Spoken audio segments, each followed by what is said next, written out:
Welcome to Session4 of this Modpocalypse. Yes, it's been a little while since I last streamed. I have a couple of things to say. Announcement-wise,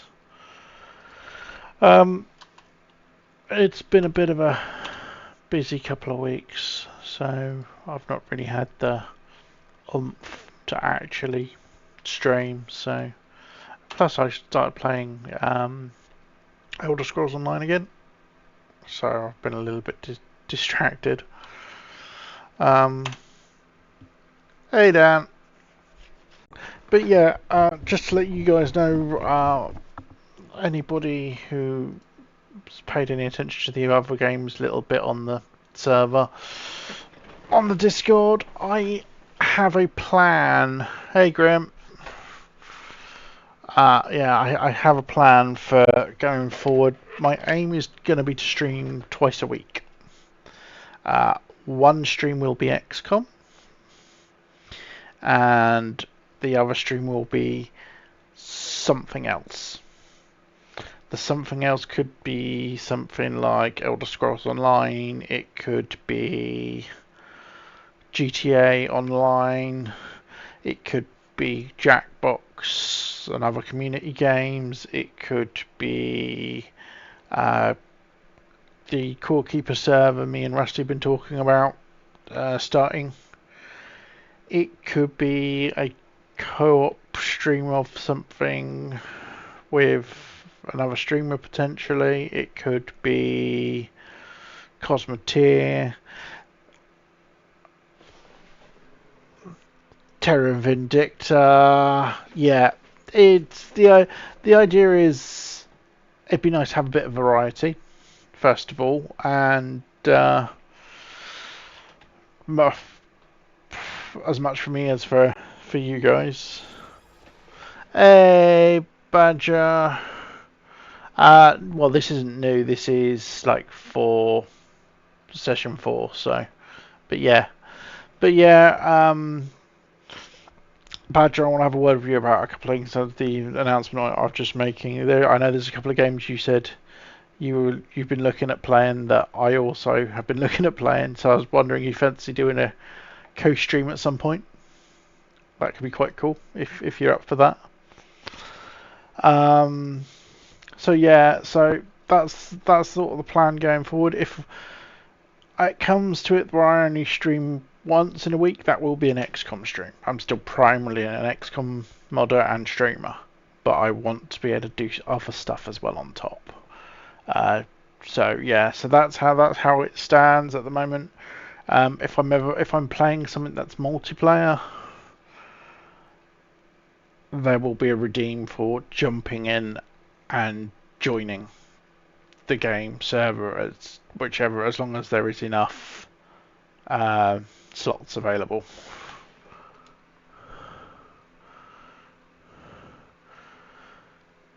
Yeah, no, I fully get it, dude. I mean, I've not streamed in 2 weeks. This is the first stream in like 2.5 weeks. So no, trust me, I get it, dude. Because yeah, work's been kicking my ass, and house stuff, and obviously since the move, we've been working on getting the garden sorted ready for summer. So that has been that's been a lot of work, but that's almost there. So I might even do some RL streams at some point if I can find where I put my webcam when we moved, or potentially get a new one. So and yeah, as some of you know, I went to Japfest with the missus because she was displaying her car. That was a couple of weeks ago. So yeah, I've got a fan literally going in the background at the moment. I have made a slight change to the mod list. I found there was so far I found an issue for auto pistol overhaul where it gave the new auto pistol animations to to all of the stuff, which including like that had the pistol sub pistol type, which includes the heavy weapon Kurika's auto gun, which is the heavy weapon for Sparks. So that's been removed, and I've also removed the weapon range tables because they were funky. I did remove that under recommendation from Rusty, so slight change. A couple of slight changes.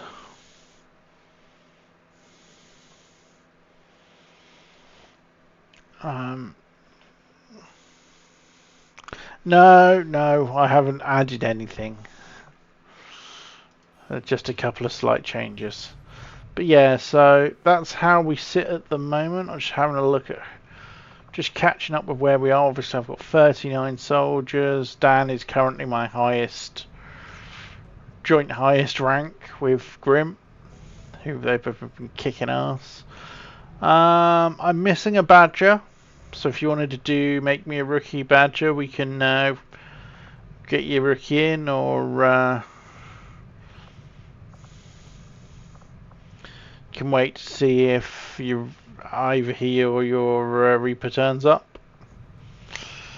But yeah, this is also, I was going to say, the potential multiplayer stuff is also why I've juggled the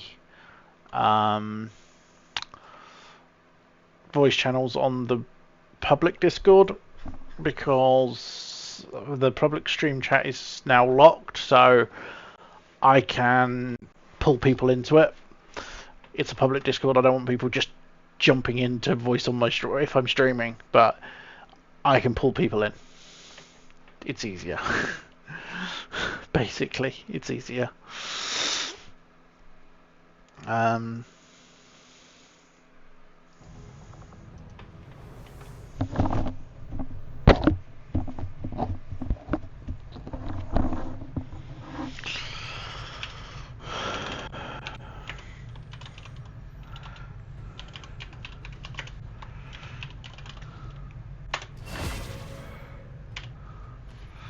Here we go. Let's see how you rolled. Oof. Pretty oof, to be honest. You can re-roll his combat intelligence, though.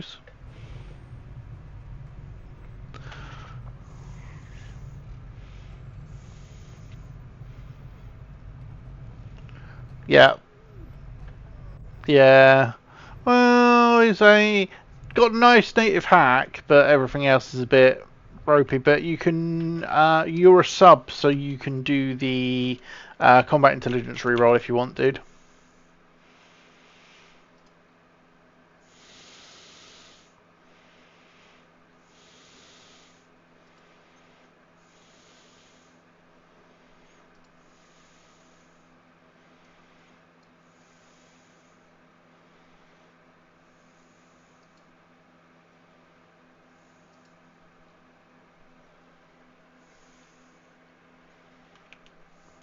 Yeah.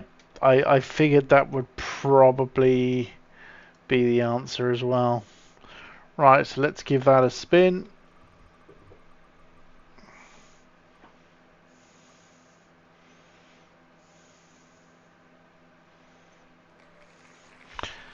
Actually, I'm not going to do that. Genius Gift of Genius.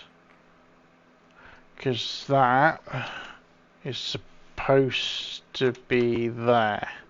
So that was the wrong way around.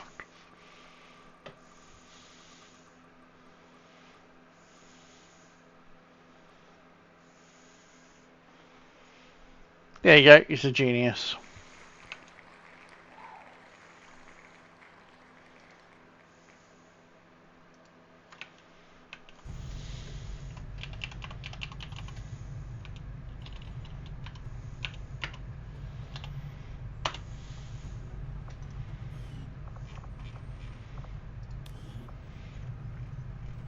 Now the question is, do you want me to just send him out, or do you want me to actually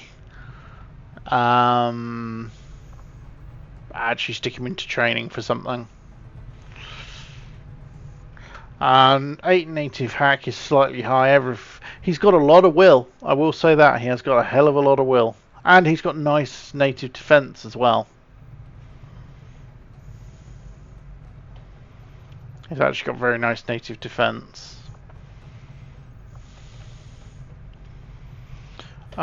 Training option wise, options are Assault Infantry, Blue Tengel, the new Combat Engineer, which still hasn't been pushed to the workshop yet. Drone Pilot, which is the one that uses the spark bit. Can hack and uses doesn't get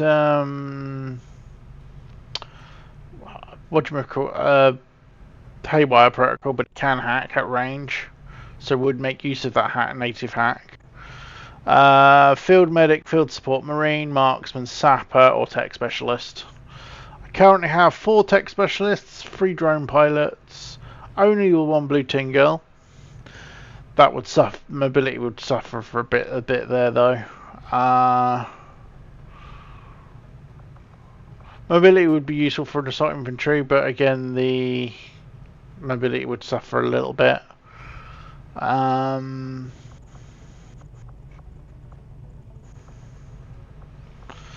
Other things that are rare is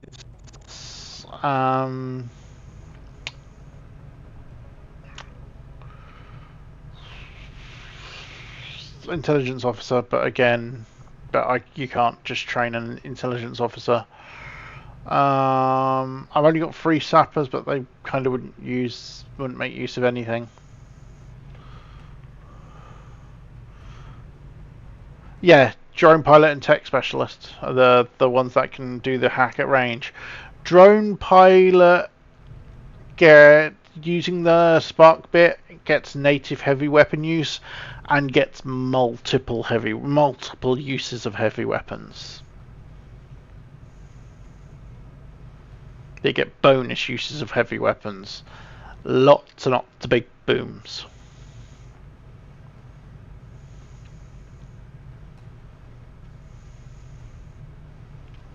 And apart from that, they get rifles and shotguns.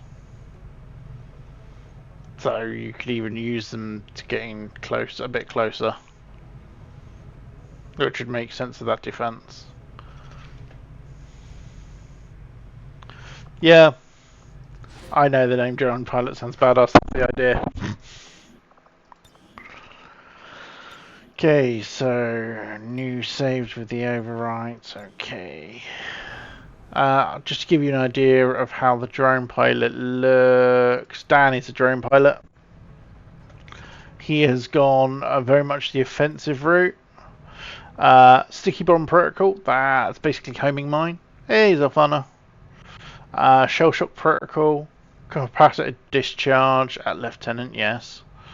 Doesn't do as much damage from the bit, that's why. Bombardment protocol, so shell shock protocol is Rainmaker, which increases heavy weapon damage and area effect. Yeah, this can be a little bit broken. Voltaic arc, which is gremlin / bit blade storm. Napalm protocol, says it all. It's AoE, but got medical protocol, full medic. That only does 1 HP though, so that's really.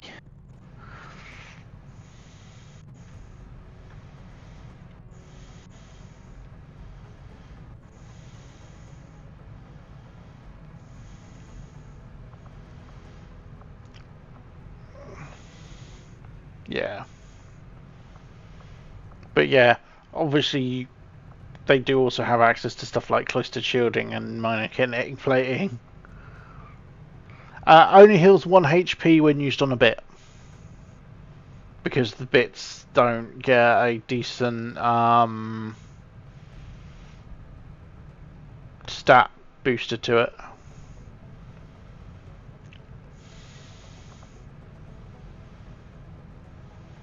Basically, anything that's generally meant for the gremlin, the bit isn't as good at. But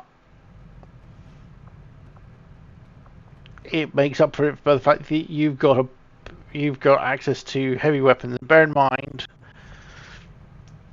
they get vanilla aid protocol, which I've renamed to defender protocol so it doesn't get confusing with the proficiency aid protocol. They get threat assessment at sergeant, and plus an additional bit weapon charge, and another bit of heavy weapon charge. So they get 3 charges by major. Plus they get mighty aid, which is a buff. Yeah, I mean, if you don't have a medikit equipped, it only gives 1.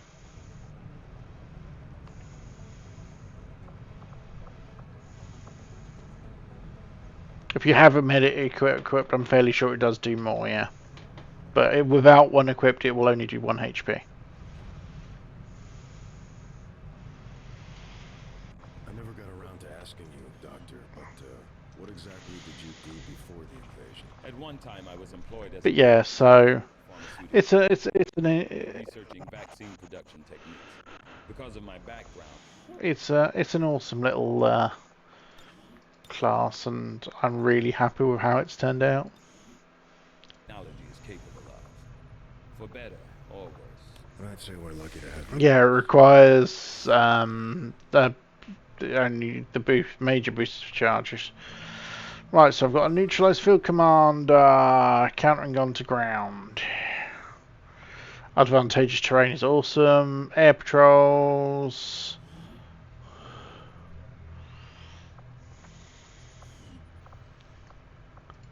Air patrols and savage sit reps.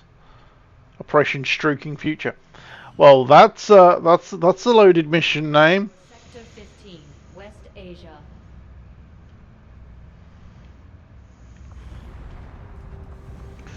Very difficult. I'm not so sure it is very difficult. Oh look, I still have nobody's taken over Denmother yet. Right, let's see. So let's take Dan. Let's take.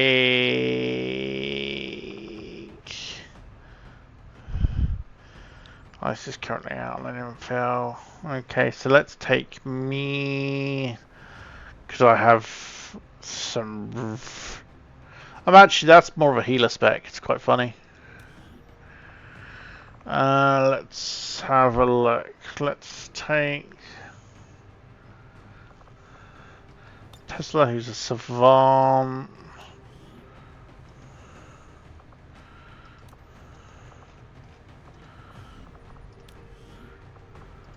I'll have the plated vest, thank you very much.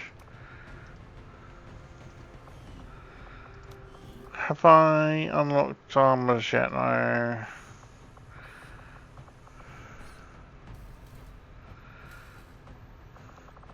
See, having not played for a couple of weeks, I'm trying to work out where I was as well.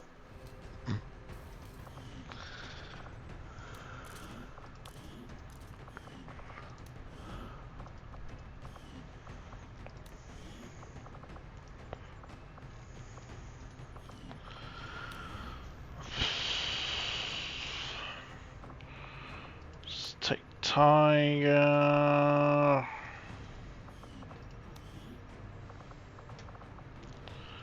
Lofty.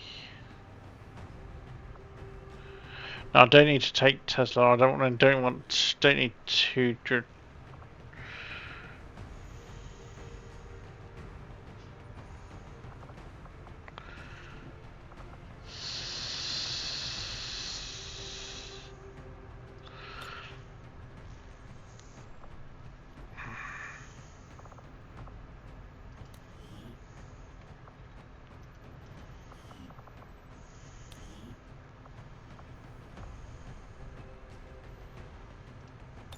Let's take Psycho Nanny.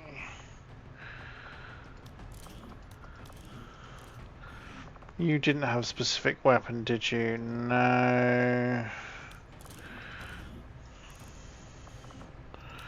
See what upgrades I can make available. Nothing. Great. That's not going to do me any good.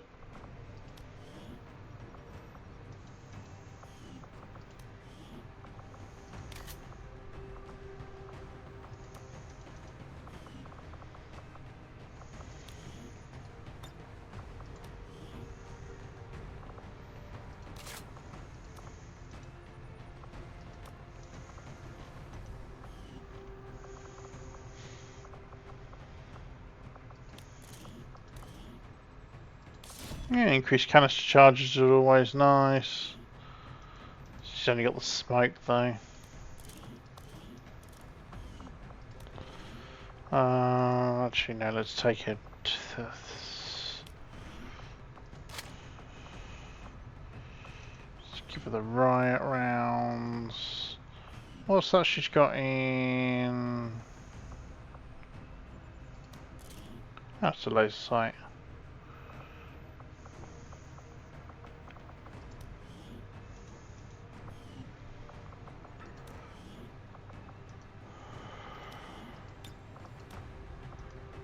Wow, where are all my medkits?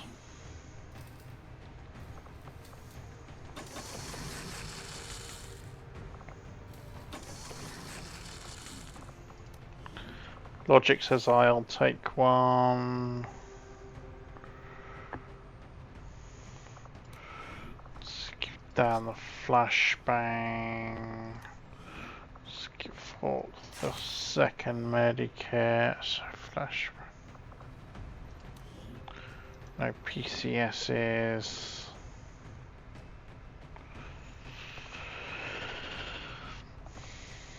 This might actually be fairly difficult.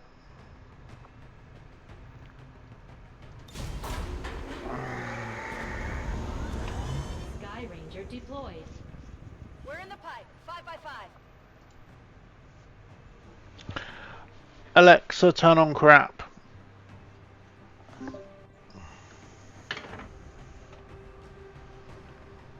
But yeah, I'm sure it'll be fine. We've been given a prime opportunity to disrupt Advent's operations and delay their current plans. One of their field commanders has decided to tour the actual field, and we're going to make sure he never leaves there alive. Once you hit the ground, find our target and eliminate him as quickly as possible.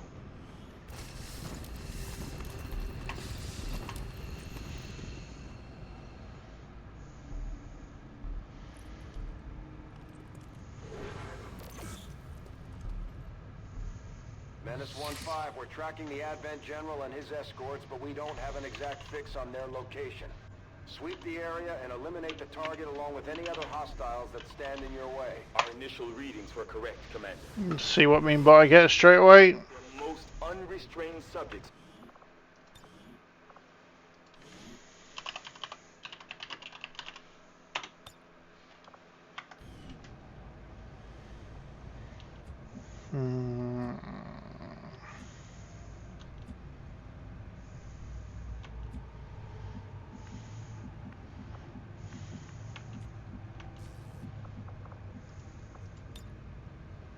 Grapple out.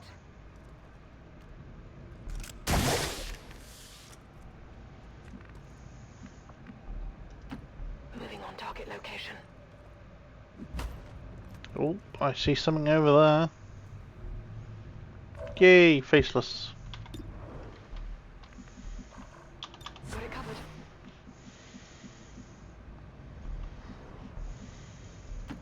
Location confirmed.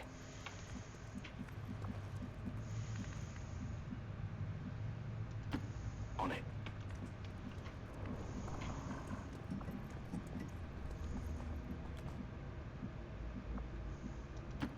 Solid copy.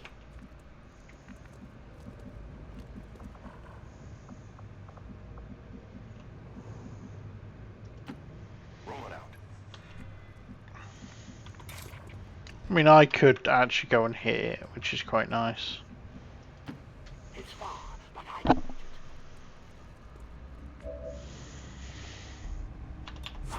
sense any disturbance. Affirmative. Covering now. On Overwatch.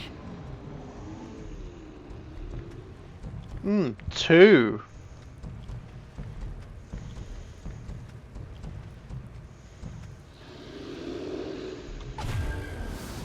Yay, crazy bot.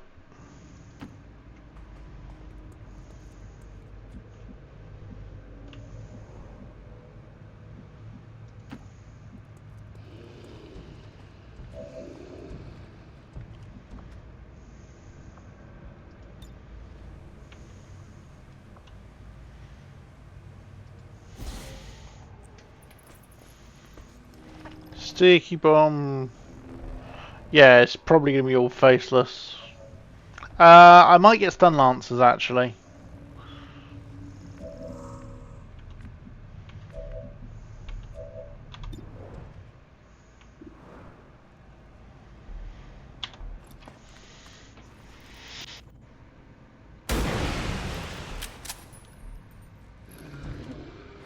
Take on opposition.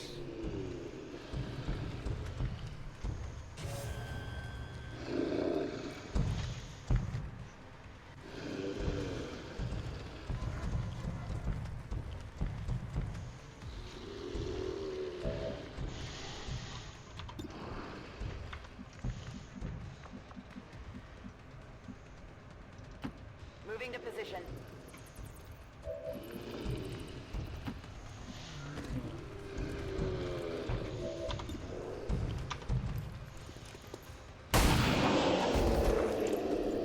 Target neutralized.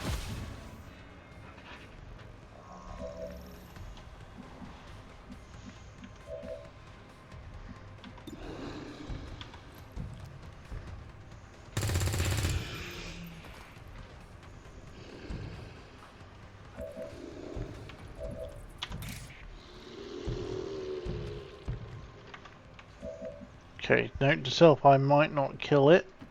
No problem, boss.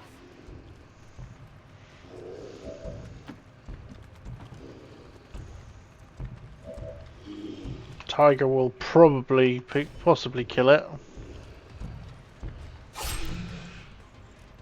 Tiger doesn't kill it. You will pay the price.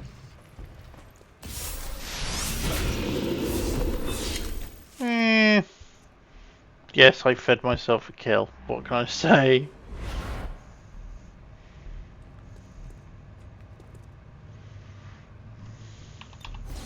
This unit doesn't really crouch, you know?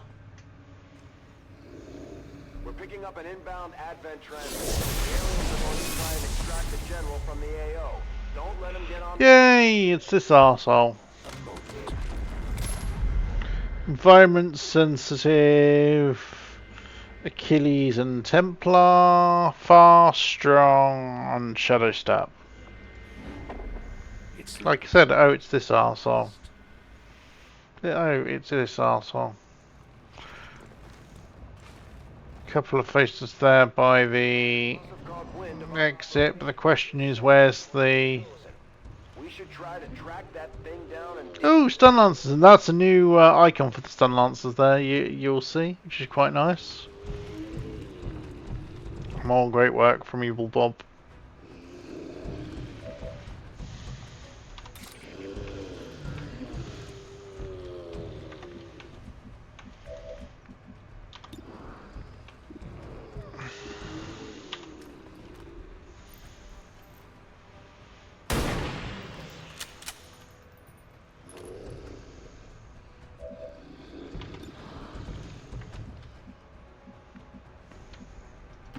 I'm on it. I've got eyes on an advent position. Ah, there's the general. Oh.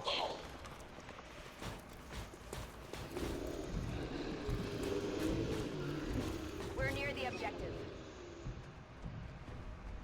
target identity confirmed. That's the general.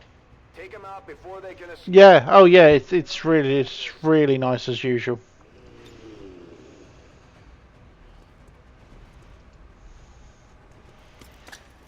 Let's see if I can take the general out.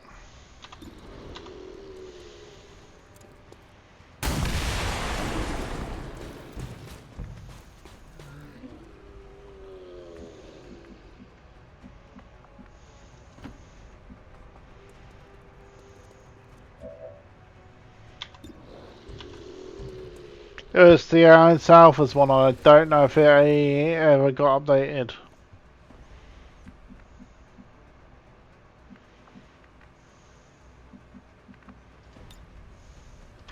Out of range for cap discharge, damn it. I can handle that.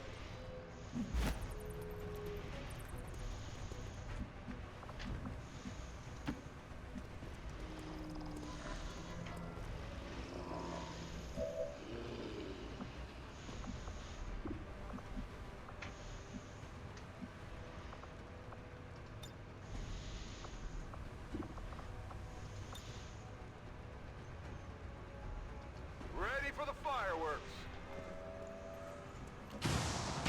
Hostiles eliminated. Shield truck protocol and the general is down. I lost the loot. Great. S-15 kill confirmed. That's how it's done. We need to clear the area of any remaining hostiles. We can't allow them to recover the general's body. Your soldiers Oh, I lost a PCS advance speed and a hair trigger. That's annoying. to finish the job, Commander. We've got the Chosen in our sights.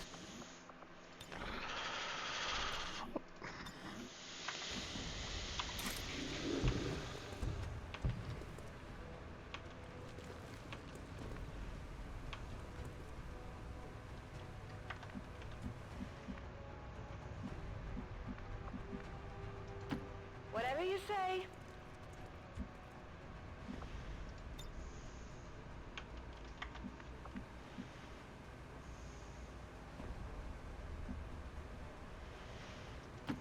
No problem, boss.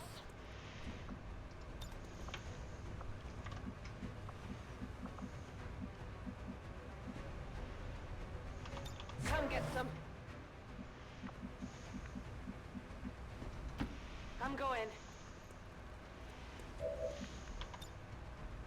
Burn 'em out. Let's deal with the faceless with the old-fashioned way.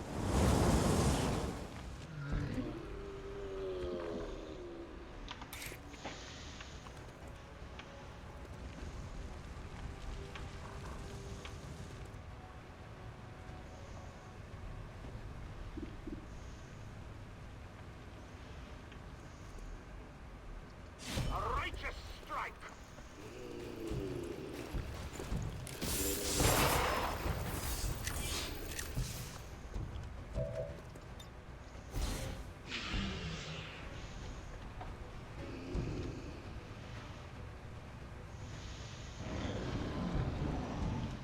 I should say the burning deals with the regeneration.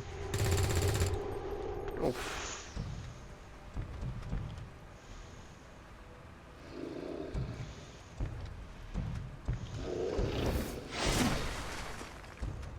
Well, of course it missed Tiger. It was facing the wrong way.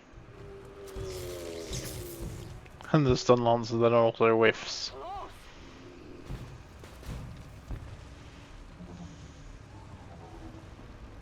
Combat drone deploys. Surprised the first thing it didn't do.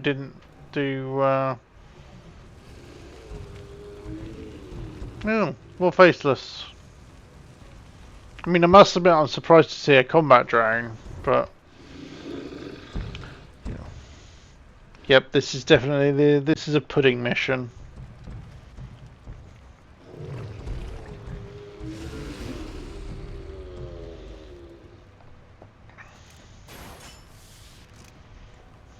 Time to go.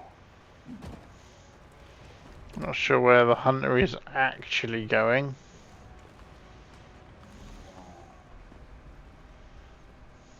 Enough pleasantries. That's a hell of a throw. Cowboys here.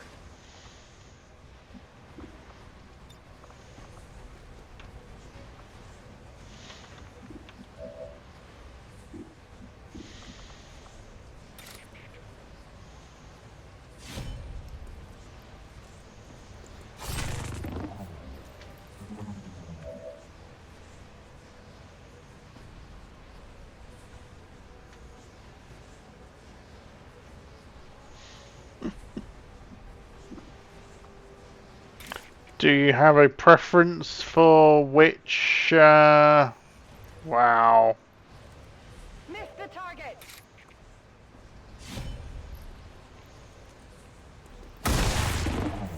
Well, how about that? I suppose that's why the Elders want you back on the tactical side, Commander. This looks valuable. Impressed yet? Ooh, speed loader and advanced tactical. I've got it.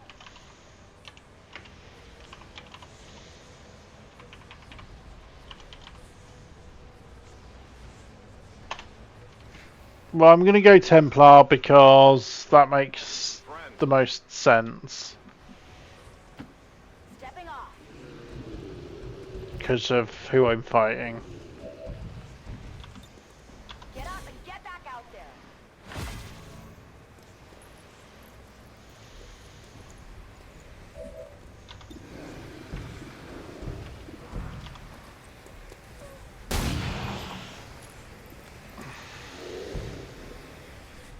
It's not gonna die due to the regeneration.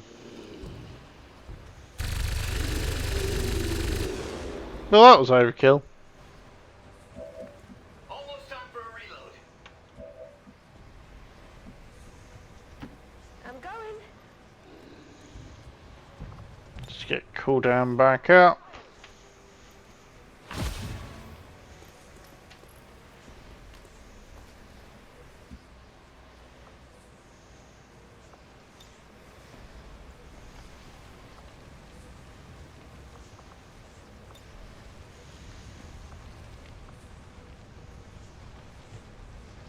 Launching. More boom booms.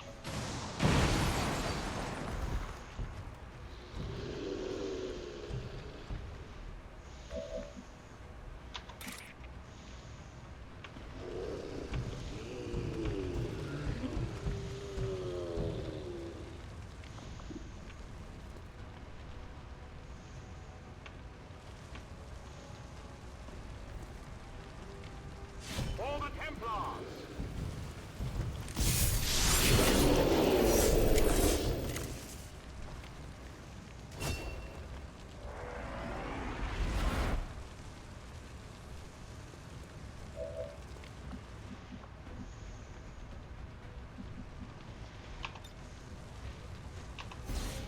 I mean, I'm bound to take some damage here.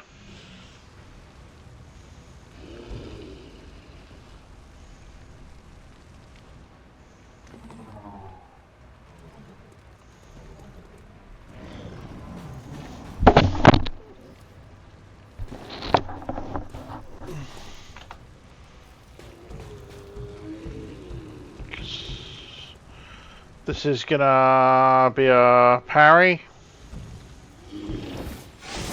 No, it just missed. I can't avoid their attacks for much longer. That just missed. They come. Hey, Henshin.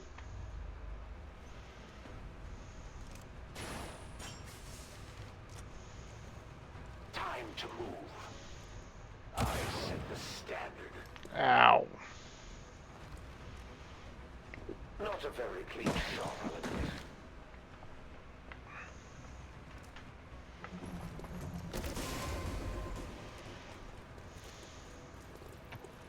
Bing. Hey, Rusty. Hard to what I do. Sorry, looks like you've been going on Twitch for quite a while. About 40 minutes. And So not too bad.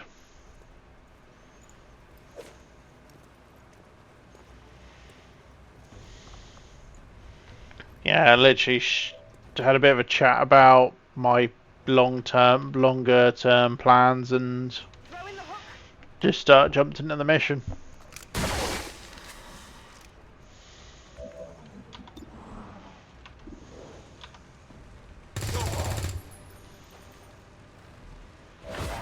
Stings a little.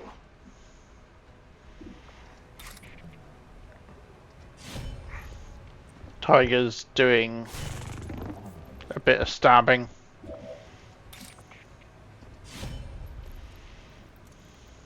You know that was good. You're a cold-blooded killer, Commander. It takes one to know one.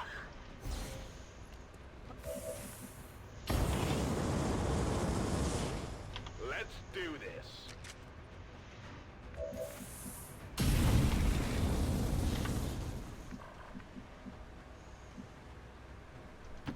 On your order.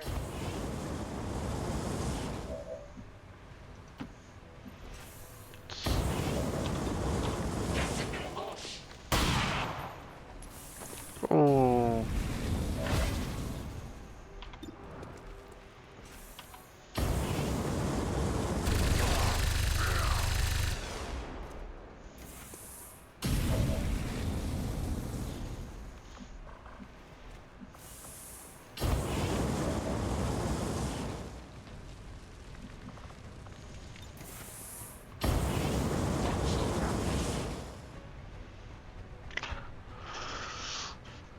Will this trigger the attack from suppression if I pull him?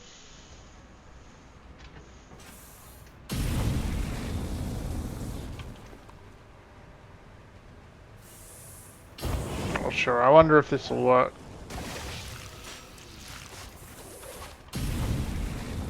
Still classed as a Failed movement. in my efforts.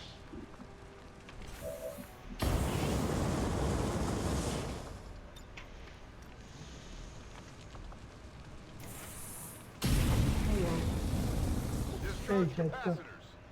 Hey, Ted. Nope.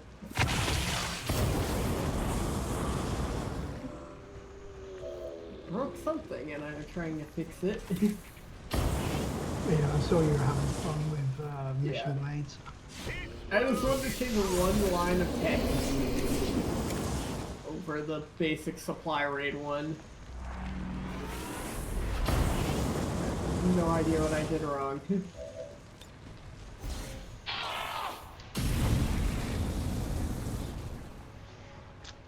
Might be something in the flash not lining up. Yeah.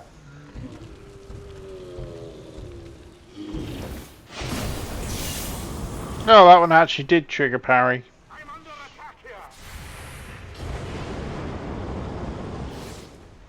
4 damage, and he's burning, so he's dead.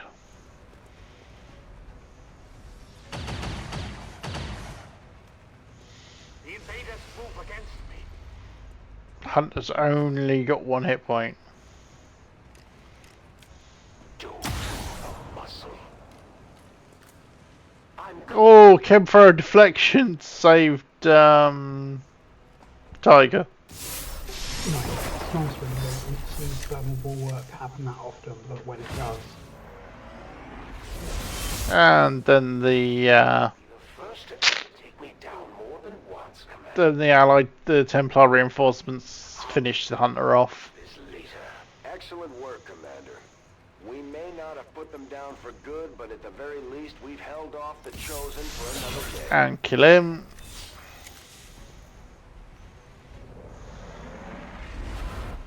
Oh, I took your advice, by the way. I removed Advent Adventures weapon tables.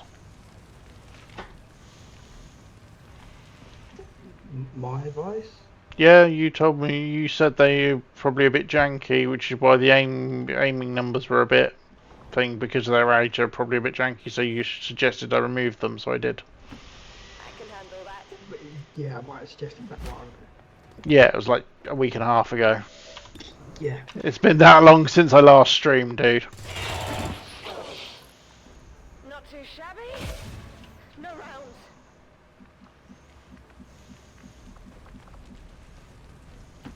I can handle that.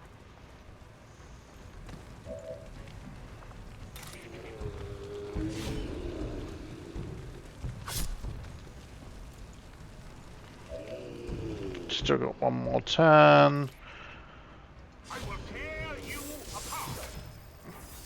Let's see if I can feed her the kill.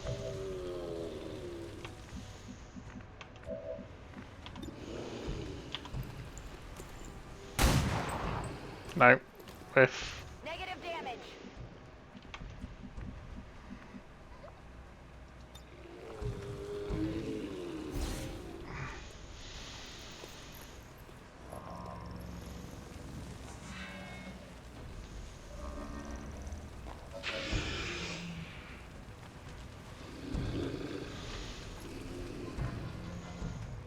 it's gonna should die fairly quickly anyway. Right. Do me attack save.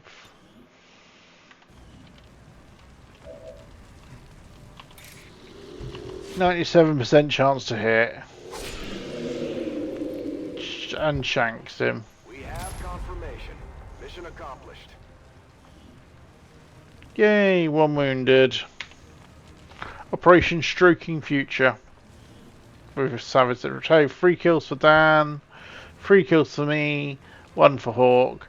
3 and MVP for Tiger. Nice.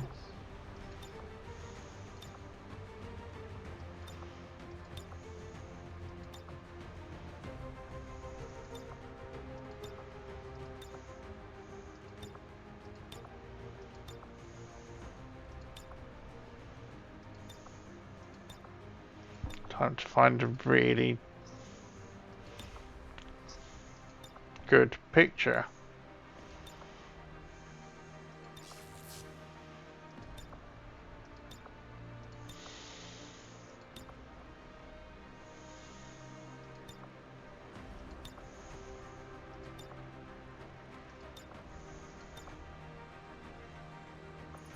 Howdy.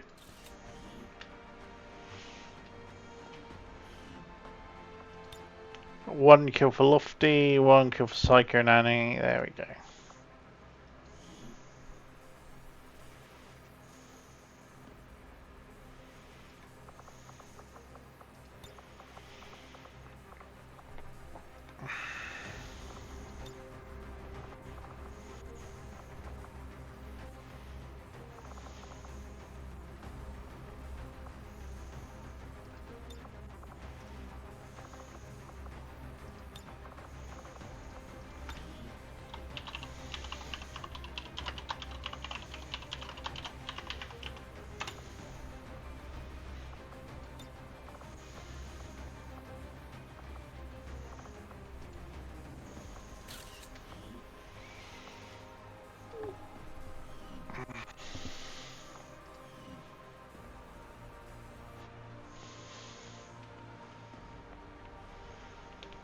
In yet another brazen attack today, XCOM separatists again assaulted peaceful, law-abiding Advent citizens. Any witnesses should report immediately to Advent peacekeepers for processing.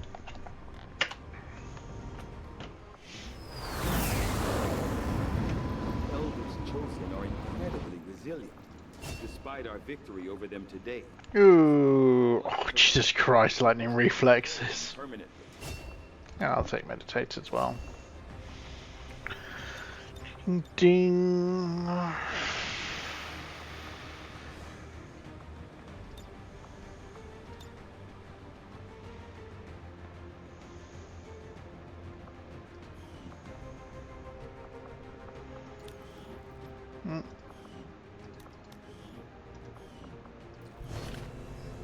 So I got a speed loader and another tactic crossguard tactic module. Bunch of faceless corpses. Count had gone to ground. Thank fuck for that. I hate that dark event. Yeah, it's one of those ones where you think, yeah, it's not that much. But it definitely is. Yeah, you feel it, especially on Legend. You feel it From what I'm when saying. you need to sell something for some cash, and you're like, oh. Yeah, which seeing my income is terrible at the moment. Commander, the aliens continue to make progress on the Avatar project. If we're going to slow them down, we'll need to move fast.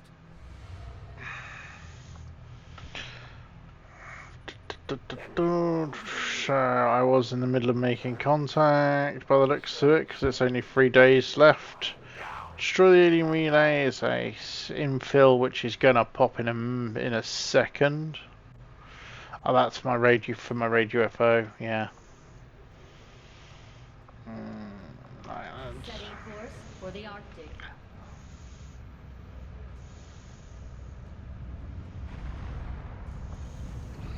Yeah, I think it's quite bad that other than some like minor bug fixes and evil bobs, more icons, I have done nothing XCOM 2 related in the last fortnight. It's not a bad thing, dude. You know you need a rest every now. You need a rest every now and again. So Sergeant, Corporal, Squaddy. I mean, this is the first XCOM related thing I've done in 2 weeks. I'm sure when Odds Season 8 kicks off, it'll reignite the spark a bit. Yeah. It's just difficult. It is difficult to keep wanting to make stuff. I don't get burned out. Yeah. Had that brief spark of activity again came back, and that's just burnt quickly. Thing is, it's gonna be like that where. I mean, like I was saying earlier before you got here, I've decided my aim is to stream twice a week, but only one of those will be an XCOM stream. The other one will be something else. Yeah. Because it's difficult to keep up with. Like, as much as I love the game, like, it's starting to get a bit. Can't be everything. The old, like. Yeah, well, it is. Yeah, and it's the point of it can't be everything you do, because it just starts weighing on you when it is. Yeah, which I think is one of the things that easily contributed to my burnout, definitely, because my entire life was either my kids or XCOM 2. There was nothing else. Yeah. Solid copy. You know what they say, variety is the spice of life. Go, go, go.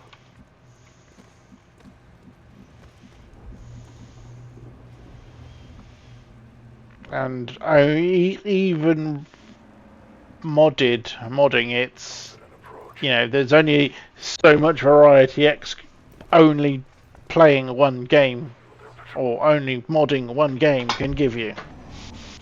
Yeah. I mean, saying that though, I've Look at never that. done any of the big overhauls like a Star Wars play or a Halo play. Look at that picture. You can tell that's auto-generated. It's right up my junk. Yep. You're just trying to, No, I agree.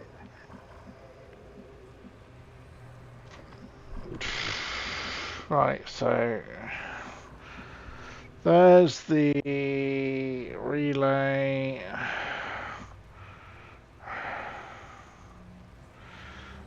I don't have to worry about the timer until I've broken concealment. That's good. That phrase is from June, isn't it? Called which the new one's out now, isn't it? Yeah, the part 2 of the new version's out now. I haven't heard anything bad about it yet, so that leads me to believe it might actually be relatively decent, like the first part was. Yeah, all I've heard is they've made a bit more of the female character than was the case in the books. Well, they would do, because of the actual stuff got built. Yeah, that's modern, huh? Milk for everything she's worth. Yeah, that and it's very much a modern Hollywood thing.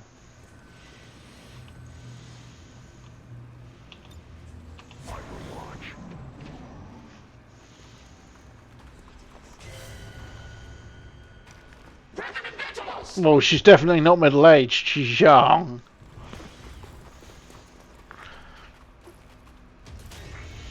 But yeah, it's...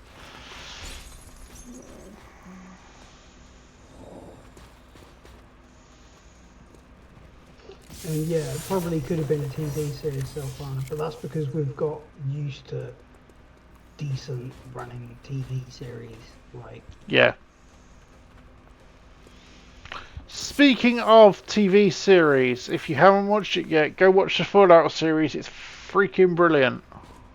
Yeah, a lot of people keep saying that. Where is that actually streaming on? Prime. That's on Prime Video. Yeah, it is really good. I mean, I love Fallout, and I am very difficult to please. So if I'm telling you it's good,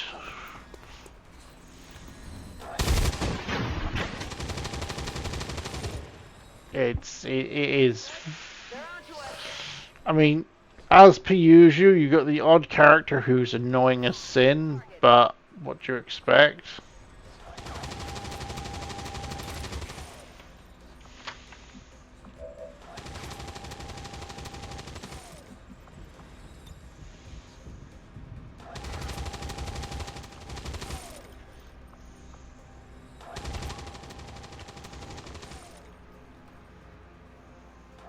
Can you get me up to the higher rooftop?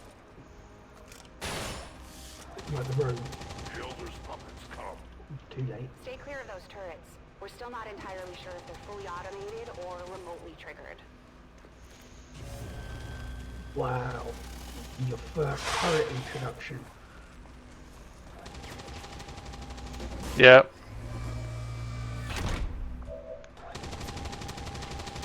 Oh, it's not a sec turret yet, so you're good. There is that. At least it's not a sec turret. Well, that's Rashid's one, isn't it? Yeah.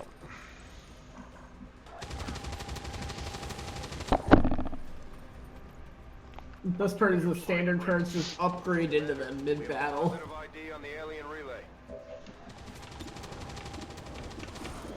Oh, typical. Your aim is... Can you hit? It's only an 18% chance.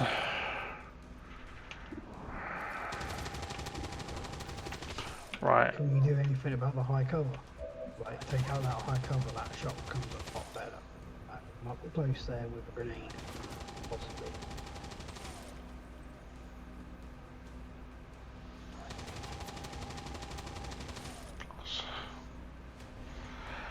Well, the idea was to take out the purifier and hope the purifier explodes, and then take out the The podium. yeah. Mm.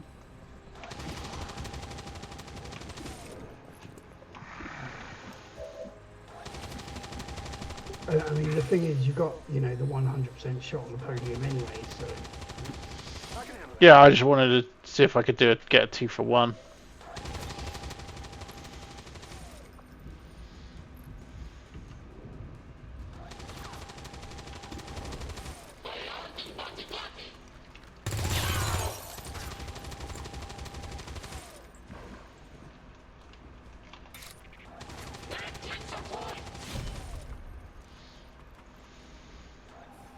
Just like, I've spotted you. Yeah, bit late. Yeah, and now you did. I got it, right? Ooh, disabled you. And a repeater. I got it. Also, congrats Tedster for fixing the issue. Or more, congrats Zelfana. Yeah, Salvana Heading for finding Tedster. a switch statement that I forgot to update. Yay! Fix is always good though. The big question now comes, what if you do that with full shadow chamber report? Does it still work? Because that's the new UI mission screen.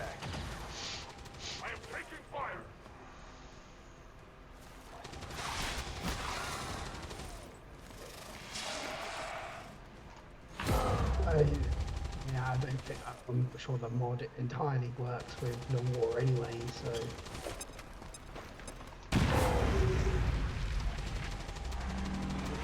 I mean, it's still the same UI. All I'm looking for mission. in the full shadow report is a UI mission blade. You know, Mission Long War custom mission run. Yeah, it just casts a you know, UI mission blade, whatever it is. And it doesn't actually really check all the various 15,000 subclasses of it. Yeah, my problem was I forgot to update a switch statement, so it was trying to pass supply raid blade details into the Guerrilla Ops blade, like, library, whatever. Yep, that's not gonna work. Yep, so once I fixed the switch statement so that it was correctly returning the supply raid blade, it worked. At least it wasn't some kind of like, you know, weird, odd flash queue interaction thing. No, I didn't really know that. It's not that.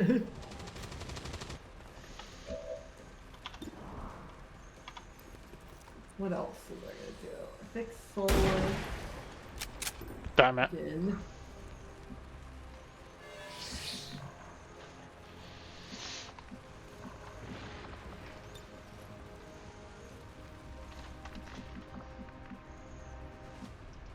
Understood. Moving out.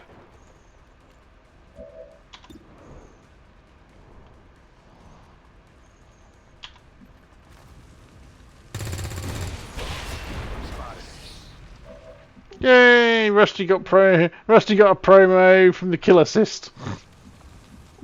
Nice.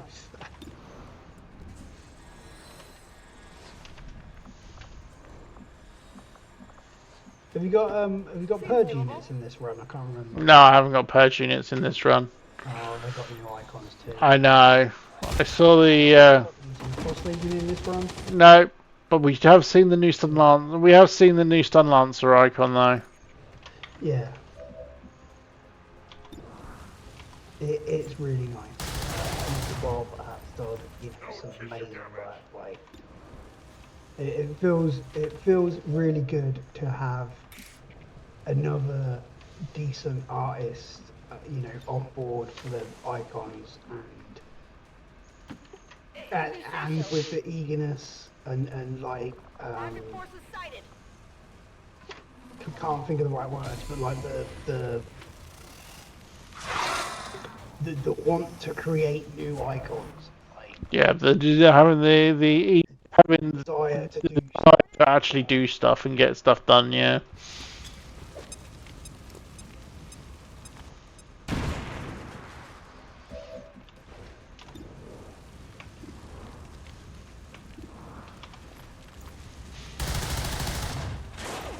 I did nothing. Oh, you said it, not me.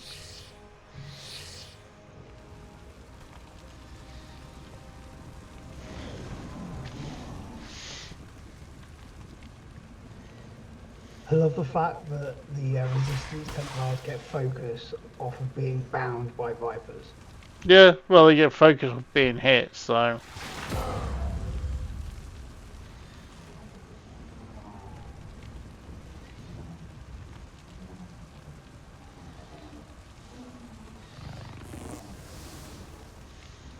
Fucking drone.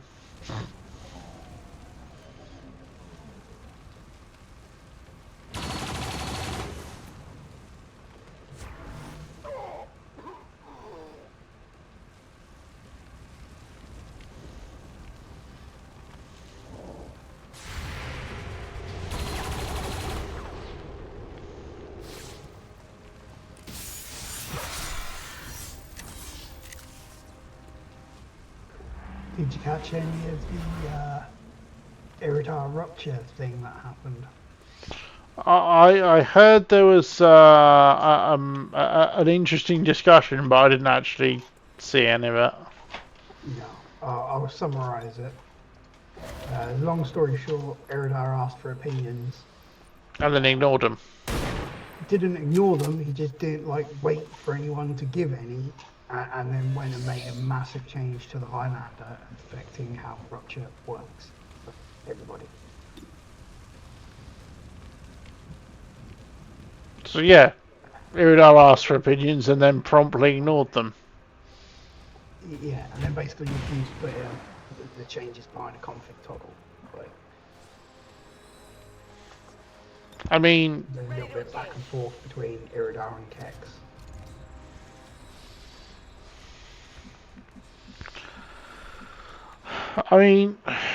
I'd love to say I'm surprised, but this is Iridar we're talking about, and Yeah, normally he's pretty chill. It's just we do know there are those once in a while. Maybe this isn't a thing for public stream chat actually.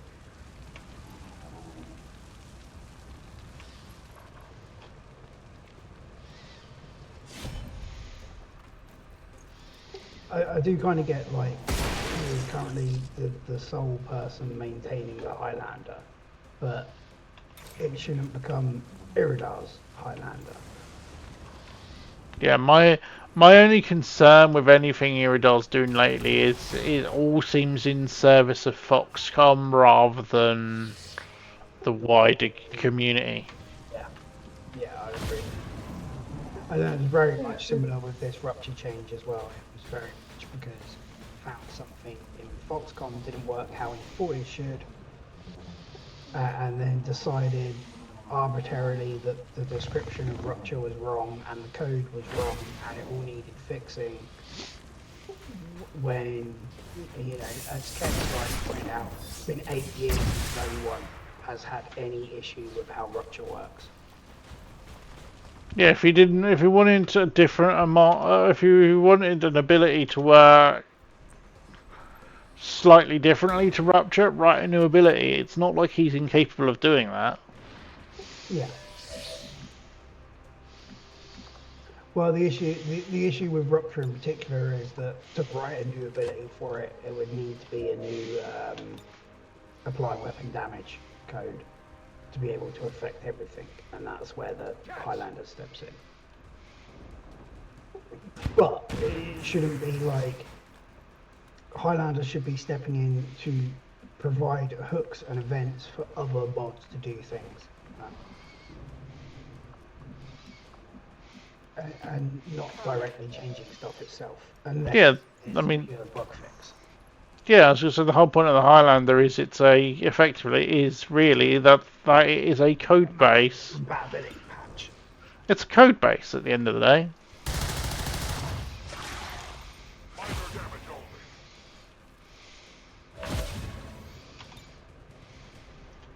Reloading ammunition.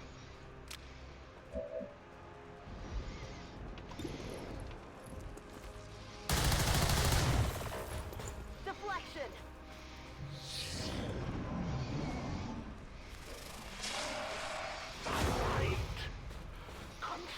Binds, he dies.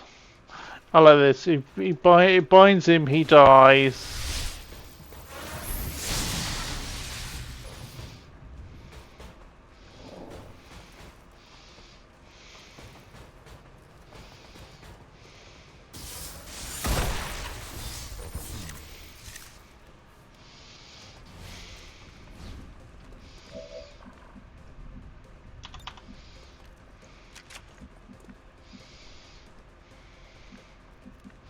Yeah, I agree with that as well. I will admit, like, some of what Eridar found with Rupture did indeed, even to me, seem like it was bugged. Well, what did he actually find? So, he found A, that Rupture doesn't stack, which is something I think everyone just knew and accepted. But I was going to say I wasn't aware it was supposed to stack. yeah, it's just highest value of Rupture is heat. But what he found was that if you've ruptured something at, say, 5 points of rupture, Status confirmed. All hostiles are down and the you would area expect secure. that, as per the description, Mission accomplished. that amount of rupture would be added to Yay, flawless! in the case of certain things, if you've done 5 points of rupture, but your next attack only does 2 points of damage, you'll only do 4 points of damage. 2, and the maximum damage that the initial attack done again. if it's under the if it's under the rupture cap. Yeah, whereas you'd expect if you'd done 5 points of rupture and you followed it up with a 2-point pistol shot, you should be doing a minimum of 7 damage. Yeah. Not a minimum of 4 damage. Which I agree, that seems bugged. But a lot of people also made the argument that, you know, it's the description that needs updating. Which is also... Rusty MVP! Discrepancy in the MVP. A discrepancy between the localization and what the code's actually doing, one or the other needs changing. Yeah. Now decided because he can and it was, you know, easier for him to do, to fix the code and then implement it straight away without any input from elsewhere. Thing is, if asking for input from elsewhere, it was thing is, I think. Thing is, if it's not doing what it says it's doing, change what it says it's doing, not what it actually does. That was the argument that we had.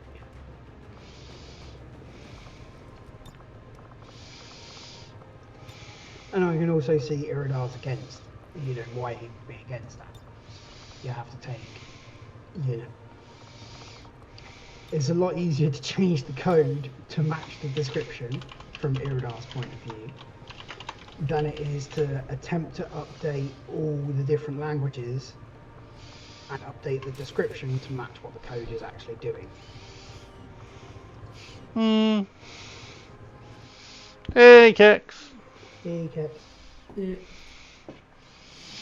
Yeah, I haven't been keeping up with Odd's campaign at all. Oh, it's a good one. The EU campaign is good.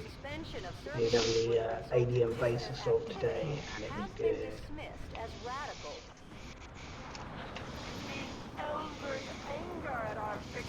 I do think, however, he's now in the point where losing a mission or losing any soldiers isn't... It's got ahead of the curve.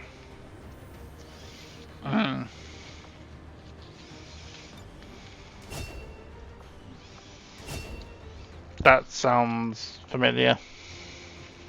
Yeah, I think the only thing that might... Well, obviously we've done the alien base assault today, so that opens up the aliens attacking XCOM HQ. And that mission, when it introduces, you know, the Ethereal,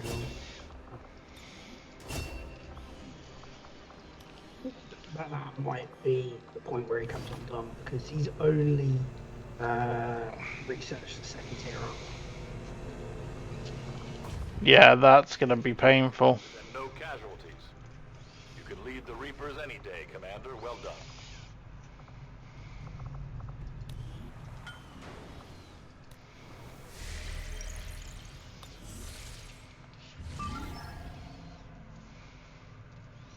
Hey Jenny, how you doing? New covert action, Radiant UFO.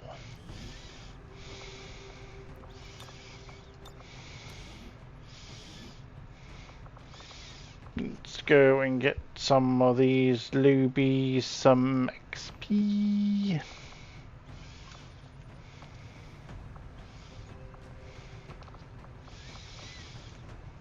Also do quite enjoy the fact that on Odd's Discord yesterday, someone was like, I'm using Odd's Season 7, but I'm having this problem.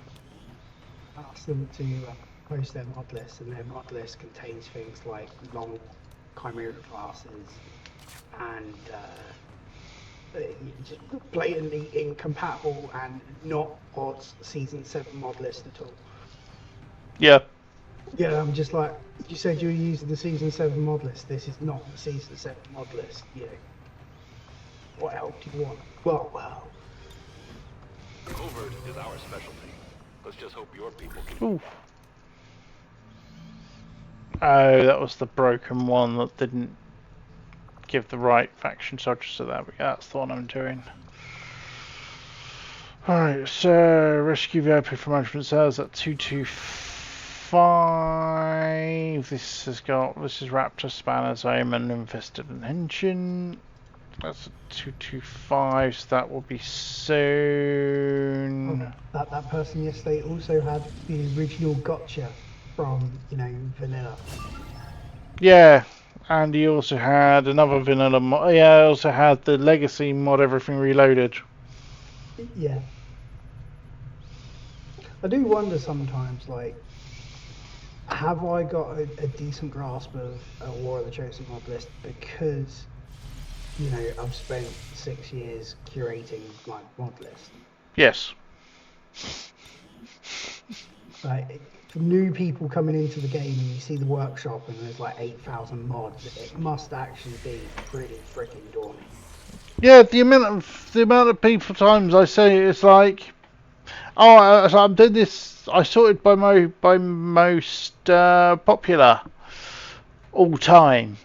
I'm like, no, just don't.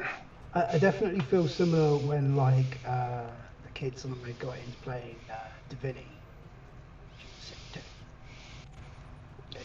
Divinity 2. Yeah. Especially when we went on looking for, the basic quality of like bug fix mods of that. And like, the workshop for Divinity is like almost as big as the workshop for XCOM. It's huge.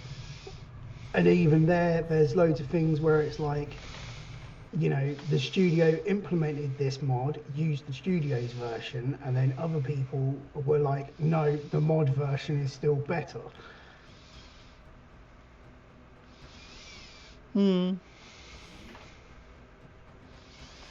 Like the talk to animals thing. Yeah. Word from the spokesman. Apparently the aliens have captured a VIP of critical importance to the resistance effort and they'd like us to handle the rescue operation.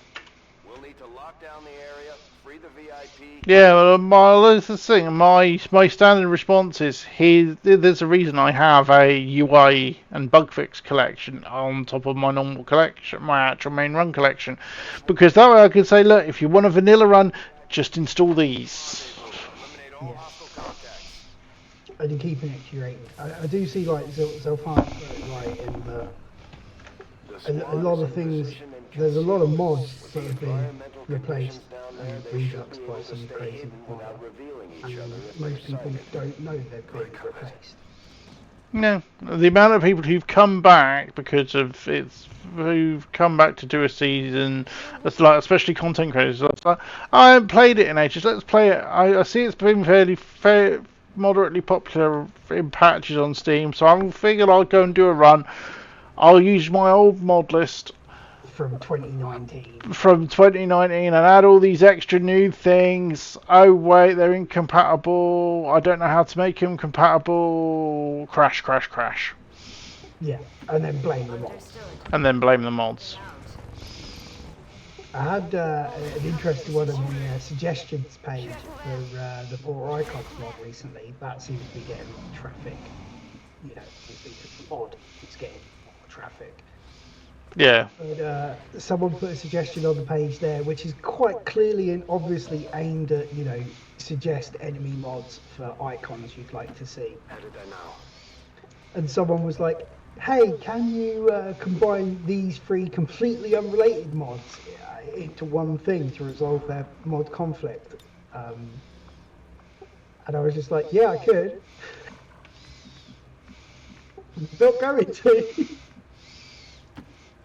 Yeah, I saw that and I was like, could he? Yes. Is he going to? Not a prayer. Which does feel kind of bad because it felt like, it was a genuine request. And especially when it's mod class override conflicts, and I've done that in the past, merging mods to resolve those issues. The whole recruitments thing is probably my strongest example of that.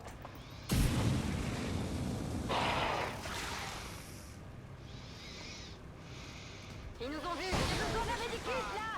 Oh, did not factor in that. Burnt your own floor out. Oof. Yeah, did not factor in the angle properly there.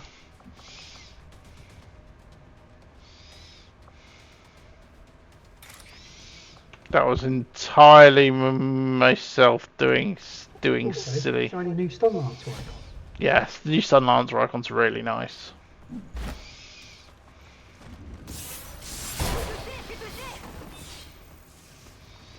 Hostile target down. Hang on, did that just take out even more flooring? Headed there now.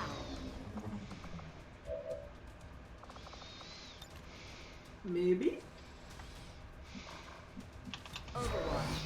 Roger.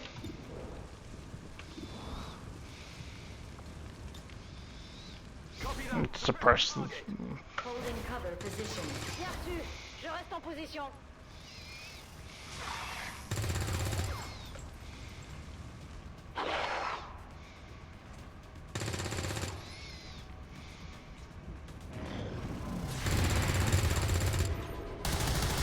Object inside. Taken care of.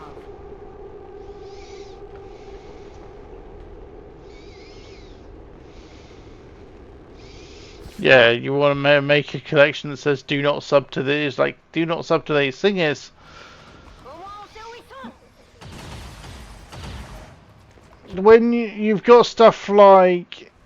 Oh, Jesus Christ, Stun Lancer, Engineer, Stun Lancer, and another Viper. What we need is the...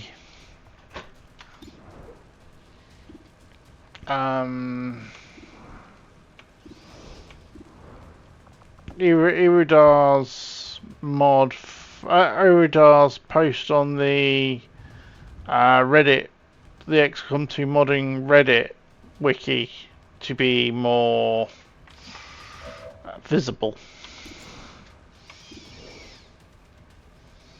What's that? Sorry, I had to just step out for a second.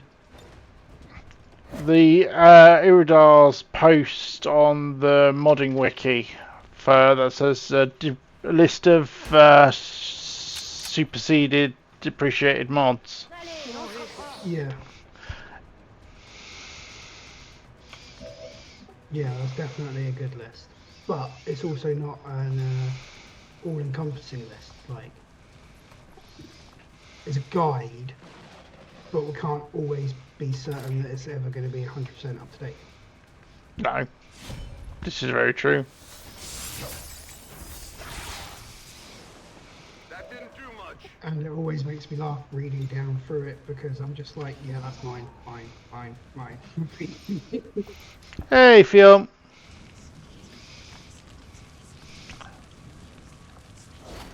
Have a good night, dude. Have a good sleep. Object captured. Oh yeah. There's also stuff like that people don't even know that Discord has pinned messages. It's...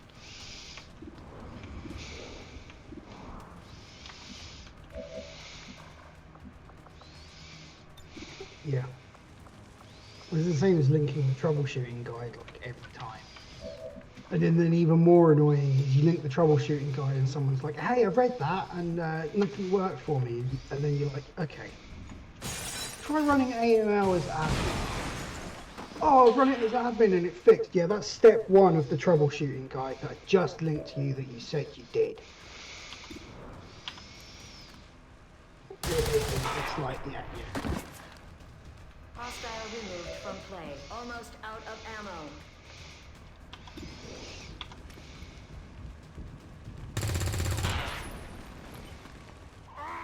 Can't help some people. I'm on it. Yeah. It's the same as when people are like, hey, what's wrong with my mod list? And you're like, okay, this, and this is wrong, you should remove those mods. Oh, I don't want to remove those mods. What else is wrong with my mod list? Why is it not working? Well, because you need to remove that mod, and that mod. Yeah, I'm not removing those, I want them. My mod list is going to always be broken. Target neutralized. Yeah. It's like, why isn't this working? I've already told you. Yeah, but why isn't it working? I drove my car into a lake and it didn't float. Yeah, it's not a boat. Well, I don't want it to be a boat. Well, don't drive it into a lake then. Yeah, but it should float, shouldn't it?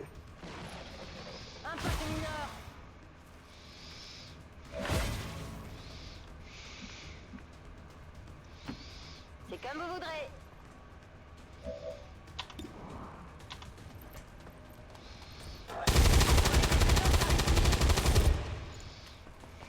Ça se voit tout de suite que je gère. Kill and a hair trigger proc. Awesome.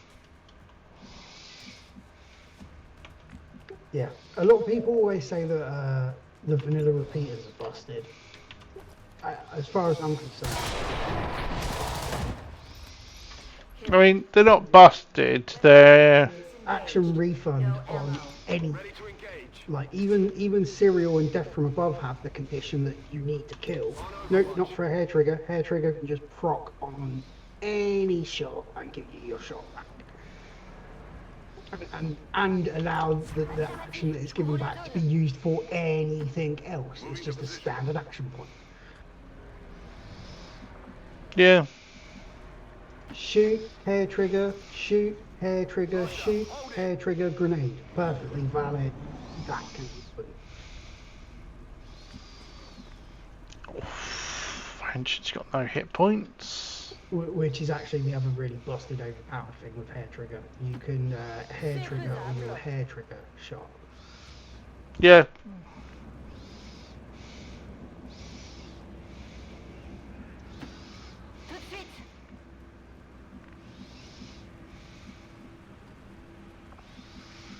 Also, I completely missed Jenny being here. Hi, Jen. Hi, members of the chat that I haven't, acknowledged because I'm useless as a co-host. As if people in the cities weren't brainwashed enough. Who knows what the aliens are putting in their heads for entertainment. Location confirmed.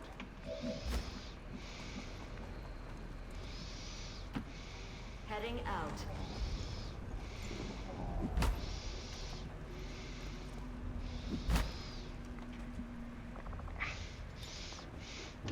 Hang on, Henshin, you said you thought people would learn.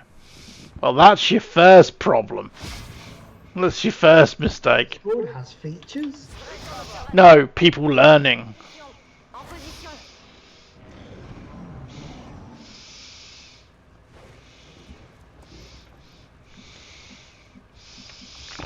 I mean, this is the way I look at it often these days. And I find it's the biggest comfort for me. Is consider how stupid the average person is. Now realise that half of the population is stupider than that. Hey, Kara. Oh, cat puke on anything is painful. Cat puke on keyboard is even worse. Yeah, that's evil. Evil. Heading to that location. Resupply completed. But yeah.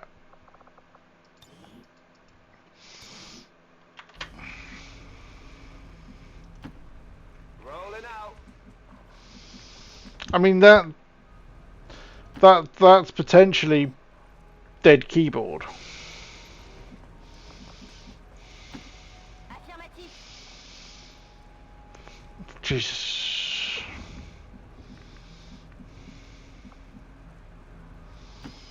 Already there.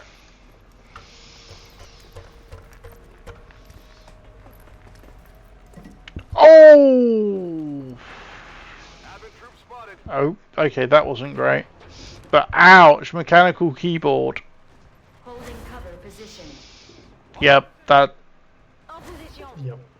Yep. that's ouch. What keyboard was it? Out of curiosity.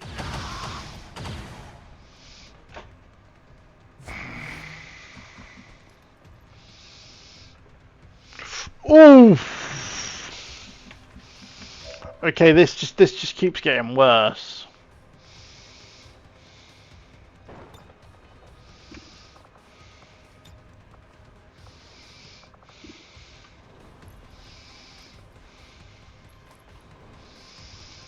Okay, they're too spread too far out for that to be.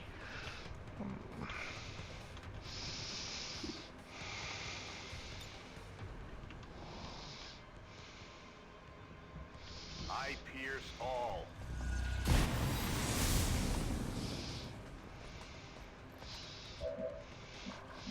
But Blood Curse should kill him.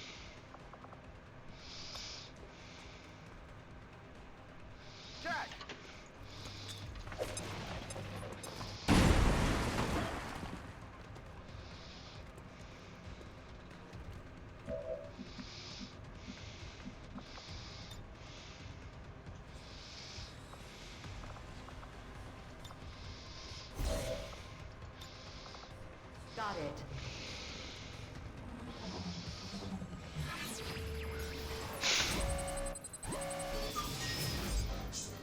At least he got rid of a hairball. There is that, yeah.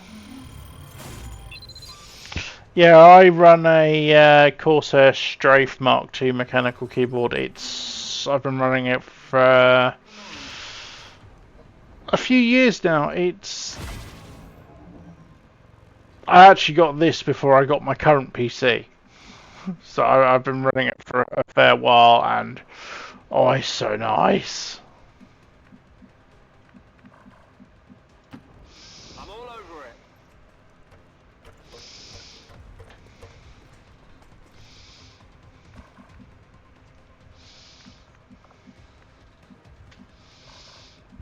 Yeah, people say cats aren't trainable. That's completely and utterly untrue. You can train them quite easily. Unfortunately, the smarter ones understand that they can also train you.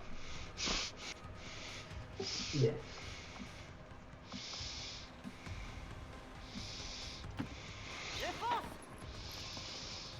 Holding cover position. Standing fast. Je me retranche. Défends. The word that, although I always find the most interesting ones are the God, Stickle's dead. Yep. He was bleeding out and then falling damage. And the rocket also released my VIP,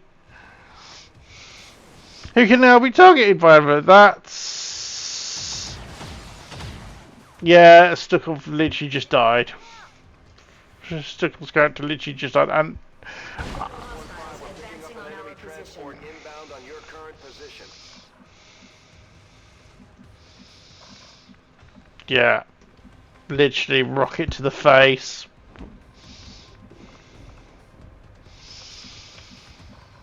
This mission is not going particularly well at all.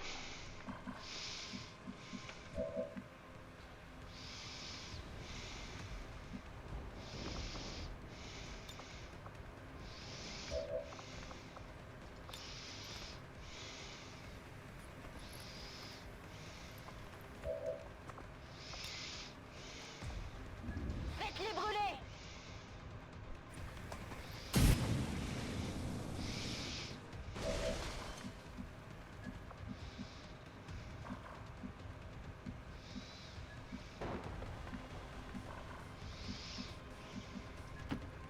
C'est tout bon.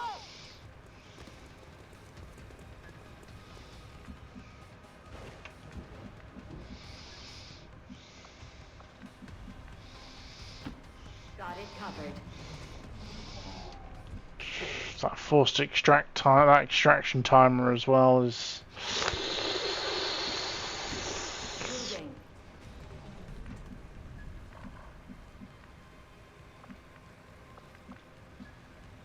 Going to pretty problematic.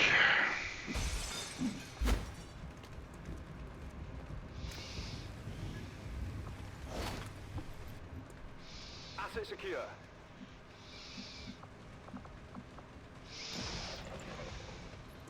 Throwing grenade. Just need to make sure that Rocketeer's dead.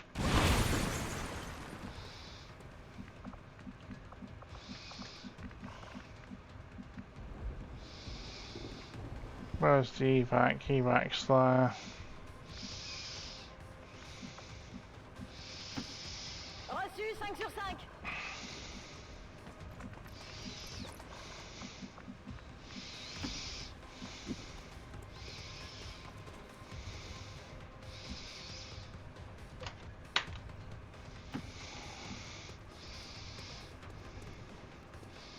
Holding cover position. Je me mets à couvert.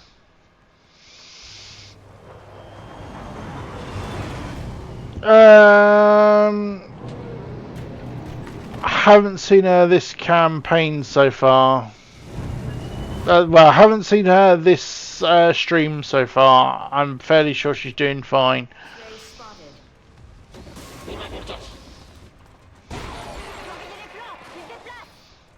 Okay.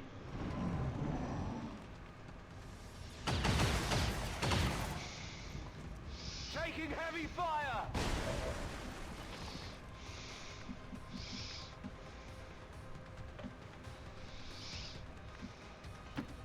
On your order. Advent forces sighted. Oh, Jesus. It's only a drone and a sectoid, but really? More?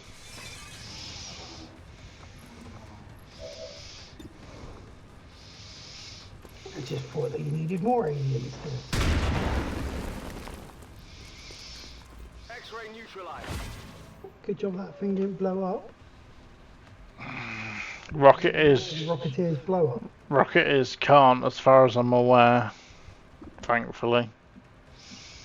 Okay, well, I'll put that forward to Tedster. Rocketeers should be able to blow up if they've still got their rocket. Oh, that one didn't have it. Self-fuse on death. That one didn't have his rocket left either. Ah, okay. This is Firebrand. VIP is I'm very much in the veins of how the Bio Vipers do their explosive death, Heading there now. which is a self-fuse on death, which is kind of clever, but also kind of funny if you ever fuse or still their grenade.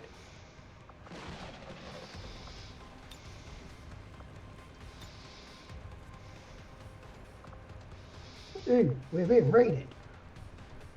Warning, we're being raided. Oh, hey, Splice. Long time no see, dude. How you doing?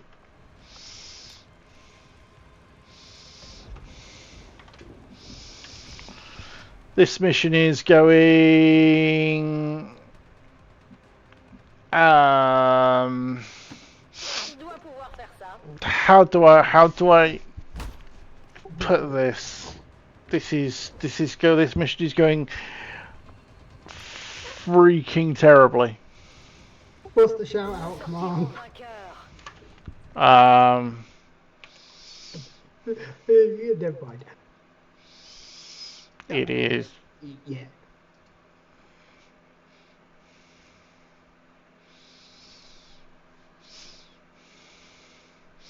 Yeah, even sideways.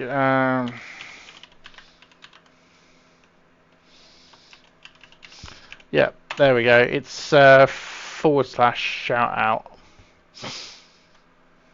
There you go. / not an exclamation. Yeah. Sorry. There is an exclamation mark version of it, but that's if you've got like stream elements. Yeah.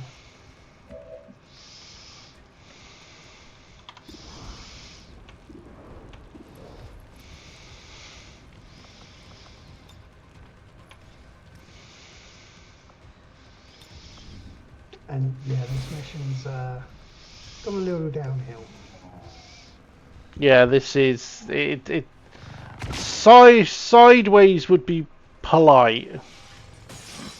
Holding cover position. Yeah, it's quite literally gone every way it shouldn't do. One death, which is one of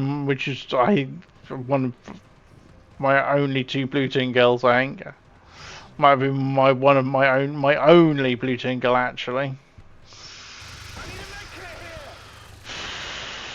I'm really thankful for these bits of ablative that I've got because they're keeping people from being straight up dead.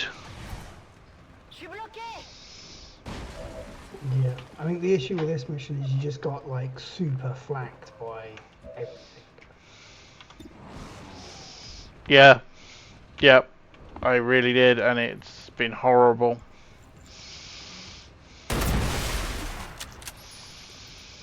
How many turns have I got left? 3.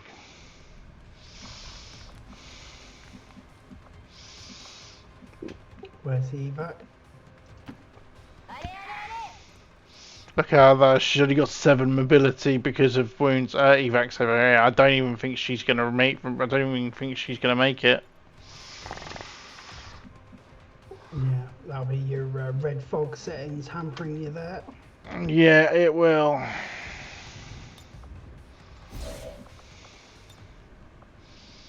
Will do.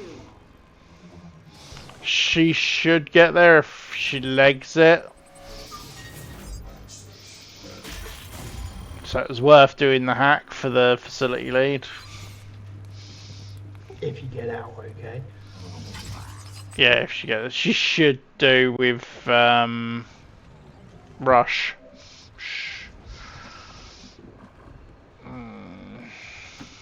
Good to go. Because she's not.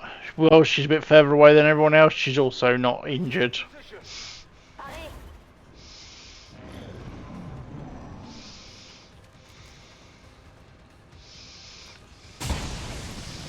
Oh, thankful for the armor. I'm taking fire.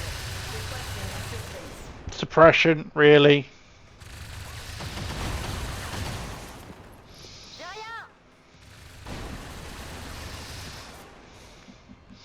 Hacking the digital lock because, you know, why not at this point?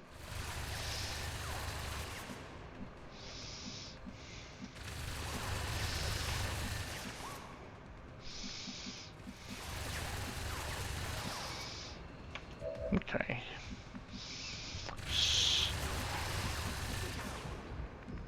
Spanners is not going to get out with this many turns remaining.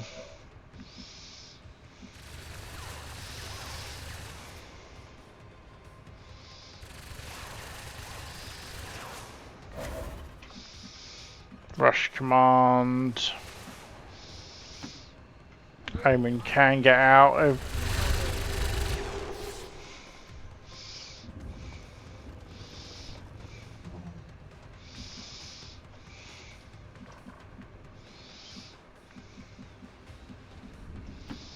Copy that.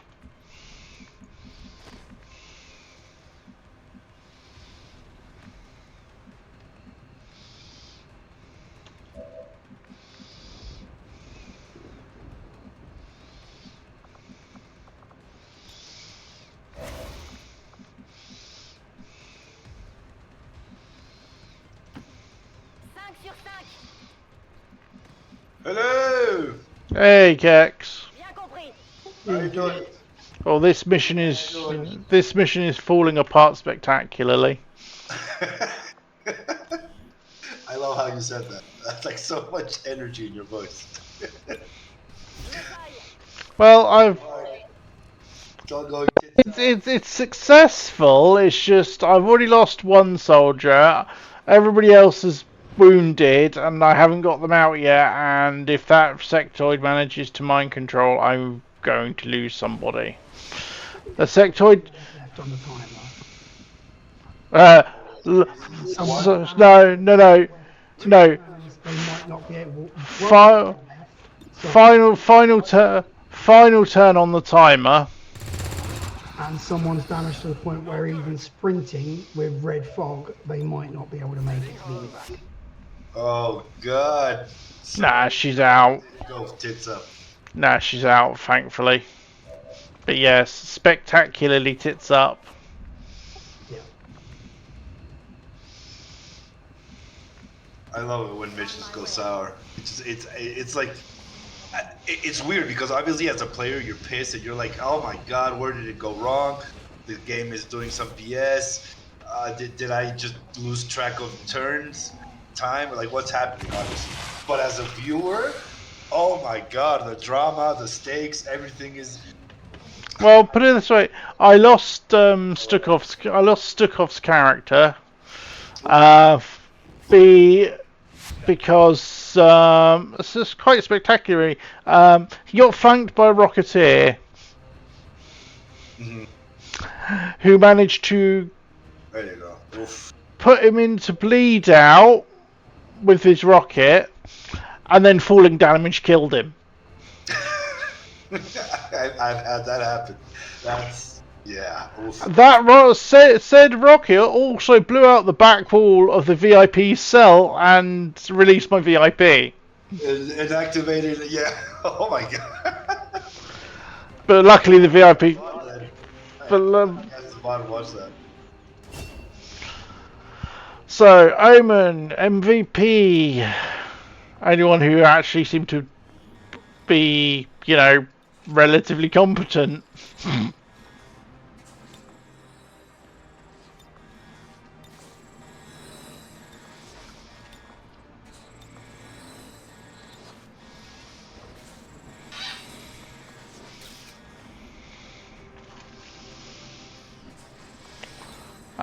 Three kills for Henshin, who somehow managed to get out despite the fact that he got down to 1 HP at one point.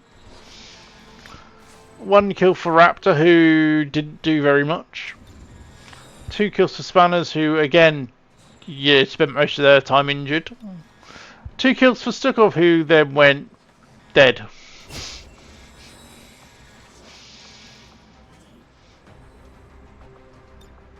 Gotta take those losses.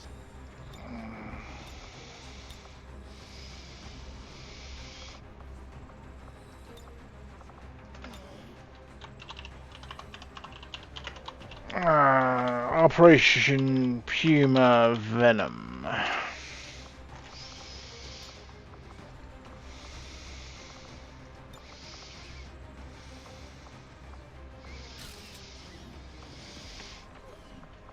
Yeah, that was a significantly more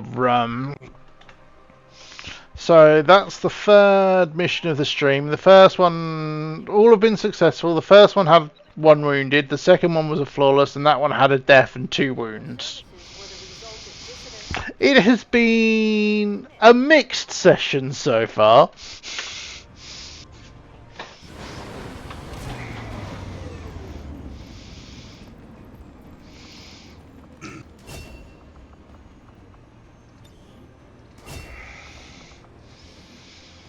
I think any mission that you walk away from is successful. Yeah. Yeah. Exactly. Yeah.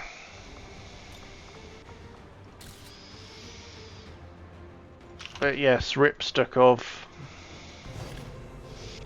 I did get a facility lead, 2 Illyrium cores, and some supplies from that though, and my next scientist. With some sick abs. With some sick abs, yeah.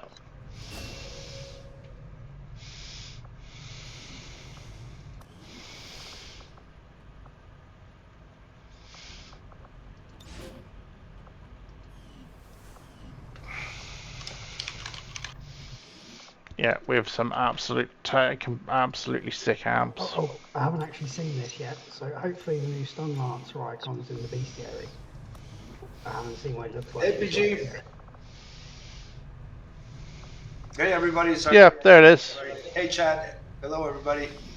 Hope you're having a wonderful day or night, depending on your time zones.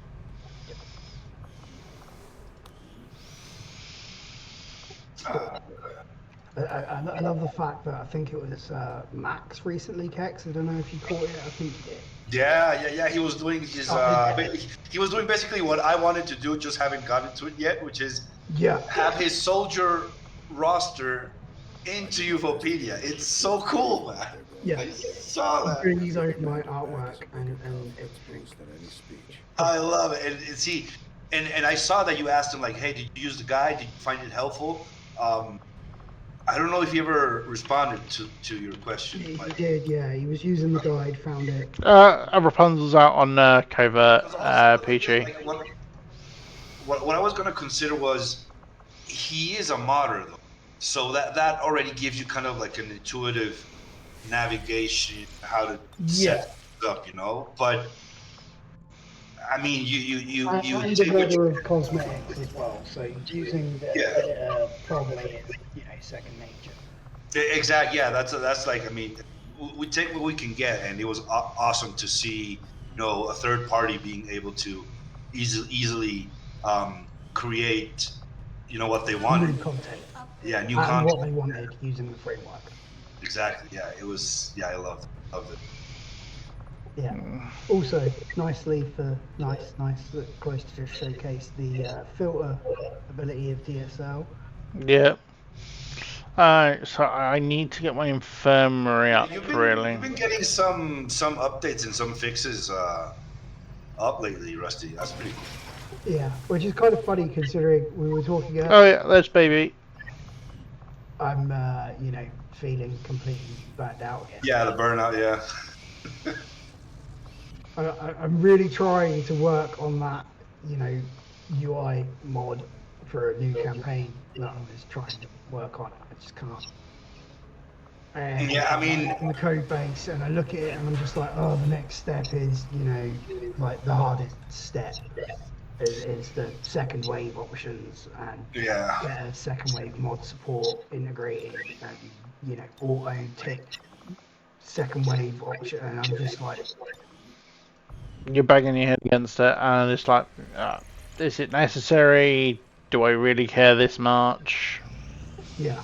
Well, the issue is that for it to also be compatible with like Long War and CI and pretty much yeah. it needs to be compatible with better second wave mod support. Yeah. Because they all use that. However, the way that better second wave mod support actually does its thing is just completely backwards to me. Like every time I read through the code, I'm just like, okay, I kind of see what BG's doing, but why?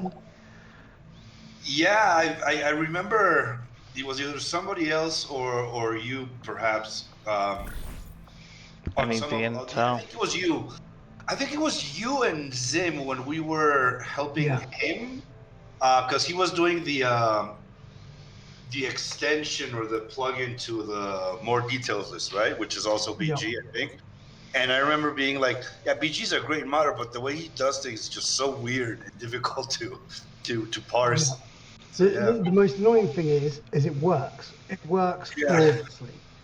But the way that it's working is just like, it's a completely new struct for second wave options that doesn't actually exist in the base game.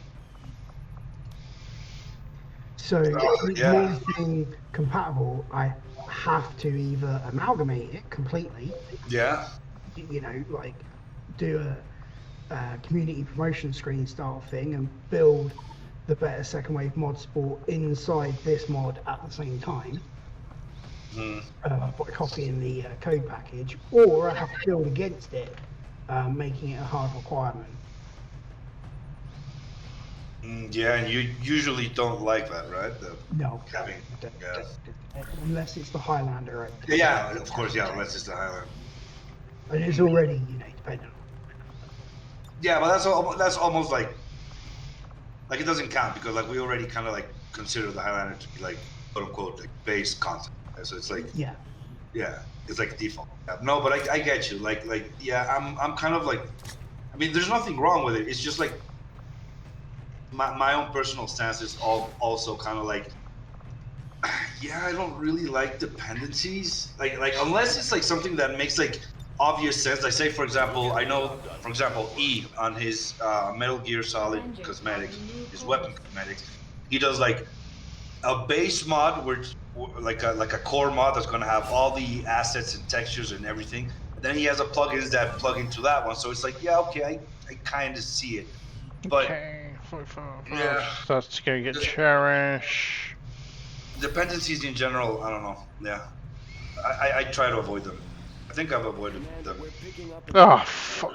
I think like if someone was doing Oh, something ambush. where like they were adding status icons to unit flag extended, it wasn't Yeah, doing yeah. it, then having unit flag extended as a dependency makes sense because you need that for the second thing to function. Yeah, exactly. Yeah. Exactly. The new screen that I'm trying to build is just supposed to be for, you know, the vanilla game, basically. Yeah, like the core design conceit of the mod you're making is it's not an extension on any existing mod. It's so I can totally see the apprehension to be like, And the weird thing is if I ignore mod compatibility or anything else, it makes the task so much easier. yeah, but Like it literally becomes I copy the base game's screen function, turn it into a panel, and then invoke the panel. Like it's so much easier.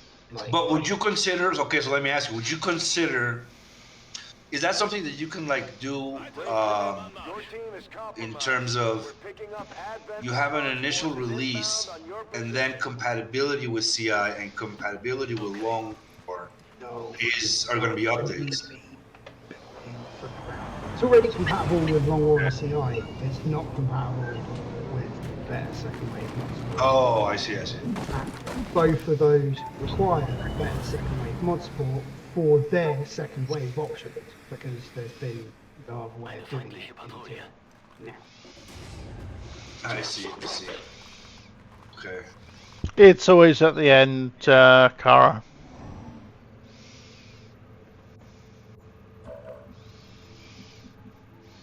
Yeah, unfortunately, it's always at the end. So, without spoilers or anything, but I woke up to an interesting series of messages. And now I feel I'm on the clock.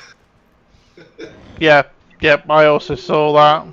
The Highlander rupture debate. I saw your how you added. Yeah. I mean, and like you said, like Hey, son. That subsided, but it was like, I mean, you saw how that went. Like, it definitely. I'm with you that it went. And the Highlander becomes Iridar's Highlander from Community Highlander. Yeah, and that's the thing, and we were talking like kind of like in tandem, and we're with I'll admit here, when Robo Jumper was asking for new Highlander key owners, it was the exact thing that just happened with Iridar to Iridar and you is the exact reason why I declined having the keys to the Highlander. Because I damn well know that if I had the keys to the Highlander, everybody would be using fucking all of my mods built into the Highlander. Yeah, exactly. It's like, yeah. It's like you give me the keys to the Highlander, and suddenly there's no skirmishers or men in your game. It's like, yeah. Sorry, it's in the Highlander. There was a change there for sexualization weighting, and I made it 100% female, and men just don't exist in XCOM anymore. Deal with it, sucker. Right, yeah, and then it's gonna be like, oh, can you expose that to config, Rusty? No, fuck off. Make a mod. Yeah, exactly. It's like, hey, I don't use psionics, so just not gonna be any psionics anymore in XCOM. Could you put that as a config? No. Like, that's what got me. And it's like the further we went into it and talked, it was like it was conflicting to me because I was starting to see that the changes proposed weren't that big. The changes were minimal. Issues 2 and 3 from the list were actual bug fixes that needed addressing. Yeah. I think Iridar addressed them correctly. It's just making Rupture stack was no. That was just the Rupture stack. That's not, that's a personal flavor choice that you want Rupture to stack. Yeah, and I'm with what you said. It would definitely be overpowered if you could stack ruptures. I mean, we're talking about like, yeah, even if you have if you stack enough ruptures you could probably kill the Archon ruler in the first meeting, right? Which is like suddenly you do an attack that deals 57 damage or some shit. It's like, yeah, from it your makes sense. It makes 57 damage from your stock miss. Yeah. Mm-hmm. You know, from your 1 damage stock miss, currently does 57 stacked rupture damage. No, it's just no. And if that is a change to be made in the Highlander, then it's to be made in the Highlander config gated, and then an exterior mod. But he did have a good point, and that's where I was becoming conflicted, because it was like, okay, once we'll address the attitude as a separate conversation, but just a conversation in terms of, is this thing a bug? Does it require a fixing? And this is the fix proposed.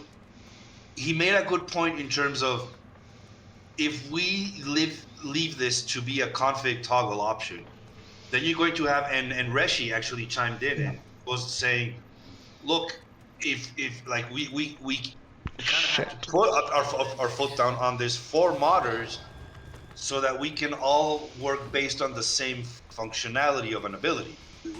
So I understood that, and that was a bit frustrating to me and my point, because I was like, look, I understand that the initial damage on rupture should probably not be included, but I was like, dude, it was like the old man, get off my lawn talking, was like, dude, I've been playing this game for 8 years one way.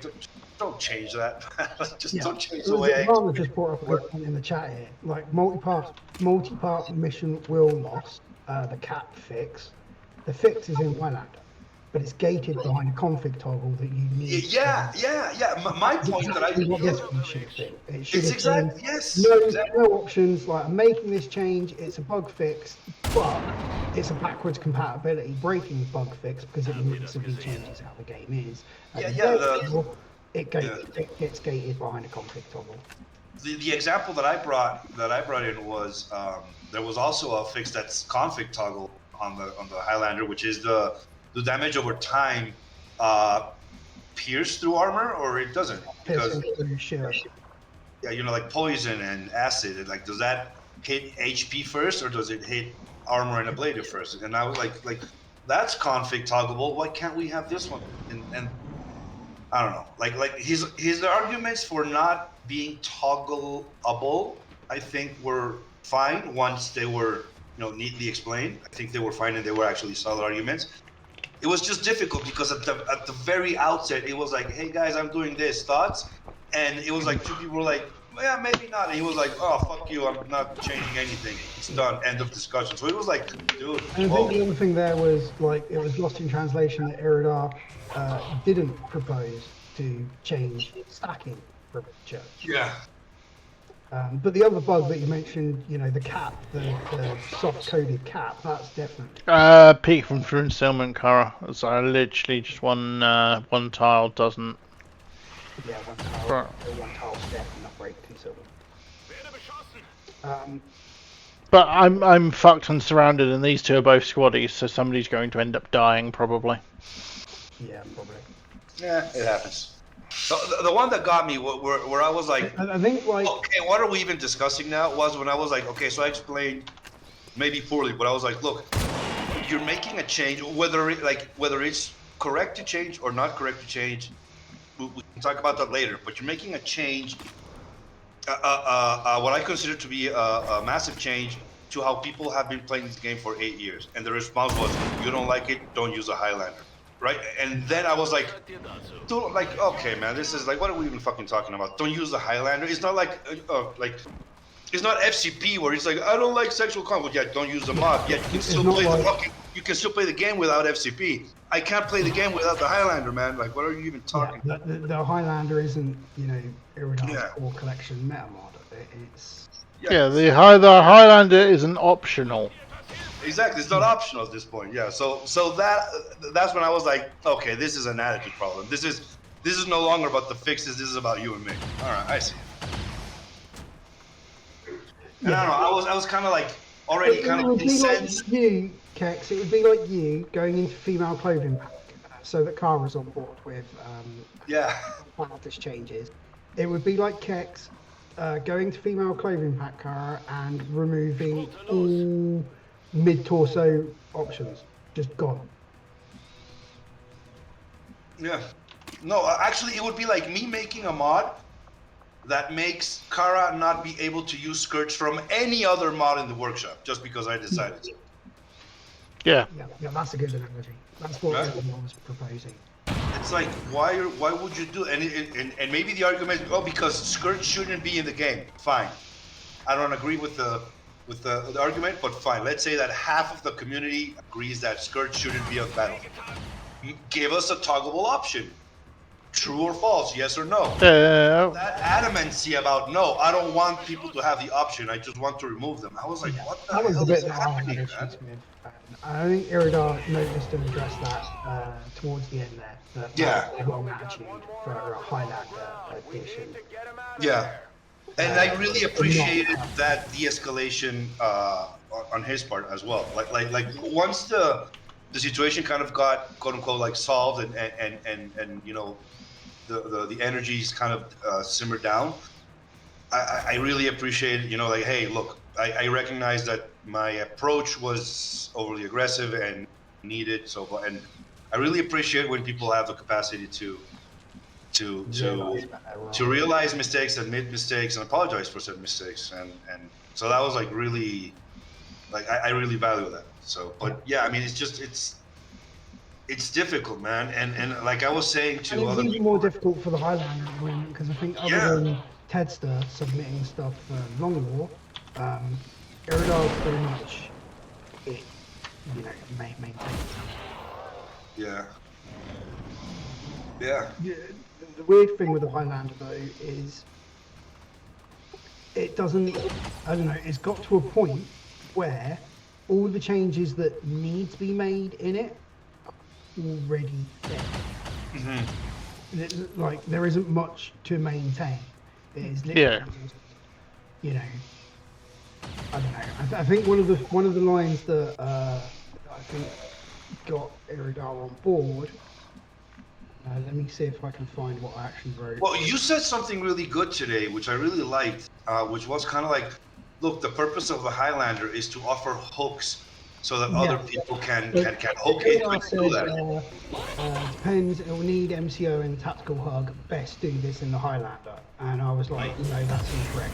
It's best to create a non-intrusive method for another mod to do that in the Highlander. But yeah, exactly. It's like maybe we should have a meta mod with all of the bug fixes, including this fix he's proposing, and that meta mod of bug fixes is allowed to exist thanks to the hooks the Highlander proposes. Yeah. But the fixes aren't in the Highlander per se. The Highlander should be about putting it in hooks and events, the common used files, and not require MCOs from other mods. It should be directly changing stuff by itself. Which also deems to the fact of what actually is the Highlander. Is it a massive compatibility bridge mod that allows other mods to do things, or is it a massive collection of bug fixes that fix the base game? And in my opinion, it's the forward. It's the forward, yeah. Yeah, the Highlander is not a meta mod. I mean, it was difficult because I can definitely see solid arguments for both, right? Because I'm also of the mind of the less mods I'm subscribed to, the better, because whether true or not, my paranoia, my brain says, you know, you're very, very lucky, man. Adding less intrusive stuff, the game is going to be working as it was done by the devs. You know, like the fewer the better. So it's like yeah. For example, he mentioned a very good example, which was like it would be better to have one mod that offers a lot of fixes rather than having like 80 tiny mods that fix just one thing. And I was like, yes, I totally agree. The only thing there that gets me with that, and is the whole reason why I'm actually on a different opinion of. There comes a point when a bug fix collection mod is no longer bug fixing. Exactly. And yeah, that's what we're talking about. Like, yeah, when here's you a have a perfect scope. example because Zelfana's in chat at the moment.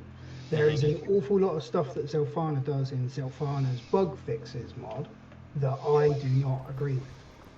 However, there is also a massive amount of overlap and crossover between Zelfana's bug fixes mod and my own local bug fixes mod. Yeah. But because there's a point where certain bug fixes become, subjective to the user. And I think that was also part of the argument that was happening last night, because a lot of people were still like, is it a bug? Because you're like adamantly saying this is a bug, and it's I can definitely see how one could interpret it as a bug, but the truth was the ability, how it works, and Yay, Sentry Grenade. how it explain how it works, they do not match. So you have two options. You either change the ability to work how it's described, or you change the description to be accurate to how the ability actually works. And he was like, yeah, but I'm not changing the localization. Like, why are you changing We went through this localization? earlier as well, Kex. In Iridar's eyes, fully understand this viewpoint from Iridar. In Iridar's eyes, fixing the code to match the description is a lot easier than fixing 7 different language localizations. Oh, yeah, that's fair. Because I would just do it for English and ignore it. So yeah, that's fair. Which is something that also can't kind of be done in the Highlander. Because yeah. You need to consider every other language in the Highlander. That's true. Yeah, that's a good point. Yeah, and he was like, I don't want to set a precedent of changing localization to Highlander, and I was like, why not? But then I saw it. I was like, yeah, you don't want to deal with all the languages, and it just sets a weird precedent. And then you also end up with like a weird thing where I don't know, the change in English might make perfect sense. Yeah. Like rupture does not snap. That sounds like such a simple sentence, makes perfect sense in English. I wouldn't know how to say that in Spanish. I would not. The moment you put that in Korean, and retranslate it back, and it actually says, stacking rupture does. Yeah. It's like. Well, thing is, the way it's worded doesn't say it stacks. Yeah, I was using that as an example, Cloister, of like. No, the main contention. Okay, the main point of contention, Cloister, is the following. That dark event. Rupture, the vanilla rupture ability, doesn't stack. No. The because the stacking was an issue, everybody was on board with the stacking. The point of contention was, as it works currently, vanilla behavior of rupture is the initial attack is benefiting from the rupture status. So if you were to do 3 damage, you're going to be doing 6 as the initial attack. And the description says, guaranteed crit attack, and all subsequent attacks will receive a +3 damage. So the description is saying all attacks after this effect, but the behavior is that first initial attack is also benefiting. I stand for an engineer. That was a whole. Yeah, and that was the thing. Like that, it should have been so easy to put that behind a config toggle. I think so too. And that's the thing. Like I realized I was being kind of like a stubborn man and being like, is it really that big a change? I mean, in my campaign, I'm gonna lose 3 damage. Like, am I really bitching so much for this? It's like, and then I realized it's not change. From the base Grenadier Rupture, you're going to lose 3 damage. But in my game, for example, my Bolt Casters have 5 points of Rupture in their weapon damage value. For me, the fact that I moved my Bolt Caster down to doing 2 damage, because it ruptures for 5, therefore doing 7, that's a massive change, because now it would only do 2. Yeah, exactly. Yeah. And that's where like it being a massive balance change. Yeah, and then other people, Tep also jumped in, and a lot of people were jumping in. Could we find a way to re-add that damage that you're removing from the fix in another mod? And that got a little bit more it just kind of like confused the discussion even Because the more. only way of re-adding that damage is to MCO.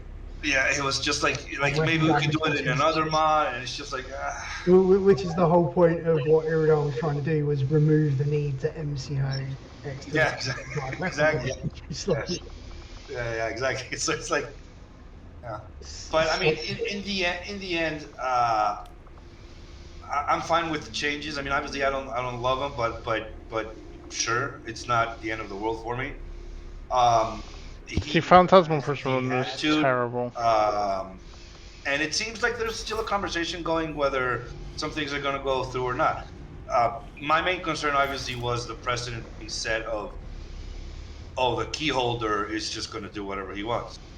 But I mean, at this point, there's nothing. It's like I said, it's a tedious, thankless job that nobody else is gonna do it. So, which I will put out there.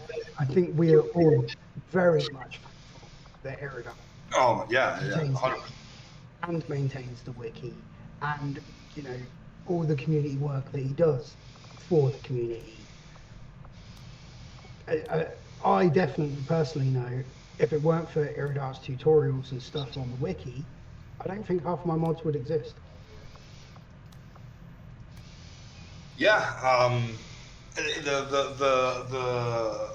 the stuff he's added to the community in general, not just like his own personal mods, but like you said, the wiki, the guides, the rules, Reddit, the Highlander, of course. It's, I mean, and he's also individually helping people with questions and stuff. So it's like, you can't deny the contributions the man has added. It's just there's sometimes there's an attitude.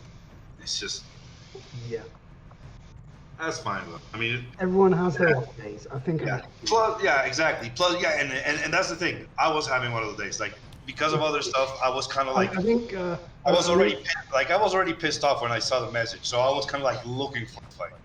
And when I saw this, I was like, I think Kyle has reminded us that we should drink something, which is a very good thankful for the hydrate. Cheers, Ryan. A perfect thing for us to completely change track. Has anyone tried the Mech Troopers Boy Back mod?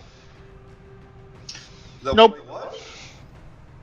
There's a new Mech Troopers mod on the Reddit. See, I'm with Kara on this one. If I can't make my soldier sexy, I'm not using the mod, so I don't touch mechs or troopers or sparks.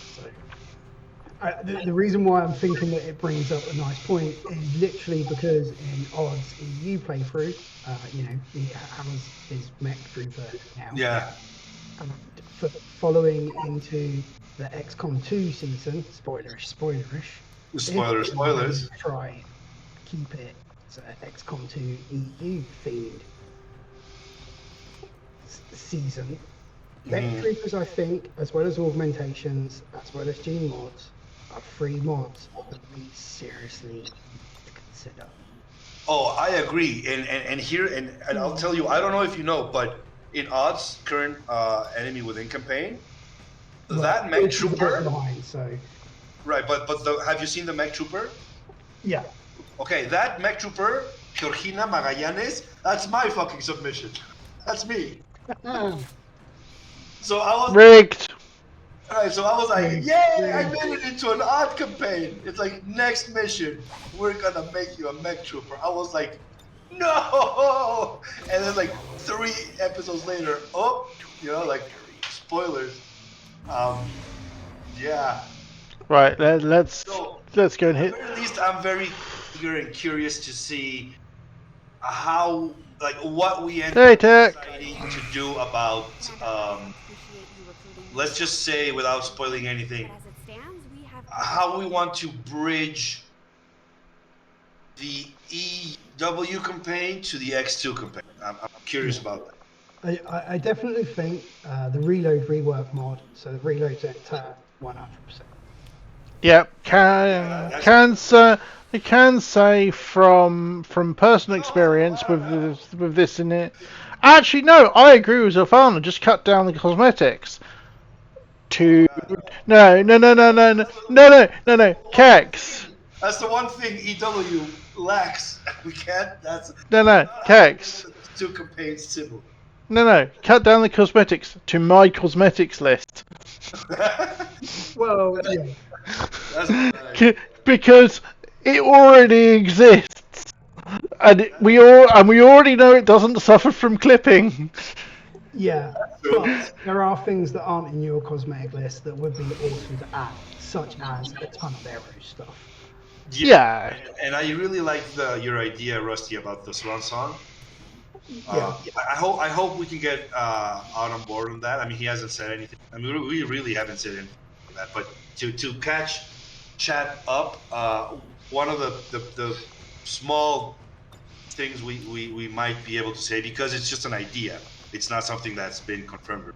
Yeah. Which is, always got to remember when we're public on the stream, we need to have to be careful. caution. We can't say. Exactly, we have to be very cautious about what we say and what we don't say. But since this isn't a thing, it's just an idea, a proposal. I would like to share it because, Rusty, I think it is a very nice idea, and that is, there's a number of modders throughout the 8 years of XCOM 2 that have they've stopped and they've moved on to other games and they've loved their time modding XCOM, but they're finished. And all of us as players, as modders, as streamers, as the audience, we love the work that these modders have done. So the idea was kind of like to include at least one, but if more makes sense, more of the mods from some of the modders that are no longer active. Kind of like as an homage, as a thank you guys for all you've done for all this time making our games more fun. Like, here's a nice showcase. Yeah. That's a very nice idea. Yeah. I think it's really cool. Yeah, especially for some of the people that recently left. Yeah. I mean, like our most recent, Aeronautic. I mean, I've been modding alongside him. I want to say 7 out of those 8 years, probably. I mean, we both were modding before War of the Chosen Ones thing. It was like, it's insane, and he's like very young and very eager, and he's really trying to pursue like an actual. I mean, I don't want to speak about his own personal stuff, but like he wants to like really do professional grade stuff. So he's now dedicating his time into learning all that stuff. So I think that's very cool, a very cool reason to finally move on. So yeah, like and yes, he's done some questionable mods, but he's also done some amazing stuff both for men and women. So that's also very cool. That's also very cool in terms of cosmetics. Yeah. Yeah. That's definitely stuff from Arrow and from yeah. Stuff from Arrow, stuff from E, stuff from Musashi. Stuff from Eclipse. I think Odd is on board with another CI campaign, which I'm happy. Yeah, I think so too. Because in my opinion, even with us streaming it here, and not offensively to Headster or anything, but CI does not receive the amount of recognition it should. No, it doesn't. And I saw what you said, Tag, and I'm so glad you're picking up CI again, because I have always said CI is the perfect middle ground for me. It doesn't have it's more complicated and more involved than vanilla, but it doesn't have Long War's bullshit. It's definitely the middle ground is a nice middle ground is a good way. Yeah. Also, hey, Jack. Step up from vanilla, but not as much overcomplicated. Plus, it has that big benefit, I mean, and again, like obviously, mad props to the work that Tedster has done. But the environment around CI is more friendly, compatible with other existing mods in the workshop. And alone, it just helps. You know, it helps. It puts it. You know, it gives it that edge in terms of like Firaxis's biggest hurrah from XCOM 2 was obviously making open modding, and we've seen the community take that to so many crazy levels. Hey, bunny spot.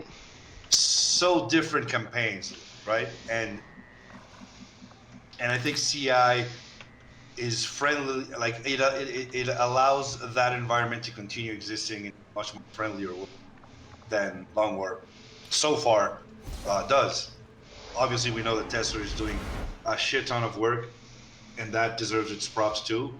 Yay! Hopefully, one day we'll see. You know, we'll see a Long War. Tech. I'm not just the only one that's happy about that.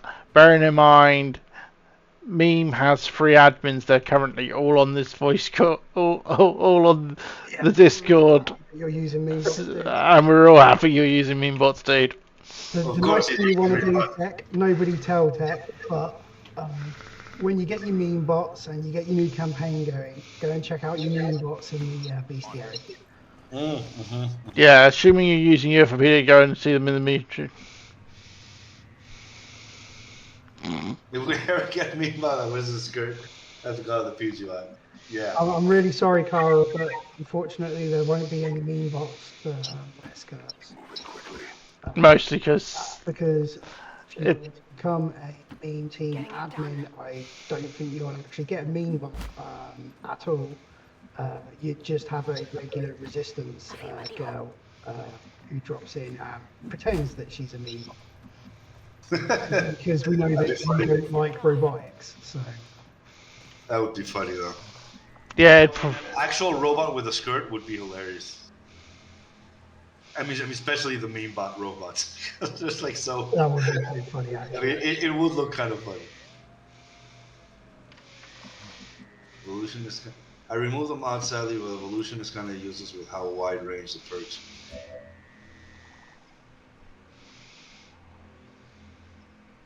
Remove what mod? Sorry, we've lost you. The Advent Evolution from Stukov? Is that what you're on about?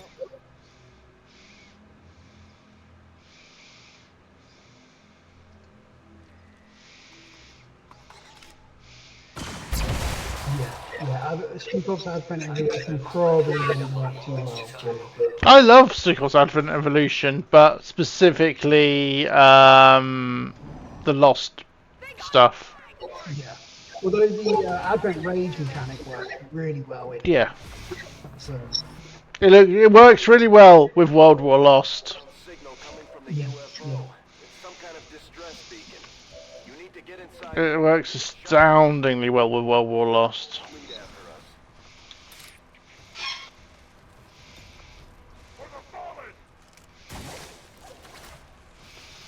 Jesus Christ, Rusty. Did I just miss that? Yeah, you whiffed and caused somebody else to panic. Brilliant. She's just gone in for the strike straight away. Yeah, I know. Watch this mess as well. No, it did. Oh, and you got both of my people on this mission. Yeah. Oh, well, in that case, Tiger should run forward and burn the tree down. Burn. Whatever you say. I'm excited for things to come. I need to get my next update in shape and release that eventually. Looking forward to FC.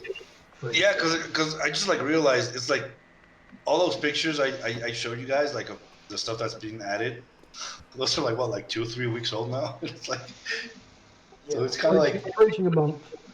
Actually, yeah, there you go. So it's like you guys are sitting on things like we were discussing earlier, new icons from Evil Bob. Yeah. Making a point of forcing myself to update it when you've done them and said them to.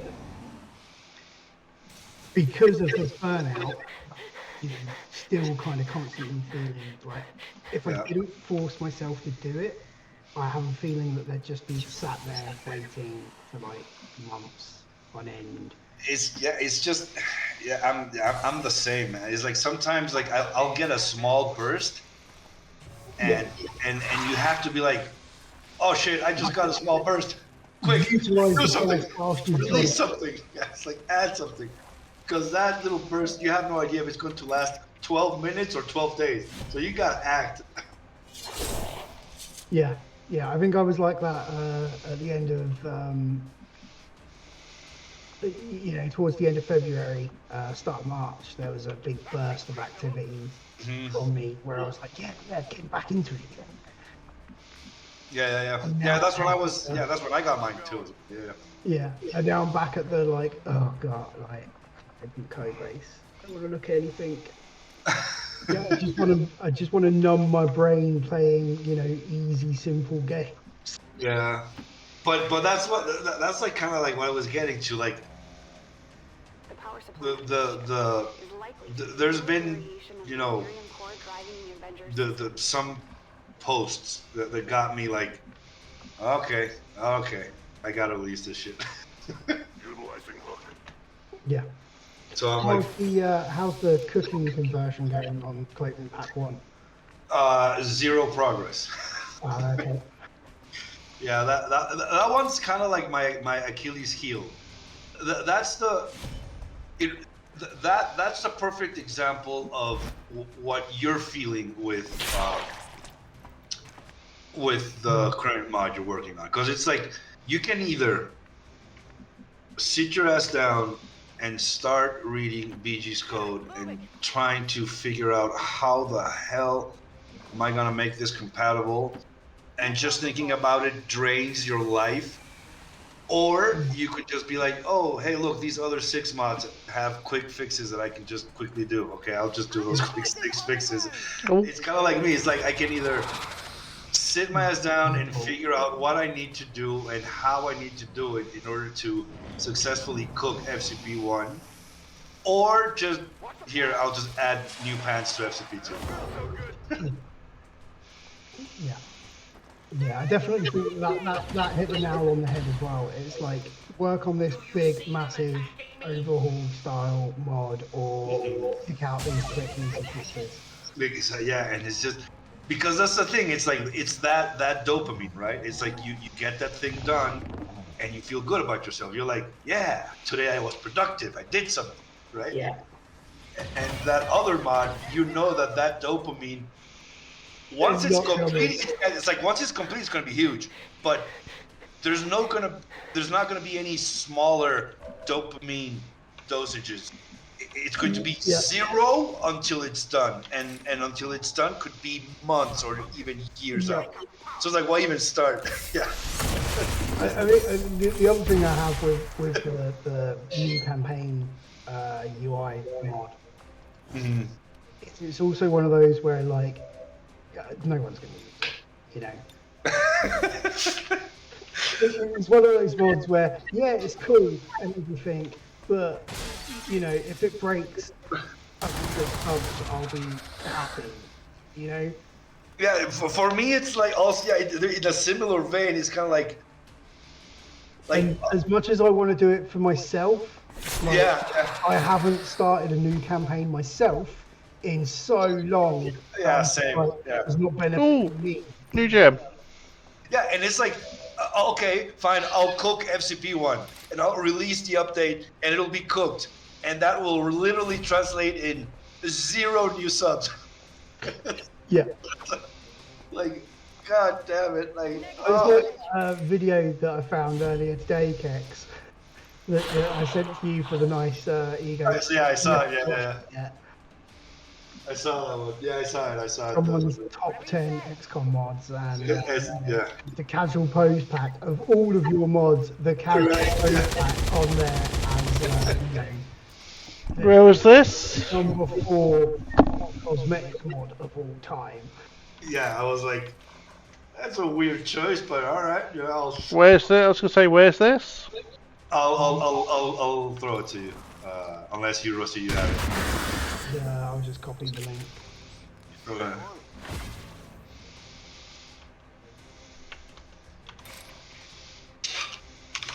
Dan, so I watched this earlier, video on YouTube earlier of top 10 XCOM 2 mods. I was curious about what was in the top 10 XCOM 2 mods. It was funny because there was a small time YouTuber back when War of the Chosen wasn't even out, and he would do kind of like his top 10 mods of the week. Yep. And back then, I was literally making a new Mass Effect squad mate release every week. So I was like, for weeks, I was like the number one on that. And I'm talking like a YouTuber with like 5 followers, you know? But I would just like watch those videos and it got to a point where it was like, and for number 1, surprise, surprise, you know, and here's, you know, like Liara. I will admit that I was feeling, you know, the reason why I watched this, because it was only from 6 months ago. And I was actually curious of watching it as to if any of my mods were in there. Right, yeah, of course, yeah. We're always looking for that, you know, validation, that ego boost.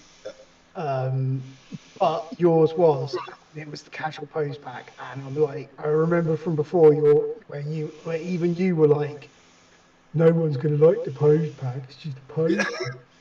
And validation, dude. Here's your validation. You made number 4 on this guy's top 10. Oh, yeah, this guy's cosmetic section, like not even overall, yeah. Yeah, the problem is it's Call of Duty weapons. Meh.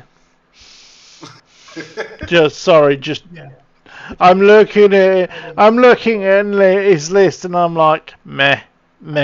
Ooh, post pack. With any of the rest of his choices. Yeah, exactly. Yeah, it was like, this one? Like, really? This one? Yeah. Oh, Tech, that would be, you know, like my dream is like a huge, dedicated Mass Effect XCOM 2 campaign. And yeah, like factions with the Blue Suns, Eclipse, Blood Pact. Oh my god, dude, that would be insanely cool. And the thing is, like, I agree, Kara, we do.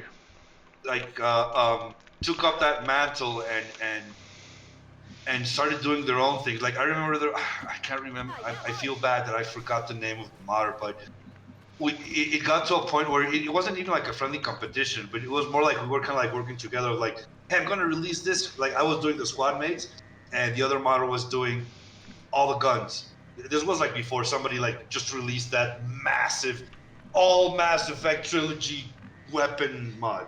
It was like he would be doing like standalone weapons. So it was like this shotgun and the Viper sniper, the Mantis Viper, this one, that one. So there were a lot of people who were like on the comment section of both of our mods, be like, oh my god, this week we get Solarians and the Grawl spike thrower.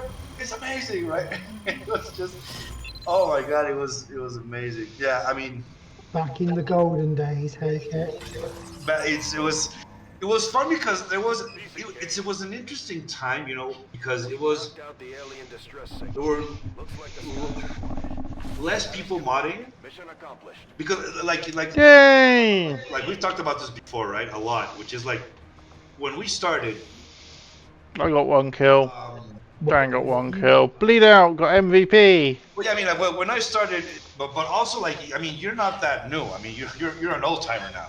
And the thing is, like, you got to a point where there wasn't as much documentation on how to mod when you started than there is now. Yeah, true. Right? Like, so it's like it's like now it's easier than ever for anybody that has a dream about modding XCOM to look up the documentation. It doesn't matter if it's a gameplay setting, if it's a new class, 2 kills target, and mismatch. Literally all mismatch did was panic. Yep.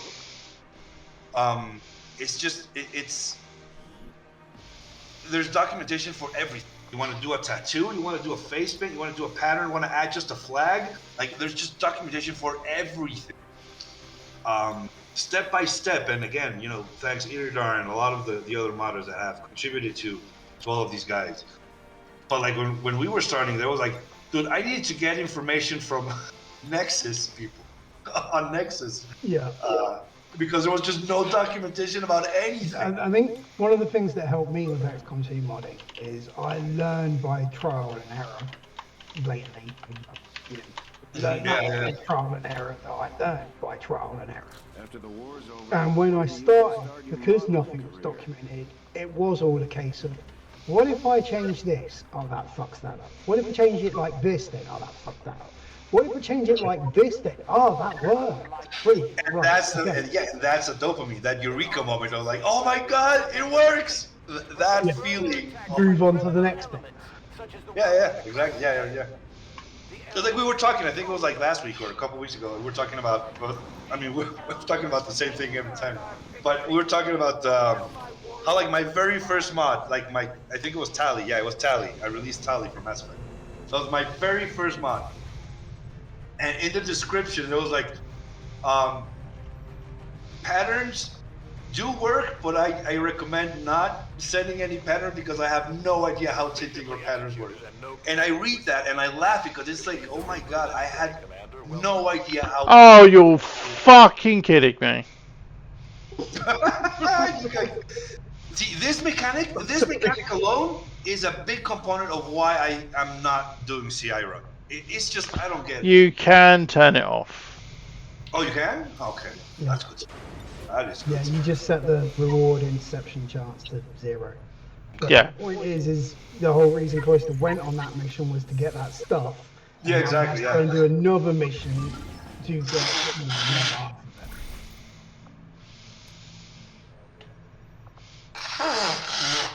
it. Yay, I can get another spark. Back to our modding. It's like, I feel sometimes that we're like these like old white beard robed men around the campfire talking about our glory modding days. It's hilarious. During the war. Exactly. Yeah. All right, gather around. The rise of XCOM 2 modding. Yeah, gather around, children.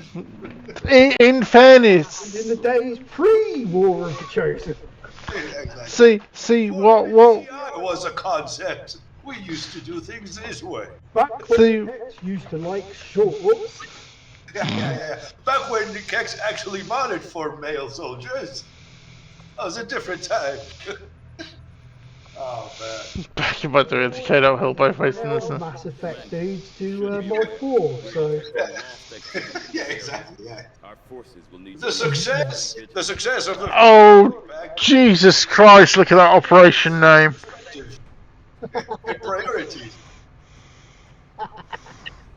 Oh. Look at that operation name. What is it? Nice. That's, Is this the follow-up mission? this is the save intercepted supplies. Yeah. So, Lost and low visibility. I'm pretty sure at some point there's got to be an in-joke there that, you know... Head up ass, yeah. How much it rammed you in it.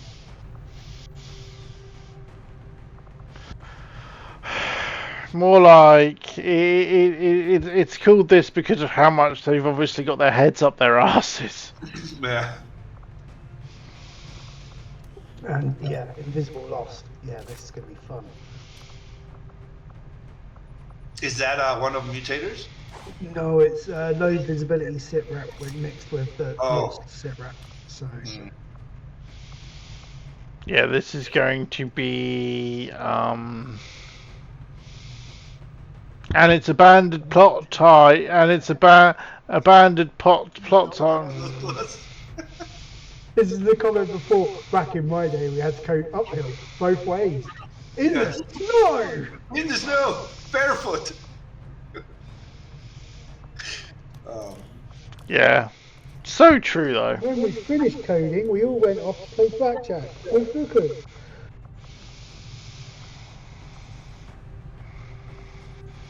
That's the thing, son. You can do it, and especially if it's something that you want to bring back from Chimera Squad, because it's like already 90% exist. the same. You The can same get help workflow. exporting and importing them into X2.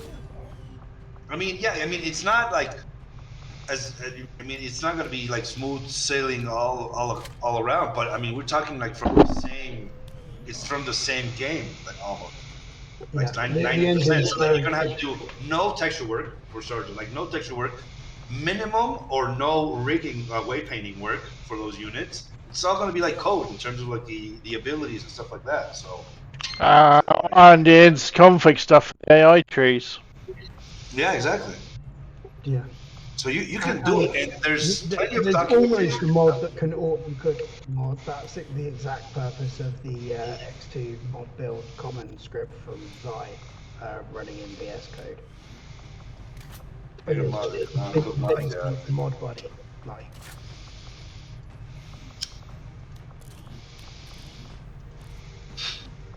Yeah, we've definitely come a long way in terms of modding X2. Oh, for sure, and It really makes me worry that if they were to ever bring out an X3, if they did not have the same level of modability, I think it will flop. It would. think Probably. so too. Yeah, exactly. Because now it's Which it's is part the of the exact X thing that hit DNA. Chimera Squad. Like, you know, it's lack of easy modability options, and it's just dead. Like the workshop for Chimera Squad is dead, and pretty much the game is dead. Now it's a slightly different vibe, but everyone backported everything to XCOM 2, and that was that. You know? Right, but there's also kind of like I think there's a little bit of chicken and egg thing going on in terms of, and I'll use myself as an example because XCOM 2 was my very first ever venture into modding. I had no knowledge of coding, no knowledge of like I had rough knowledge about how 3D meshes work, but that was it. And I mean, So Grim, Whiteout, Azurewin, Fearless, and Candyvan. The thing is, like, if you have the proper documentation and it's for a product that you love, you're going to put the effort into learning the tools to make stuff. And I think that's what happened to me. I saw Chimera Squad, hated the game, so I was like, I don't have the least bit interest in learning VS Code and all this stuff just to get stuff from there and add it. Like, no, I'm not interested. Because it would be like, yeah, you can add stuff to a game that I don't even like to play. And also it was like a lot of that. So it's like they need to be. So it's kind of like they need to make both things right, which is you need to make a very cool game. Cooking is not difficult, Kara. It really isn't. You need to make the modding tools not impossible to learn and follow. And if they can, which they did, but even better, offer documentation with the game's release. Yeah, I will say the fact that you can do everything for XCOM 2 modding in VS Code now using common scripts, etc., is awesome. But the fact that Modbuddy itself, open mod, write code, build body, like, it's so simple. It is. It really is, and I think that's the reason why the modding scene has been so successful, because it is easy. Yes, it's janky as shit, and there's a lot of issues, but it's ultimately very easy to do. And yeah, Kara's made a good point there, like the modders of Starfield. Modders of Starfield could do loads more, but they've just moved on or gone back to Skyrim or gone back to Fallout, because those games already offer all the mods for all the stuff that they want. Like, and from what I've read, those games are much more rich and fun to play than Starfield. Yeah, and I think Starfield's biggest issue from what I've seen and heard from it, and it's the exact thing I thought with them, it's just got nothing in it. It's got no content. Like, it's the exact same thing that eventually got me frustrated with Eve, which was, yeah, massive game, massive player base, lots of cool things happening in a spreadsheet.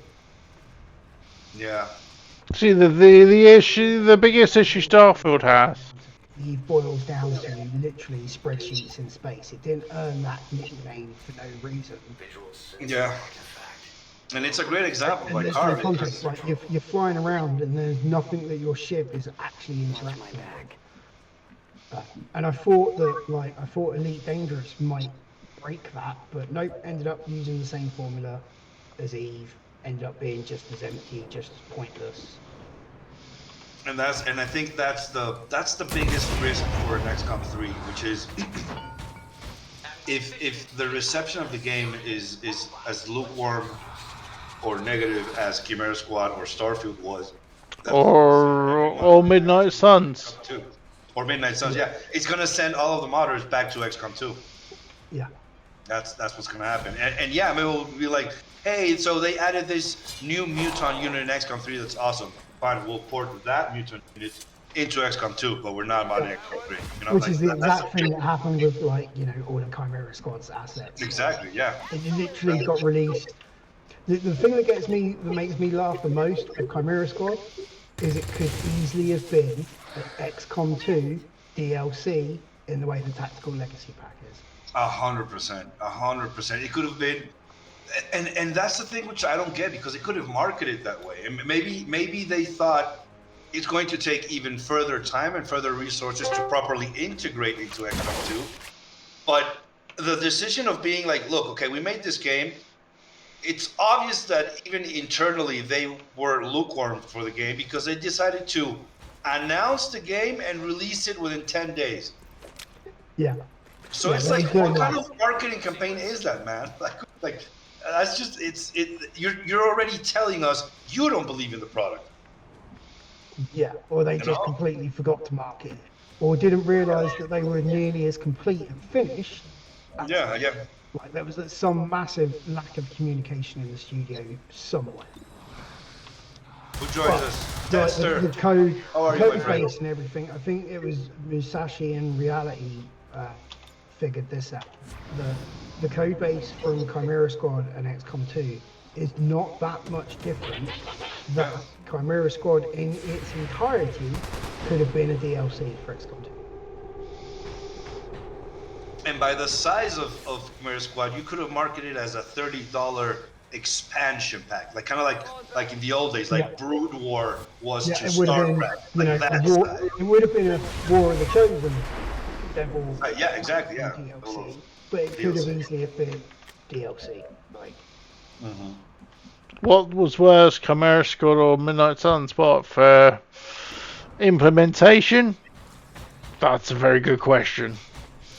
I think maybe what was worse for the studio, probably Midnight Suns. I don't think. Yeah, worse for the studio was Midnight Suns, but worse for I think the player consensus is Chimera Squad, because all of the people that have played Midnight Suns love Midnight Suns. The thing is, not a lot of people played Midnight Suns, because when they saw, card game, I'm out. Yeah, I think the issue with Midnight Suns, not being funny, that most people saw, this does not tie into the Marvel Cinematic Universe that you have currently been following for the last year. Also, that was a huge factor. Huge factor. Yeah. Like it came at the just after Infinity War and Endgame. Into the cinematic universe's life, and then didn't tie into the cinematic universe, but kind of did. Because if you look at like Midnight Sun's representation of Iron Man, Captain America, Doctor Strange, they're very much based on the MCU versions. As opposed to the comic book version. Yeah, like I was reading the wiki on the comic book version of this arc, and it's like, well, it didn't have any of and Blaze and Nomad and Magic and like all these other obscure Marvel heroes, and it's like none of these others are anywhere near the story. But obviously they added them because it was like, dude, nobody's gonna buy Ghost Rider. So it was like, Hey, Ghost Rider's awesome, but the problem is they used the wrong Ghost Rider. Yeah, and then they used Robbie Ray's Ghost Rider instead of Johnny Blaze. Yeah. Instead of Johnny. Which was also another completely weird design decision. They used the Ghost Rider that nobody knows. Well, they used the Ghost Rider that only the hardcore know about. Exactly. It's not like Miles Morales to Peter Parker. This is dude. Nobody knows who this Ghost Rider is. But I mean, props to him for trying. And from what I've read, everybody that's played the game absolutely loves it. But it's just it's such a weird amalgamation of genres going in. Like, I turn-based tactical but card game, but in the Marvel cinematic. Like what? Like it's such a weird salad. It's like putting like strawberry yogurt as a pizza topping. It's like, Yeah. okay. Yeah, those things are delicious separated, but combined together, and yeah, it's just it's weird. Yeah. I agree with you there as well, Simon. Odd's presentation of Capes, the Capes thing itself, very much like the showrunners. They've all got Chimera Squad flashbacks to me.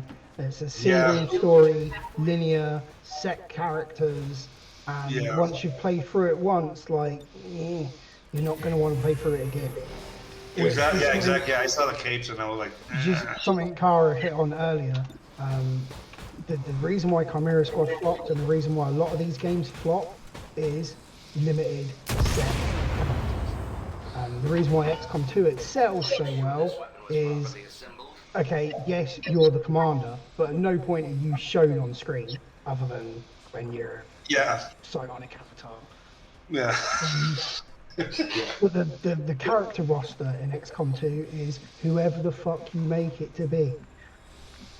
And even that decision, man, it's something that I still find it difficult. And there's so many games that don't follow that. Like even Gears Tactics. Right, but it's like, but like I look at StarCraft, right, and that's also, I mean, that's real-time strategy, but it's also isometric, and you don't have, Raynor and Zeratul being, looking up into the sky at us and being, I hope the commander doesn't, get us killed. Like, no, man, it doesn't exist. We're in inanimate. We're just controlling shit. We're not a character. Why is a commander a character? It's just, it's limiting in terms of story. What are you? That was a weird decision. Yeah. But it doesn't break the game, like you said. It's that point there. It's like you can't make your own heroes, and if you hate the main character already, the game's to you. Yeah, exactly. That's a good point. I've run into this extremely thing, and Kex, don't take this like my Mass Effect playthrough dead, because I don't like my Shepard dude. He sucks. and I haven't brought myself to restart it yet with a female Shepard that I would actually get behind and enjoy and engage the story of. Yeah. No. I mean, I think it's totally valid, and that's the thing. It's like there are important decisions that, as a developer, you kind of have to really keep your focus and understanding of, and like kind of like reading of the community in terms, like, for example, another example for me was, okay, so I understand that the Mass Effect trilogy is Shepard's story. Cool. When they announced Mass Effect Andromeda, I mean, obviously this was after the whole ending debacle, so a lot of people were very sour on both the Mass Effect trilogy, but especially on BioWare. A lot of people, when they announced it, they were like, dude, you've made such a lore-rich, fantastic universe, it would be stupid to force us again to be a human and not let us have an avatar that we can create and be any alien race or any character or any. And once again, we're forced to being a human. And a lot of people were like, what is this decision, man? And so obviously there's a lot of pieces, right, into this puzzle. Like, you have to have a base outline of what the story you're going to do. And if the story makes sense with any character, do that. If it only makes sense with one race of characters, you do that. So, I mean, I don't want to be like completely negative on the decision, but it was like, it felt really weird in the same kind of vein of, yeah, let's make an XCOM game where permadeath is not a thing. Like, what? It just feels so against its DNA, against any interesting decision, against any customization decision. Like Kara was saying, if I don't like your preset characters, I'm stuck with them. So now what? If I don't like anybody in this game, it's kind of the reason why I fell off watching Ozark, the TV show. I was like, I just reached a point where I was like, every single character in this show is disgusting. I'm not rooting for anybody. So why am I even watching? It's kind of like that. It's like you have to be so careful about who's going to be your protagonist, what customization options are you going to allow there to be, if you're going to allow them to be anything. If you're making a game about superheroes, it almost feels like you should be able to create your own superhero. Especially, I mean, like, if we're going to make a game based in the DC universe or based on the Marvel universe, based on the Image universe, okay, let's follow those characters. But if you're gonna make a game about superheroes, or it's not based on any universe, everything is completely new, you're not gonna let me make my own?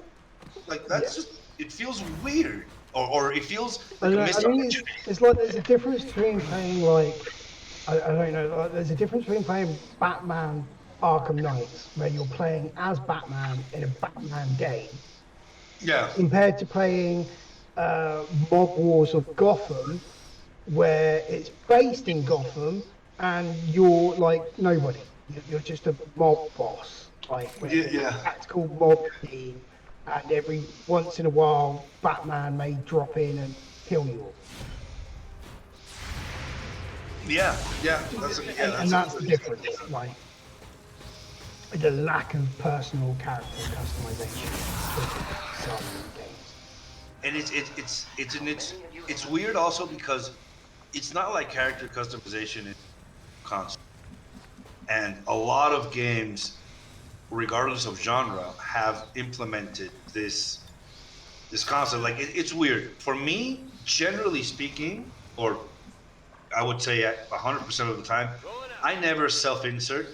I'm interested in following a character story. So for me, it's much more interesting following a pre-made Shepard in a Mass Effect role-playing game than it is whatever, Dragon Age or Baldur's Gate or whatever game that has just like an empty vessel that you can customize. And sometimes they don't even have a voice, like Link.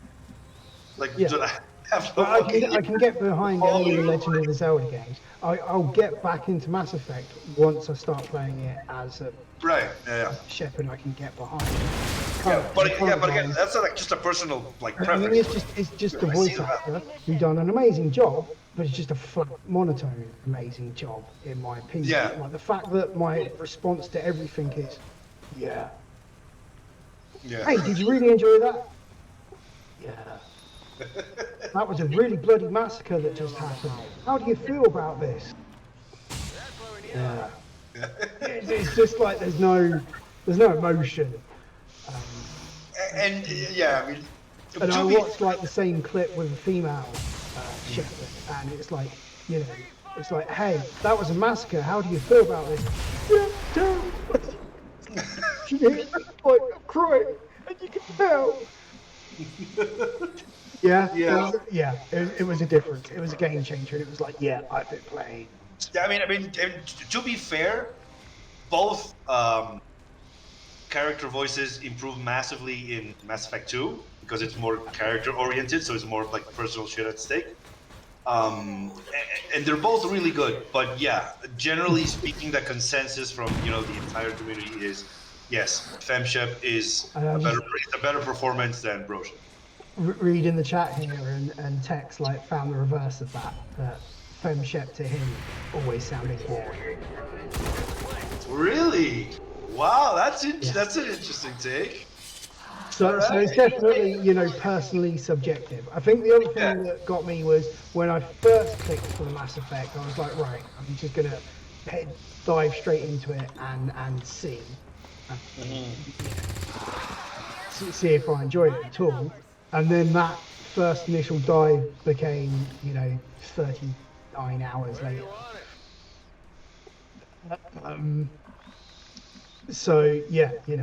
I should have designed my own character just straight from the get-go. Like maybe what you could try is wherever you left off, watch till the end, YouTube, and then play. Instead of starting Mass Effect 1 with a femship, go straight into Mass Effect 2 with a femship, and download one of those saves where you can get certain decisions. I think in Mass Effect 1, like Dex, I think I'm only like a third to half an way in. I'm still before the big mission where you're like, make sure you've done it before you go on the big mission. Yeah, okay. Yeah, Vermeer. Oh my god. Okay. Yeah. Fair enough. I mean, which is why I still think I'm early enough that restarting would be okay.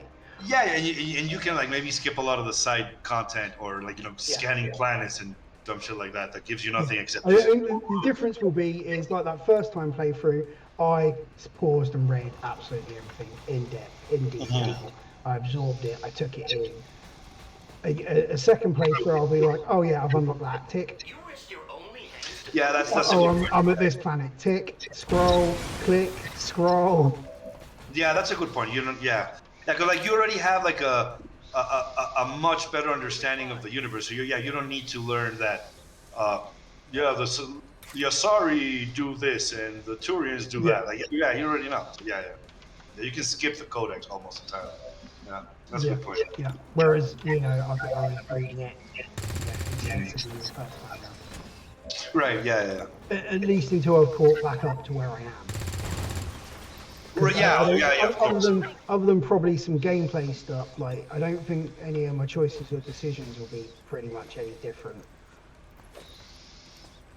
Yeah, I would say that from where you are, the big decisions that transfer over to Mass Effect 2, you haven't done those decisions. Yeah. I think probably the only big decision thing I did so far was freeing the Ragnite. Which I'd probably do again. Yeah, just do the same thing again. Because it was the right thing to do. You're bringing me back, man. The thing is I know that at some point that decision of freeing the Arachnid Queen is either going to come back and really help me. There's going to be something in Mass Effect 2 or 3 that is like massively, I don't know, super fly that is going to kill me. And the Mass Effect, the Arachnid Queen comes in and eats it and like easy victory. I love or it's going to be the complete reverse of that, and it's going to be like, oh yeah, let's go to the planet of honey where everybody gets to eat, lovely food. And we're going to go there, and instead it's going to be, took over by the Arachnids, and it's going to be a case of the Queen's going to fucking devour because, awful leash, everybody escape.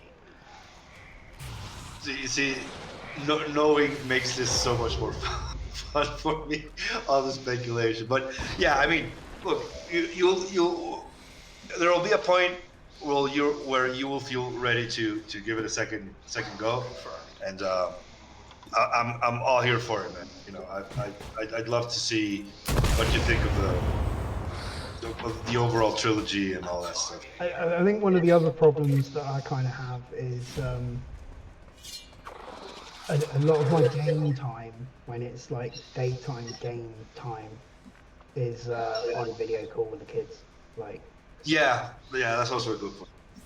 Yeah, you got other stuff. Yeah,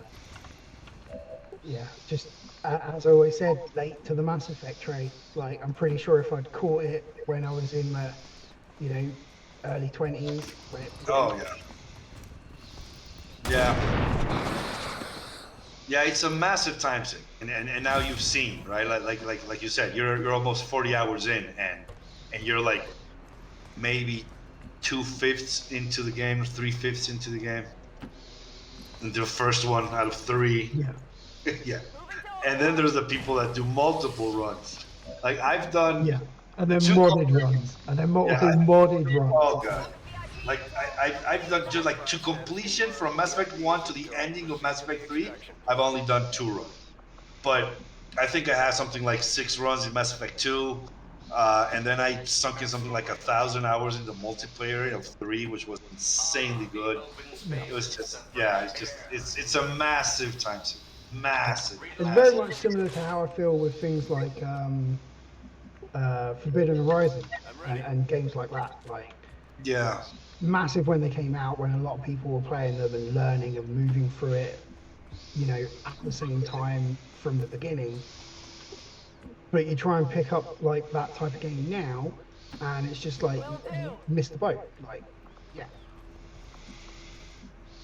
Yeah, the same thing happened to me. Yeah, with Horizon, I was like, I remember like I tried it. I played it like for maybe I don't know 2 hours, and it was just like, you, here's what made Or me. even like Destiny or Destiny 2. Oh yeah, I'm not. Loads of people massively enjoyed those.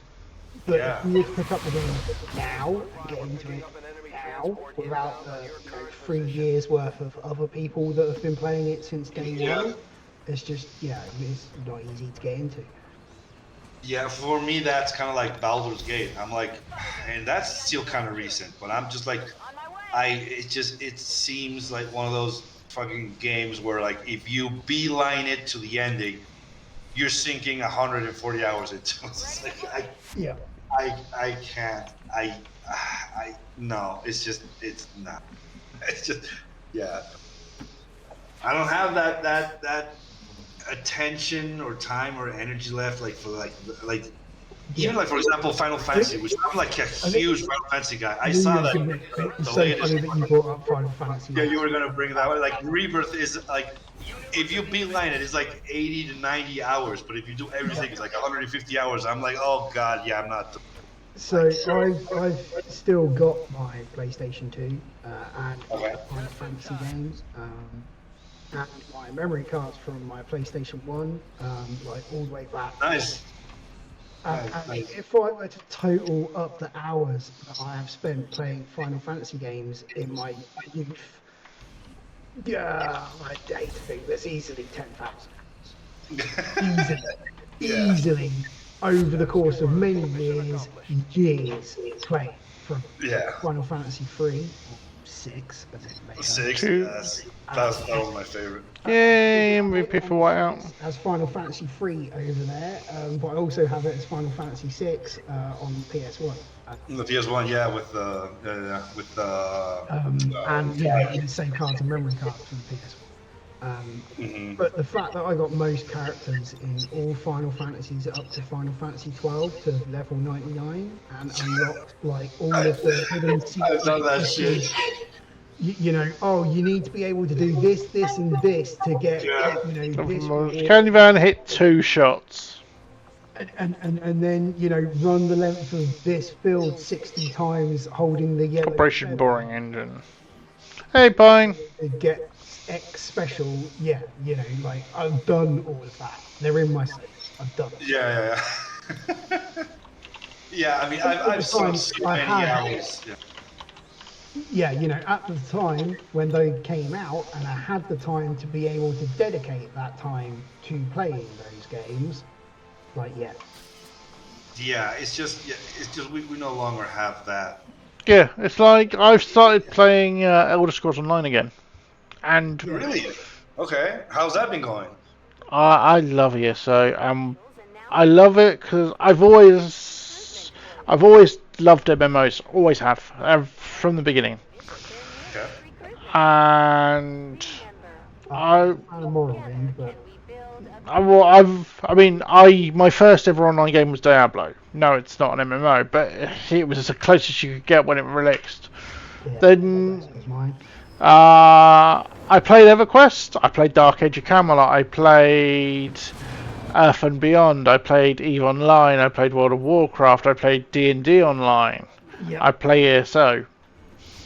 But the thing I love about Elder Scrolls Online is because after they did the One Tamriel update, and I didn't start playing until after One Tamriel, the content scales to your level, so you can go wherever you like, and you can play it as casually as you like. And most MMOs, if you join later than your mates, You're constantly playing catch up, and you don't actually get to play together. ESO, no, you're scaled to the. You won't have their gear and their amount of abilities, but actual combat effectiveness, you're scaled to the same level, so you can play together straight away. But let me ask you: Are you feeling?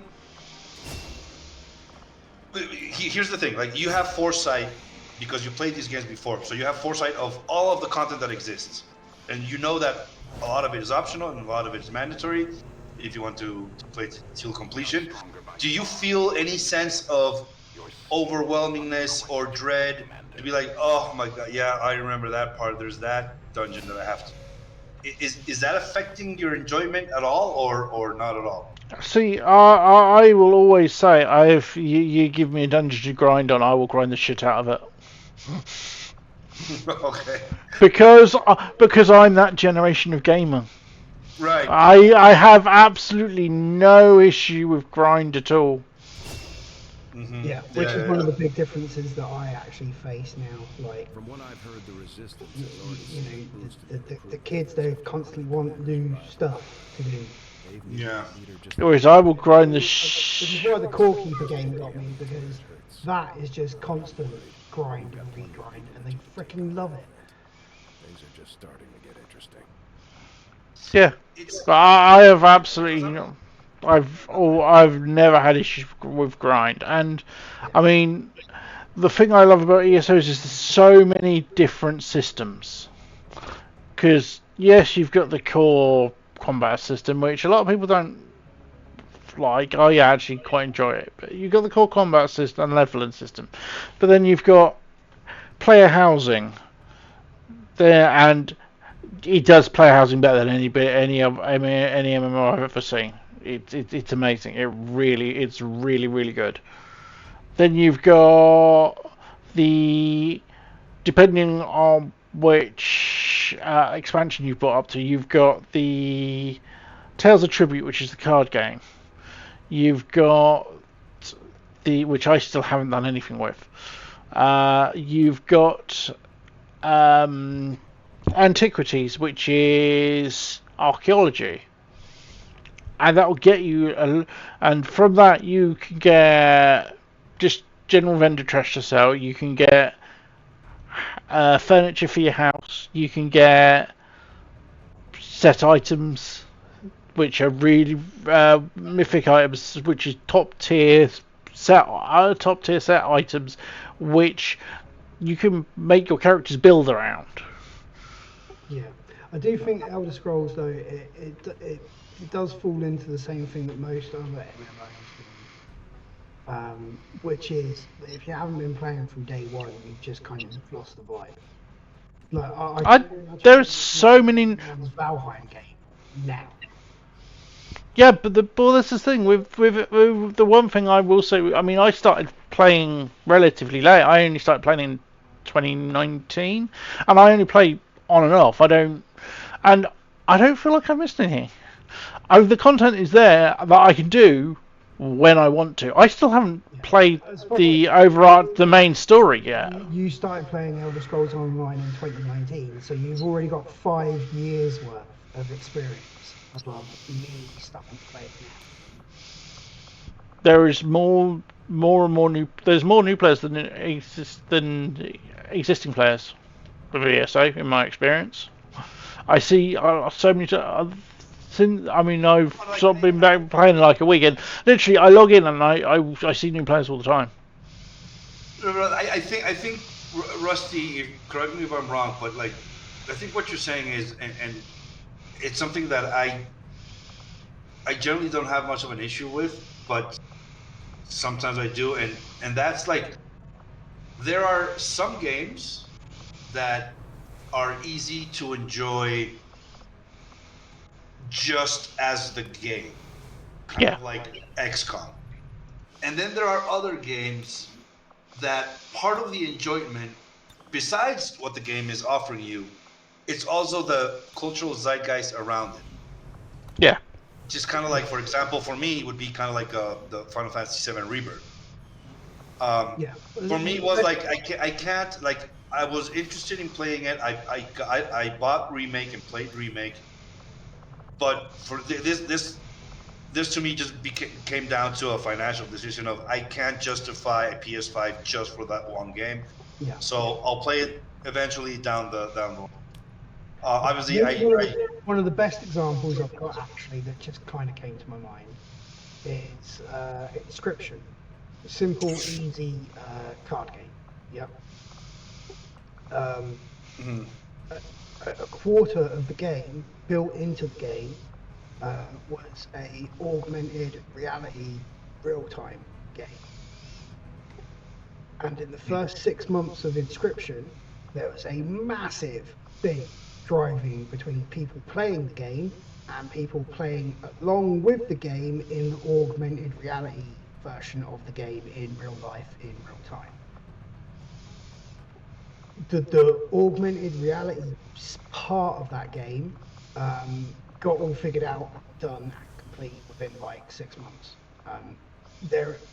For anyone that goes and plays Inscription now, you'll get the card game, you'll get the game, but all of the clues for the augmented reality stuff can no longer be done. Like it can't be done. So you lose, in my opinion, a quarter of all of the secret hints and tips and things. Like you're not part of that movement. And there's something very similar to that happening with another game that I will not spoil and it's really old, but I won't spoil in case there's anybody out there that still doesn't know and wants to jump in, and that's Journey. Journey's like this really artistic indie type of game that I was really curious about, and I learned that there is a section that has an interesting component to the game that just like it had a real emotional impact on a lot of players. And if you know, you know, and if you don't know, you don't know. Good. But so like I learned that, and it almost feels like that discovery is a part of the experience. So if that part has been spoiled or done for you or completed or whatever, it's like, yeah, I'm not gonna get the entire shebang. So it's like it's difficult to jump into them. It's like I mean, I already know this, so it's like I don't know. And I mean, obviously, I know that some games is it's a journey, not the destination, blah blah blah. But it's like, for example, what's a good example? Cyberpunk. Cyberpunk is a game. In the case of Inscription, like Casey's mod, the DLC section for it, the developers made that in line with the real-time augmented reality game that was going. Even the DLC name Casey's mod is from one of the real-time players who solved the most stuff. Okay. You've missed that interaction. You've missed the entire social interaction of that entire section of that game. Not part of the movement because you didn't play it in that first 6 months. Yeah, it's like for me, there's a couple of games out there that it's like you have to either play immediately when it releases so that you are part of the zeitgeist, or holy shit, what was that? Hey, Breaker. Breaker. Yeah, you just broke my stream, dude. Ow. Helldivers 2. Everyone playing that recently. Like real-time interaction of who's got what planet or whatever. I don't really know. I've not followed. But that's a multiplayer game, so that's kind of different. But what I was getting at is like your two options. If you were to join Helldivers 2 in like 2 years' time, you've missed all of this last 2 years worth of the multiplayer landscape creating it. Yeah, and here's a new map, and here's a new gun, and here's this rebalance, and this new class. Yeah. But that's like. Nice thing, though, if I may, with Helldivers 2, they will eventually, and this is how Helldivers 1 was. They reset the campaign once you beat it. I don't remember what the exact end goal is that you beat it by, but you either do that or you lose as a community, and that actually has an ending. But the problem is people will grind that out. That campaign will end, and then we'll start the next season. But you still have people who have been playing from the beginning will always have that extra progression. is the argument. That's Yeah, fair. Is what we're talking about, like to catch you up, Breaker, is it's kind of like we all like threw out examples of big games that we missed, and kind of what is our vibe to certain games, specifically single player games, in terms of like games that you can I play don't need it. that you can just enjoy fully with what the game is giving you. Like for example, XCOM 2 in our case.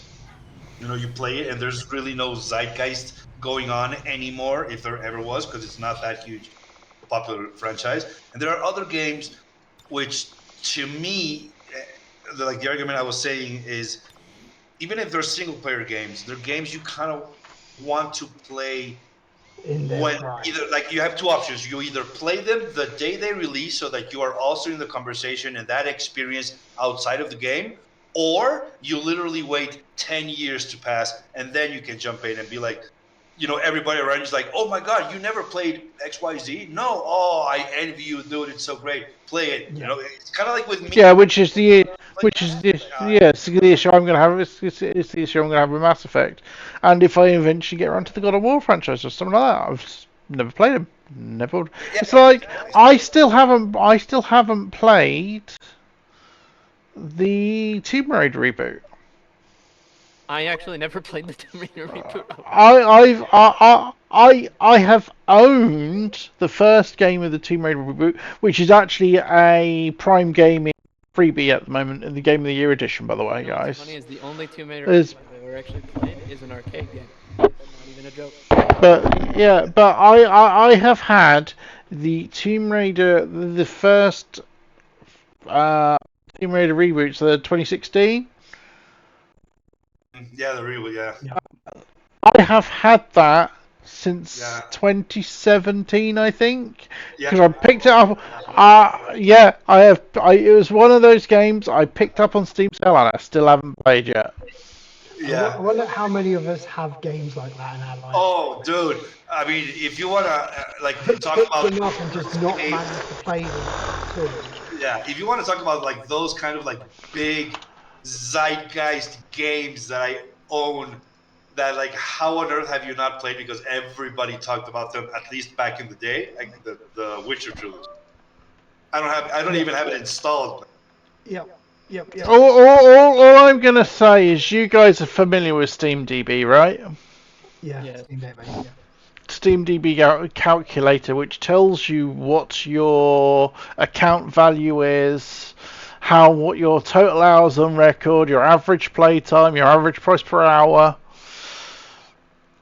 and the thing that sticks out to me most, I have on my Steam account,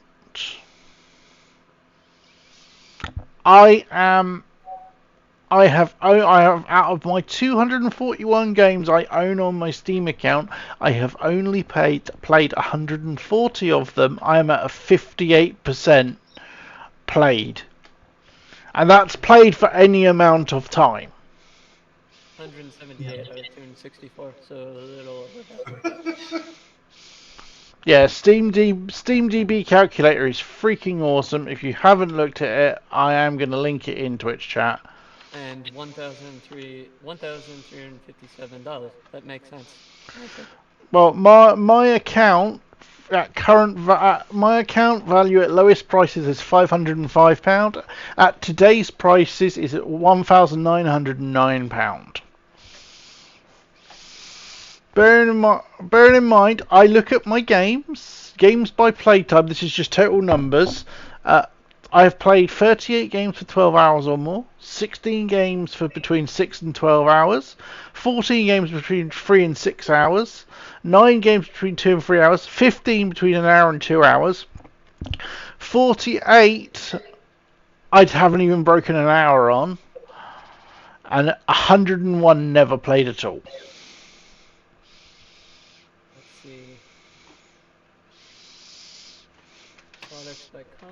Jerry, get down, you little shit. It's actually interesting because the types of games I bought the most are between like like $10.40, which makes sense, honestly. Again, Yeah, that's by current cost. Bear in mind that's by current cost. The stuff you bought when it was at full price that's come down will have come down. Mine is between £9.29 and £3.50. 65 games. Although my actual most products by cost is 114 with no price, which means they were either free to play or have been delisted. 72 for me, and I'm guessing that one of them is this old racing game that used to exist on Steam that no longer exists anymore. Yeah, due to the amount of spam I was getting, I set my profile back to private again, so SteamDB has just been like, you're private and I can't read a thing. Yeah. Yeah, I'm kind of like struggling with this, but I'm just looking like at my actual Steam thing, and I never realized, but I own Bioshock and Bioshock 2. Like, all right, cool.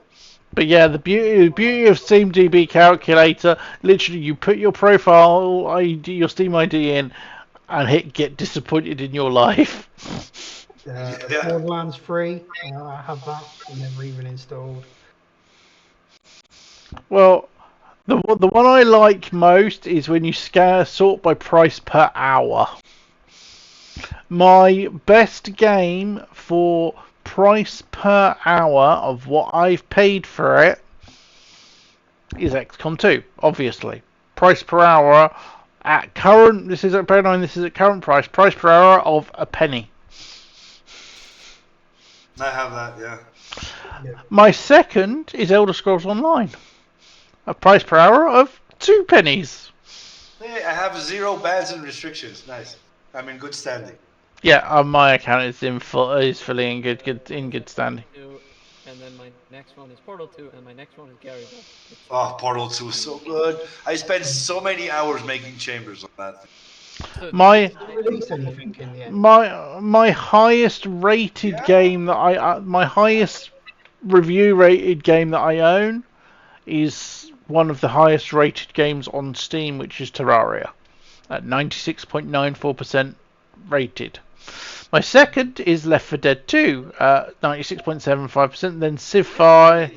That's high rated, because I thought Left 4 Dead 1 was much better than Left 4 Dead. Left 4 Dead 2 multiplayer is brilliant, though. I mean, I bounced off that real fast, because that's a very toxic environment. I remember, that's a very toxic environment. Left 4 Dead. It's a fun game. Left 4 Dead 2 multiplayer when you're playing with mates is awesome. Yeah. When you're playing with friends, it's an amazing experience. I mean, also when you mod in like weird shit as the special infected. Oh my god. The best one for that is when you mod in Zoidberg. No, I would counter that with Shrek. Modern Zoidberg as the infected, not even the special infected, just the base zombies, and all you're hearing is the noise he makes. It's hilarious. Cannot keep a straight face.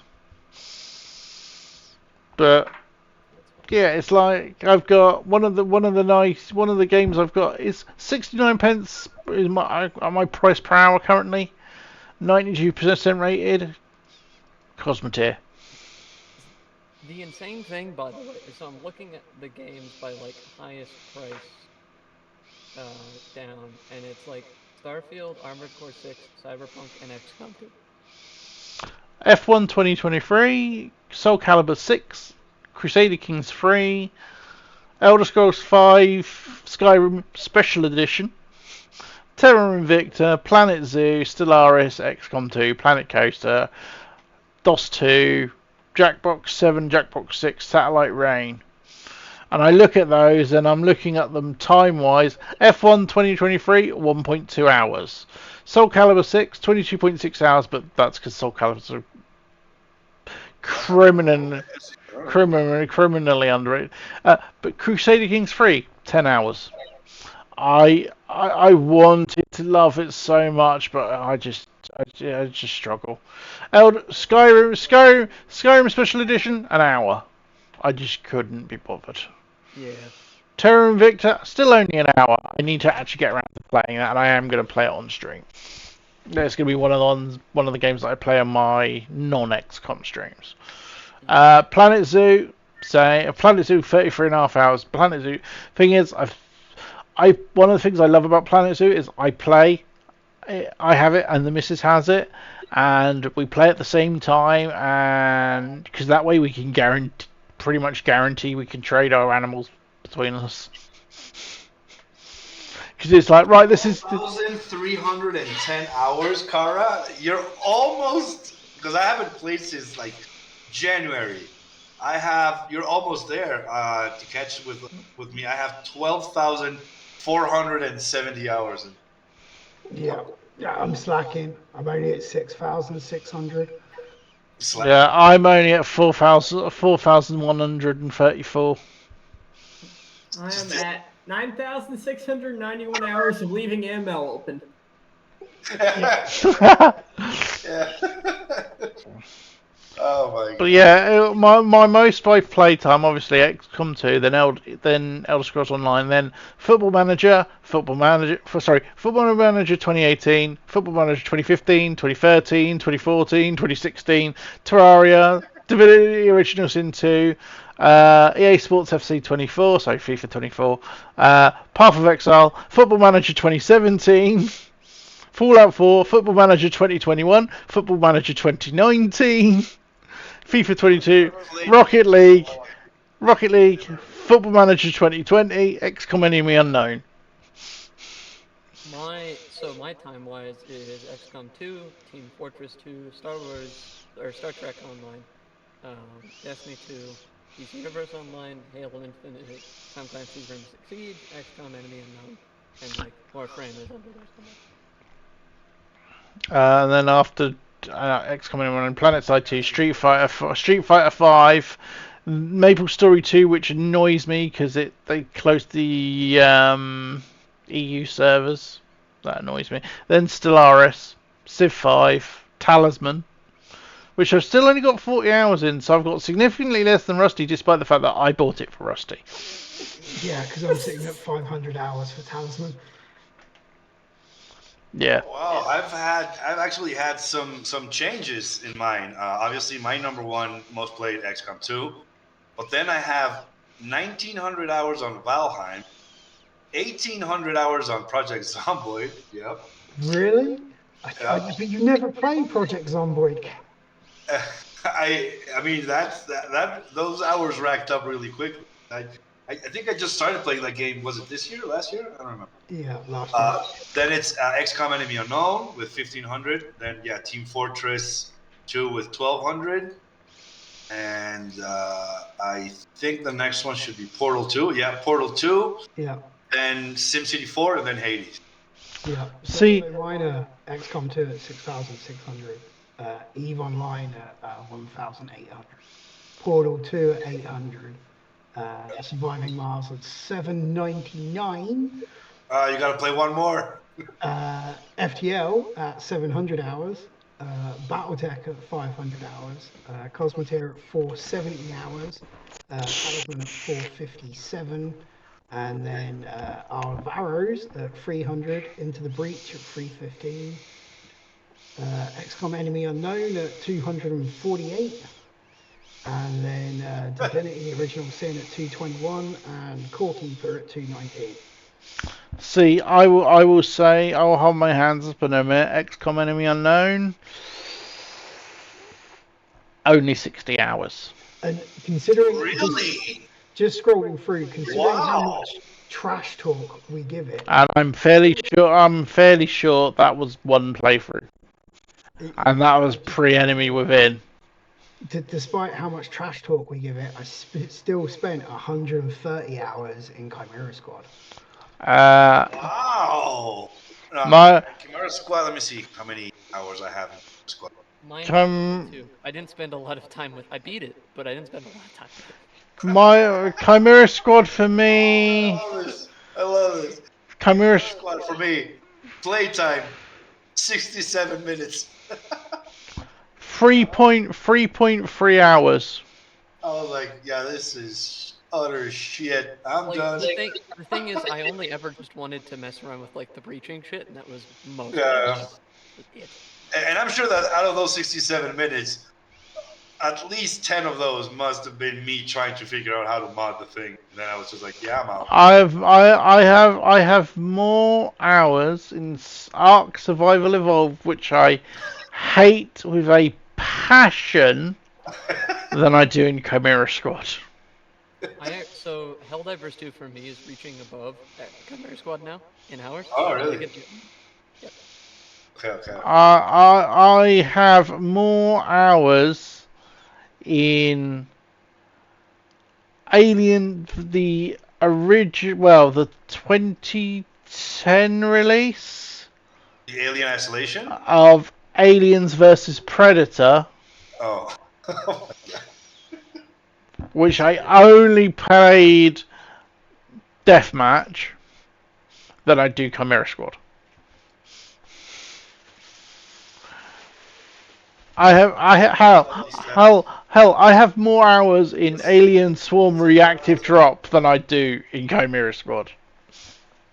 See, we got 44 hours from Cyan, 4.4 from Kara, 7.4 from Tech. Yeah, it was just not a hugely success. It was just, I mean, we've talked to death about this. It was just such a weird decision in terms of, the game design, the marketing, the pricing, everything. It's just, it was very, very weird. For me, it was the minute I realised I couldn't customise my characters. I think one of the nice highlights here is the 6.5 hours in reactive drop, which I can safely say that all 6.5 hours of those were with Cloister. Yep, I've got... game without Cloister. Yeah, I've got slightly more than that, I think. And again, this is a game I'll probably end up playing on the non-XCOM streams, because it's fun when you get a bunch of people together. Because friendly fire exists. The one that does make me laugh is 2 hours in Terraria. Just kind of never getting into it. Compared to 219 hours in Alien Swarm Reactive dropped 5.4 hours to me, so I've actually got less hours in it than you do. Kara says, I'm ashamed to say I have only 20 hours in Alien Isolation because I was so scared that I hid in the locker and uninstalled the game, so I'm safe forever. I never picked up Alien Isolation, but I'm not about. I'm not a big fan of horror games. I'm not either. I hate being scared. I don't play horror games, but I love the alien world. I have 32 hours in the Alien Isolation. That's probably just like the one playthrough, and that was more than enough for me. Yeah. I have a very weird relationship with Resident Evil because, how to put it, at the time when it first came out on PlayStation, it was my friend who was playing it. Okay.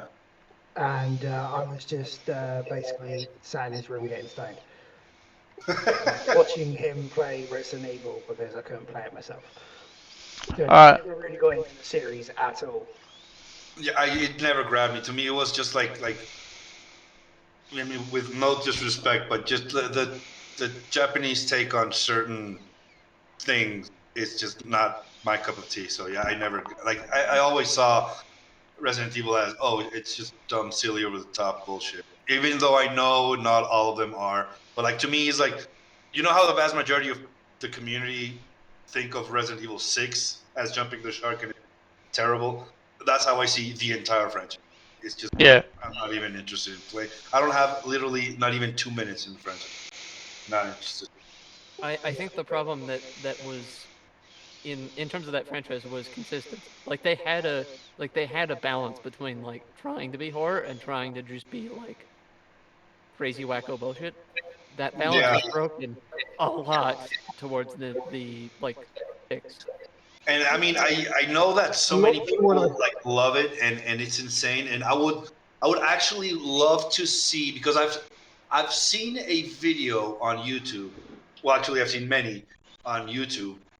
Titled "Why Final Fantasy VII is so cherished," right? And as a game that I have played numerous times and loved it when it came out and everything, I really enjoyed like seeing those takes and kind of like understanding why is it so important to so many people. I would love to see a video similar in a similar vein on Resident Evil 4 because like a lot of people like and trades and magazines and sites and everything consider Resident Evil 4 like one of the top 10 best games in the gaming industry. And I'm like, I just don't see it. So I would love to see like an essay of somebody explaining why Resident Evil 4 changed the landscape as much I think as what that I essay just would don't see be it. good. What would be good to have in that essay is the games at the time, because A, the Yeah. console that it started on, B, the games around it, and C, the industry at the time. Like if you look at that, yes, I it's mean, one of the Yeah. game series Good that point. I absolutely adored, and I'd love to see, a modern take, reboot, or even a film adaptation, is the Legacy of Kain series.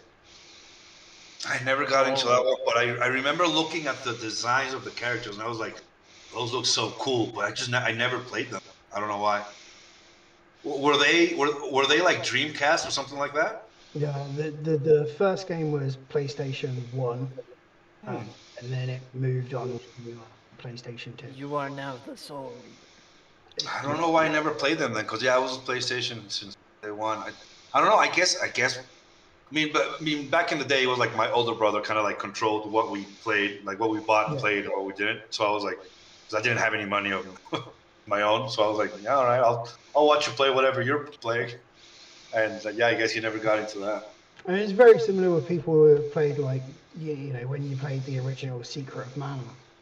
Oh my god, that's on the Super Nintendo. That is so good. Yeah, I love that one. Or Illusion of Gaia, or any of those. Yes. Oh my god, dude, I haven't heard of that game in literally 30 years. Or even the original Chrono Trigger. So, yeah. Yeah, it's just classic games that are weird because if you was to play them today, you'd still feel that classic nostalgia hit. But I've tried introducing those games to my kids, and they're just like, we don't see it. It's difficult, yeah, because I'm looking at my nieces, right, and they're 9 and 5, and the 9-year-old is like really starting to love Mario and all that shit, and I'm like cool, that's awesome, but yeah, I'm like I'm like telling my brother like, dude, we gotta get some Final Fantasy up in this shit, man, like let's go. He's like, nah, not ready, not yet. Come on, man. I'm like here, like she needs to play XCOM. What's going on? For me, there's a lot of PS2 games that I didn't have the ability to get as a kid, especially given we were moving every 2 years and I didn't have money and all that. Yeah, that I would have wanted to play. A lot of action games on there that I would have wanted to play. Few of them I have on Steam. I just haven't gotten them at this point. Yeah, that's funny you mentioned that, but yeah, like that happened a lot to me too, which is like I in an adult age, you remember the games you couldn't play, couldn't afford, whatever back in the day. So now you buy them on Steam, but you're like, yeah, I don't know if I'm really gonna play I this. definitely feel the weird thing is. Oh, the amount of games I've got like that, dude. I mean, I have. PlayStation 2, and any time I can walk into like Entertainment Exchange in town, and I'm just like, they are literally doing like 50 PlayStation 2 games for a $5 because they can't get rid of them. And I still look at the shelves and I'm just like, oh, I wanted to play that once. Yeah, not gonna buy it. Yeah. I mean, the ironic thing for me is I have a PS2 to my right on my desk. But the thing is, I can just stick a hard drive in there, and I know of a ton of places I can just get the ROMs for. So it's like, what do I need the physical disc for at this point? See, it's just like nostalgia value. Like I still have my PS2, 3, and 4 collecting those, all three of them. Yeah, I never had a 3 and 4. So. Yeah, I have never owned a PlayStation or an Xbox. Not once. Not ever. I mean, honestly, I've never owned a Nintendo. I think one of the reasons I still. We have a Wii, and it's the missus's, technically. It's not mine. She also has a PlayStation. She also has the original PlayStation. I have I have the NES Classic, the tiny little re-release, which got like 40 odd games or whatever it is installed on it. The irony of that thing is you can turn it with like up high and be done with My, it. Yeah, I know. It's just like the gaming landscape has changed. Yeah, But there's a literally, green one, and the nice. reason why I still have it was because it was the first thing I bought myself with my first pay packet from the Nice. literally, I grew up, I started with a Amstrad CPC 464 and an Atari 2600. Tech, you broke my heart.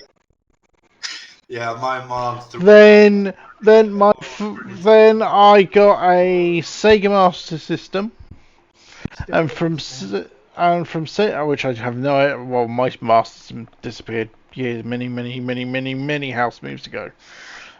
And from the Master System, I then went straight to PC, and I've had a PC since like 1993, and that's it. As soon as I got on PC, that was it. PC Master Race, because once you've got a decent working PC, Yeah. like, you don't need any of the consoles. Like Yeah.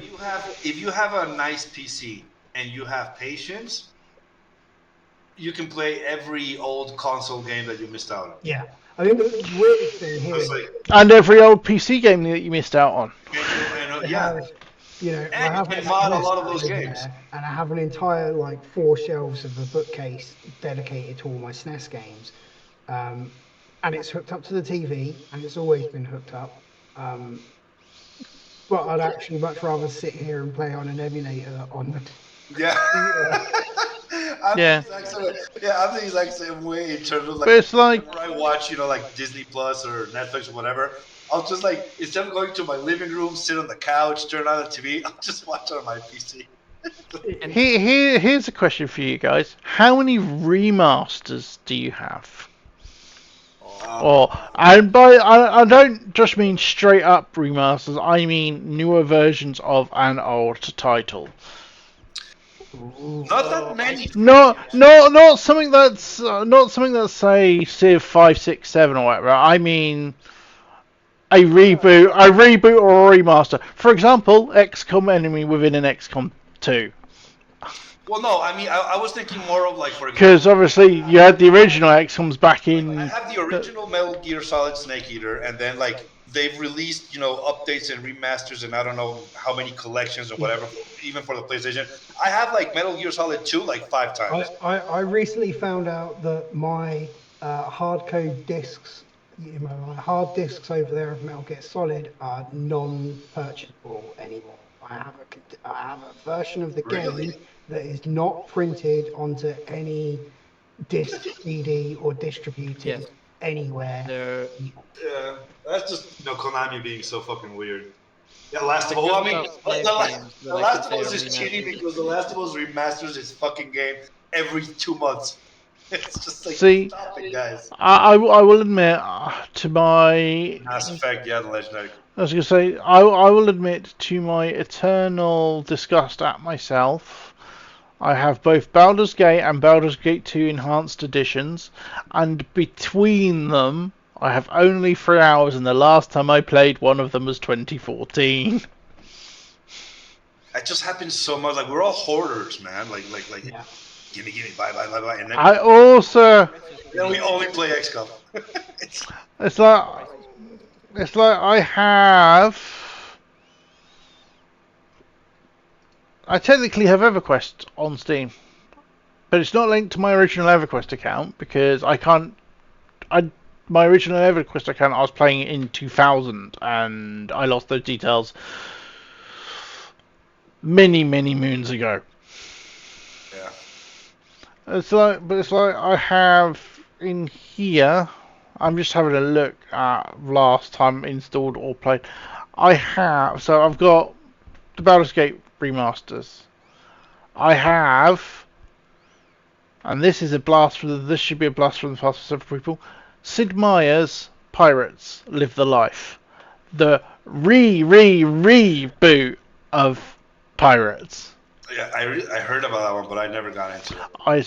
It was freaking awesome, dude. You got the Mass Effect Legendary Collection. Obviously, I've got Mass Effect Legendary. I've got the remake of Final Fantasy VIII. It's like I've got the Homeworld Remastered Collection. I've got, which I have put all of 37 minutes into the Remastered Collection. I remembered how bad I was at the original game.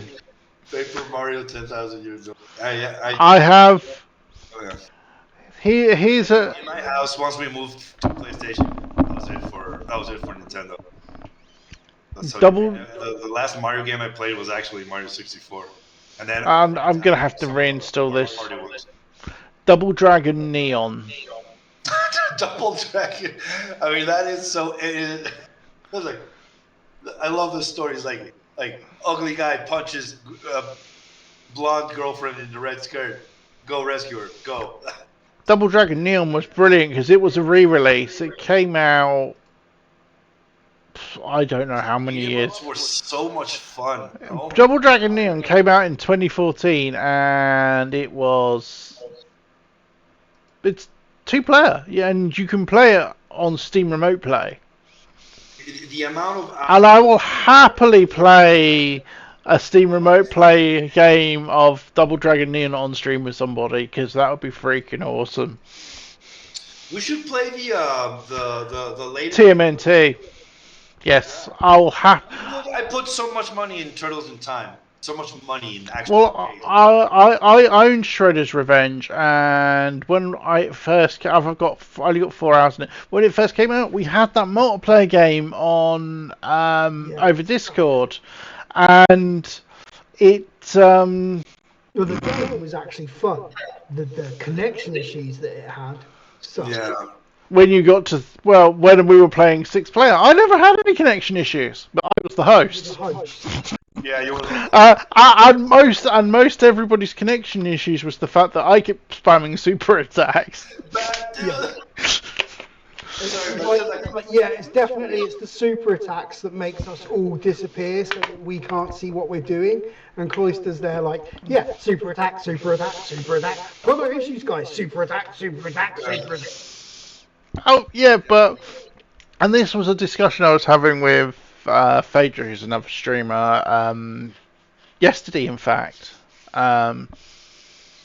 If I am playing with my friends and the game allows me to, I am the biggest fucking troll going.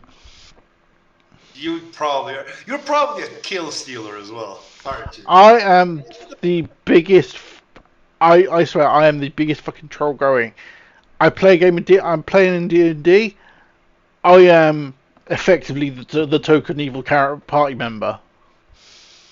In fact, the last time I the last D&D campaign that I played that we finished with the group I used to play with, a group of friends I used to play with. The only reason I don't play D&D with them still now is, scheduling. We're playing a Lord of the Rings based campaign.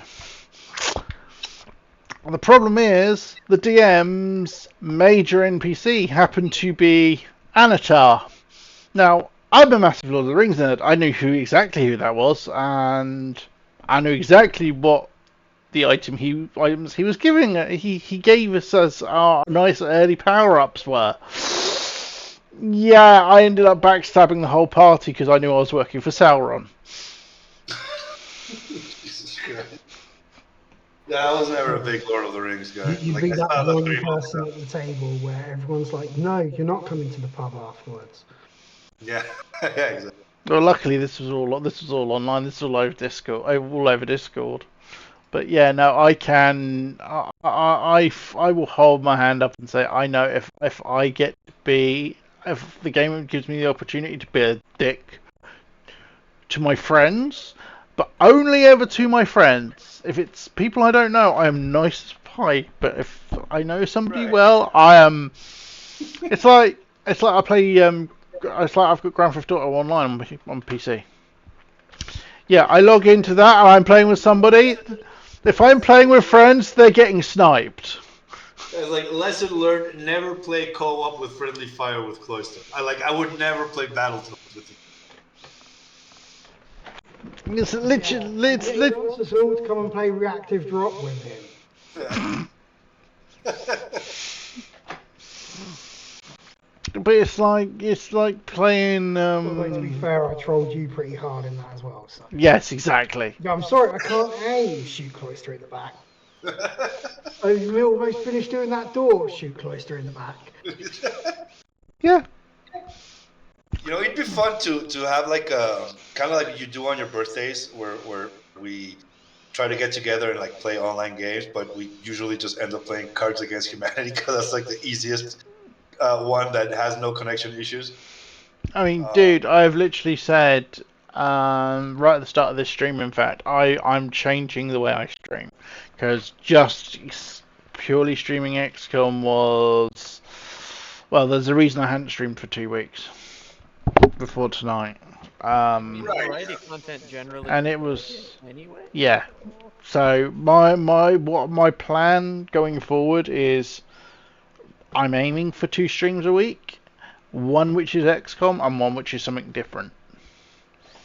Yeah, I mean, just like give some other like games a try, and they don't even have to be like new games. You know, like we could play. I mean, I would happily jump into a game of Jackbox with you guys now if it wasn't 3:45 in the morning and I really should be going to bed. Right. Yeah. But it's like me and Rusty have been talking about starting a Core Keeper server. Oh, you know what you guys should do? You guys should buy and play Project Zomboid with. That's what you should. Also, another way to go. Do I get to troll Kex if I am playing Project Zomboid? Dude, Project Zomboid is eating up my life. It's so good. Like it's so much fun because you can, much like XCOM or much like a lot of other games, you can play 2 ways. You can kind of like single player solo it and play and like get massively immersed in all of the mechanics and the little story bits that you create yourself and get really into it. Or you can get online with a bunch of friends and just do the dumbest shit possible. And I've seen both, and it's so much, like, both are so much fun. So how I play GTA then? It's probably, I mean, I've never played GTA, but... Literally, if I'm playing GTA online with friends, the game starts and ends with blowing each other up. It's like, literally, I hadn't played it about a year. I literally hadn't played it in about a year, and I logged in a couple of nights ago because I saw some old friends were playing it. First thing I did, literally, I joined the game, joined their Discord server, didn't say a word. First thing I did was stick a proxy mine in one of their cars, so it blew up. Jesus Christ. This is why you should not hand cloister any strategy. You're so toxic. He will turn us into paste. Overcooked. Now that's one I've never played but seen, and I'm just dying to play that with my nieces. Like that would just be so much fun. Yeah, I've heard. Overcooked does look really interesting. Overcooked looks insanely fun. Yeah, that's the one where you have to be like someone's washing dishes and someone's chopping tomatoes and you have to make pizzas, right? Yeah. Yeah, it's foods. Yeah. Yeah, it's an absolutely chaotic little game. Yeah, you'll but get everyone's away. But yeah, the single best, the single one of the best multiplayer games I've ever played though. And it rolls back the years to Sega Mega Drive. Micro Machines. I mean, I remember playing with those, but like the actual, real life Micro. Never played a video game. Or maybe at a friend's house. Micro Machines was you won the races. You didn't run the races by coming first. You run the races by knocking your competitor off screen. So like the precursor to Mario Kart. Excellent. came out about the same time. Yeah. Micro Machines was... It made me think of the Incredible Machines. Yeah, Micro Machines without weapons. No, Micro Machines with power-ups was the shit, dude. It really was. Now, there's been new versions of that game come out over the years that didn't have the Micro Machines license, one of which was called Toy Box Turbos, which I own. And it feels very much the same, but it doesn't have the wide range. Yes, I feel like we're seeing a... Yeah, he's an agent of chaos. Excellent. It's like, yeah, I like I said, I will hold my hand up and say, if I can troll my friends playing that game, I will. Playing a game, I will. I have absolutely no problem admitting that. Put me in a competitive environment, and yeah, fighting games are even fucking worse, dude. I play when I'm playing fighting games, I'm very much a rush down type player. Oh, dude, Worms was the first game I ever modded, let alone played. And I would set the most dastardly traps going. Worms is so good. When I'm talking Worms, though, I'm not talking about Worms Armageddon, Worms 3. I'm talking about the original. Nah, the original is... Nah, you want to play Worms Armageddon? That's what... No, I'm talking about the original because that was the first Worms game I played. Was the original Worms, when it was literally pixel graphics. The original Worms. Yeah, like kind of like Super Nintendo Lemming graphics. Yeah, but the beauty of the very original Worms, the second release of it, which was Worms Reloaded, you could create your own levels in Microsoft Paint. Yeah. Hey, wait, just like a small parenthesis, but I remember if it was either Worms 2 or Worms Armageddon, probably both, that you can select like the voices for your worms, and you have like literally... You could do that. You could do that from the very first one, and you could... Right, but like... you could... That's like a great resource for voice packs for XCOM, dude. Like... Oh yeah, it would be. But yeah, no. Ton of Worms voice pack. That's like almost like, come on, like who? Somebody do it. Somebody learn how to make voice packs. Bring in the Worms 2 voice packs. Yeah, bringing in the Worms first packs would be fucking ridiculous, dude. It really would. Oh, it would be amazing, man.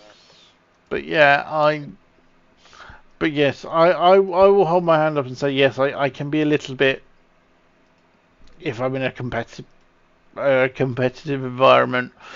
But equally, if I'm playing a team-based game, like say I'm playing an MMO and we're running a dungeon, I am all in. I'm usually playing the tank, so I am built on teamwork. But I run the gamut from being the perfect teammate to being an arsehole. I have absolutely no problem admitting that. Terrible. But we should play Worms. That's the takeaway. Oh, we should definitely play Worms. We should, but we'd have to get a decent version of Worms.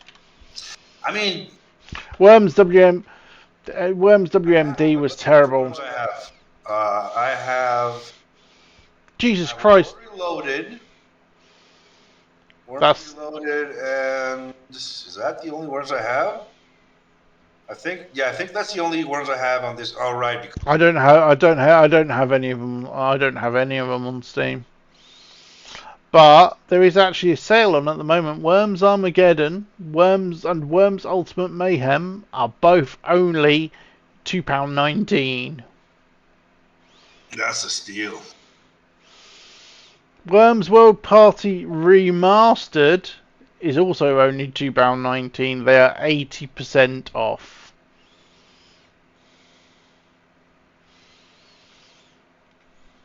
Then there's Worms. Then there's Worms Ultimate Mayhem, which is also £2.19. And Worms Ultimate Mayhem was 2011. But Worms Ultimate Mayhem was the type of Worms game that I don't like. It was when they went 3D. Yeah, no, we want to stick to the 2D one. So I would say either Worms 2 or Worms Armageddon or Worms Reloaded. What makes me laugh though is you've got Worms Armageddon and that they're all on offer. The original Worms is not on offer. It is £4.99. It is not on offer.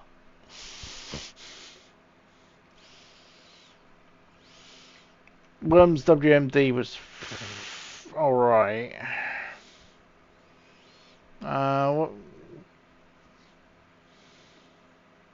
Worms Reloaded isn't on offer either, actually. Worms Rumble was the 2022 release. The 2020 release, but again, it's a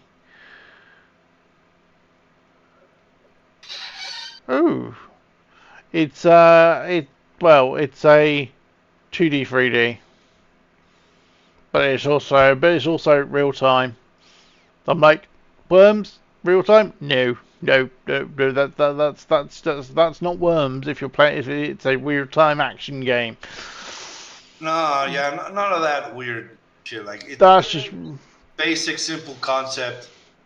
We stick to the 2D ones and we give that a go because I think that could be a lot of fun, and it could be also an interesting way to kind of like, maybe it's like, I don't know, depending obviously on availability, but it can be either 2 of us or 3 of us, and then you rotate some maybe of the audience members from chat, so they can play with us as well. That'd be a lot of fun.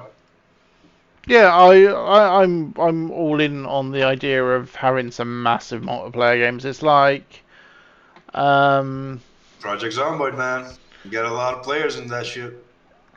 Oh, it's like playing something like Core Keeper. I think he's max 8 players on a server. Never heard of that one. I'll look it up. Core Keeper is the easiest way to describe it is Stardew Valley meets Minecraft. Never played either of those two either. So yeah. I mean, Rusty sent me like a couple of screenshots, and I'm like, oh, okay. Like Cosmoteer's 8 player as well, isn't it, Rusty? Yes. But that was the one where you guys were like making your ships, right? And then Yes. Making the ships and then blowing the shit out of each other. But I don't know. It seemed. I don't know. Hell! A Grand Theft Auto Online session, you can have up to 30 players. That would get chaotic. Yes, it would. Yeah, plus GTA, I don't know. I don't. Not into that. But yeah, this like I said, this is the sort of thing it's like Alien Swarm is 8 player. That one was fun. I remember. And Alien Swarm is good fun. But yeah, big games where you get a bunch of people in. Terraria, I think you can technically have 16 on a dedicated server. I'm not sure my connection would cope with it. I mean, I'm fairly sure my connection would cope with TMNT a lot better now than it used to, because when we played it, I only had 50 meg and I now have 275. Valheim's also 10 player, but it's just like it's a different vibe though. Like I think that competitive multiplayer might be more suited and fun for stream type of content. Yeah. So, for example, you're like Worm. As much as I'd like to have do a stream of, say, playing Talisman, it'd take about 4 days. Yeah, exactly. That's what I was thinking. I mean, Valheim is a lot of fun, but it's also. I think it's one of those games where it's incredibly fun to play, but maybe not incredibly fun to watch. Yeah. You're talking to the guy that watches someone play Valheim a lot. Oh, really? Yes. Okay. The question, to be fair, the biggest thing is like if just like join in play. If the team is having fun, then the other one I need to play people at, and by that I mean Rusty, because I keep bugging him to install it so we can play. And Breaker as well, seeing as I've just realised he owns it on Steam. Owns what? Command and Conquer Remaster. Oh, yeah. The game that I get mad at because it's, for me, real time is kind of hard for me. I'm not gonna lie. Yeah, but yeah, and you have to consider that there might be, I'm terrible at real time. I'm terrible at real time strategy games these days because I'm old. I don't have the reaction time anymore. I just can't play them very well. To be fair, I just can't play them very well. I can play turn-based like all day, but not real time. But yeah, I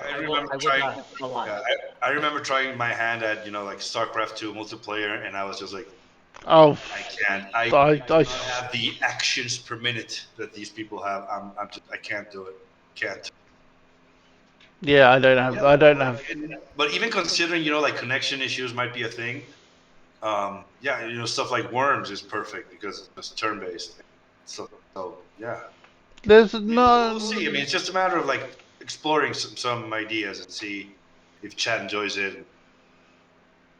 Yeah. It's like little stuff like, oh, there's a perfect one, Among Us. Yeah, and Among Us multiplayer is so much fun.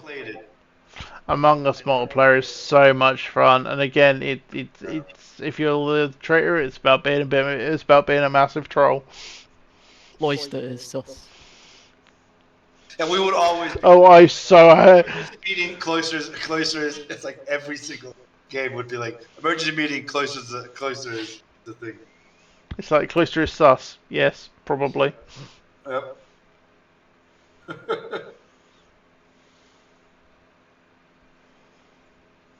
Only 2% of players have been legendary in it. Yeah, probably. Probably. The scary thing there is that's 2% of players across all of XCOM. And I don't know how many people own it currently on Steam. Yeah. What was that? What was that thing? CNC Generals. Oh, dude, I wish we had a modern CNC Generals, dude. I almost bought the CNC collection when they released it on Steam, and then I thought it's still gonna look and run like shit on the modern system because they haven't really released a compatibility patch for it. Which one? Sorry. Command and Conquer Generals. Oh, yeah, I never played any of that. Generals was awesome. I mean, it wasn't peak Command and Conquer, but it was awesome. It really was. Plus, you could play as terrorists. I mean, I never did. I usually played as the US Air General, but yeah. And then you've got stuff like there's some nice, fun free-to-play games like Bomber Grounds, which is a free-to-play version of Bomberman. Oh my god, the amount of Bomberman was so much fun. No longer exist at this point. That are just no longer is insane. And the amount I've played over time that have died.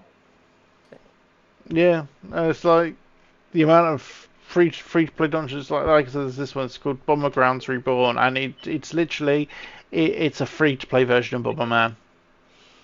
But the problem is it's also a mobile game. Would it be interesting, do you think, for speedrunners would be an interesting option. Like Portal 2, maybe not co-op, but maybe Or maybe co-op and like, no, we make maps and then you play them or something. I own Portal 2. I have never played Portal 2. Oh my god, you're missing out on such a great game. I have owned Portal 2 since 2017. Yeah, I think an idea as well is, even if it's a single player game, you can switch the person's mic and like. Yeah.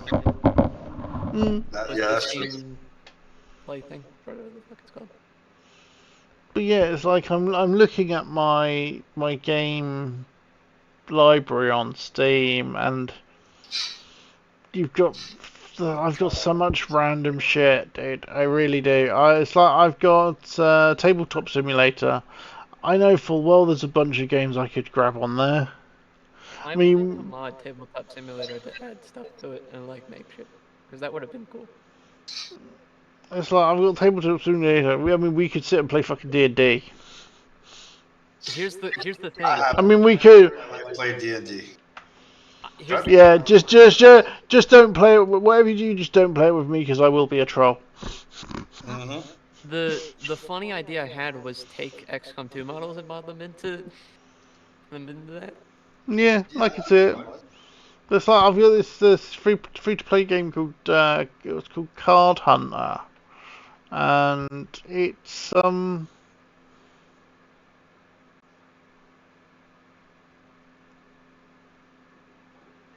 it looks and feels, from what I've seen, more like an old game called Hero Quest. And I've just never gotten around to actually playing it. And I'm like, I want to, because it's supposed to be really good, and it was free.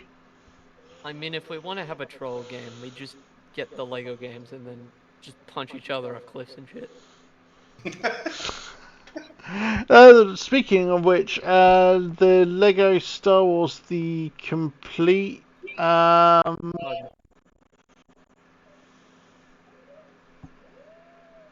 hang on, I've got to deal with the cat. Oi! What the hell are you doing? Because I have, let's see. Cats. Lego Indiana Jones. Yeah, Lego Star Wars The Complete Saga is currently giveaway on Amazon Prime. Twitch Prime Gaming benefits. Lego Star Wars free, and Tomb Raider Game of the Year edition are the two new games. And Fallout 76 is up there, both for PC and Xbox. I bought 76 on Steam, but that was mostly because I wanted to look at the files. Yeah, sounds about right. But yeah, it's a Prime Gaming sub now as well.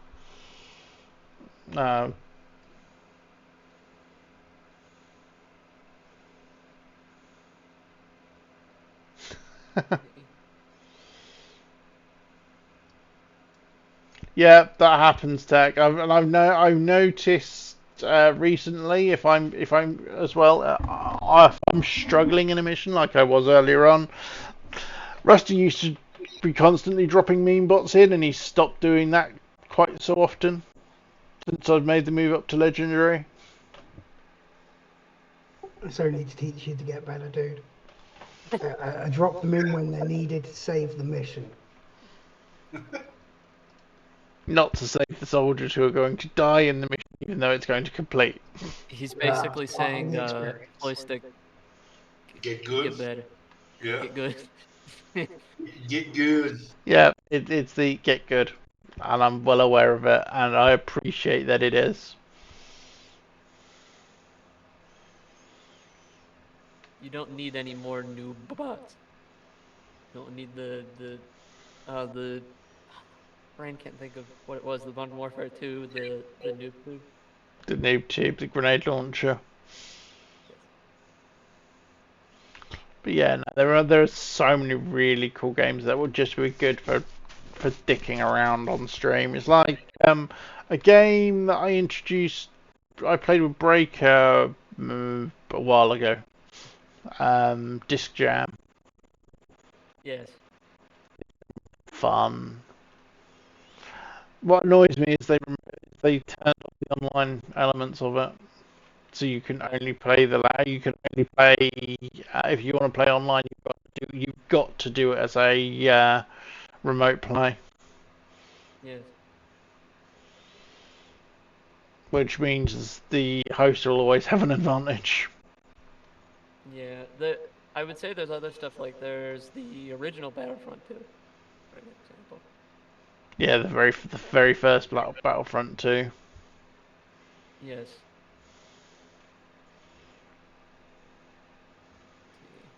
Hmm. I know Just Cause 3 that you can play multiplayer with like a mod.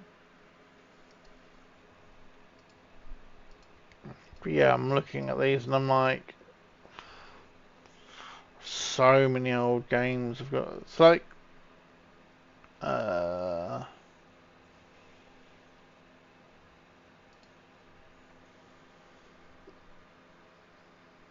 got so few people I know have got that game. DEFCON, the game of nuclear war. You have DEFCON. You have DEFCON. I think. I want to say yes, I have DEFCON. Oh yes, you do. Yes. I never played it. You can tell that. Yeah. Damn it. You have it, but have never played it. So it's weird. I've only played one. I've only played one game of it. I think. Because like I have this and like I think it was like 5 or 6 other games that I got at the same time. I don't remember why. Yeah. No, no, Kara. I'm gonna be heading to bed very shortly, since it's gone 4 o'clock. I am working today. Yeah, and I have to kill zombies. The game. Yeah, it's late. Yeah. Yeah. Well, this was once again a very fun stream, Cloister. Thank you for hosting. Yeah. Yes. Started as an XCOM stream, became a reminiscing and what games would be good to dick about with stream. Yeah. I'm trying to remember because there. This could be interesting, especially since it's free. It's a shooter called Double Action Boogaloo. It's literally John Woo movies as an FPS. Oh my god. And it's multiplayer. I almost thought you were about to say, oh, what was that recent game? It's indie game. That has like you with the shotgun and you're basically doing what's the game? You're basically playing cards, sort of. Or not cards. Just the shotgun roulette or whatever it is. Buckshot roulette. That's one. Buckshot roulette. That's the one. Wait, hold on. Buckshot. What did I just see? Buckshot with friends? Oh my god. Buckshot roulette. No. There now exists. It's called Buckshot with Friends, and it's apparently sort of like Buckshot roulette, but multiplayer. Jesus Christ. It's mixed, but it's. I'm not sure, Pine, because it largely depends how knackered I am after work. At the moment, tonight I was off, but. Okay, if we actually got like genuinely Buckshot roulette as a multiplayer, oh my god, that would be fun. I mean, I thought it was multiplayer anyway. Maybe.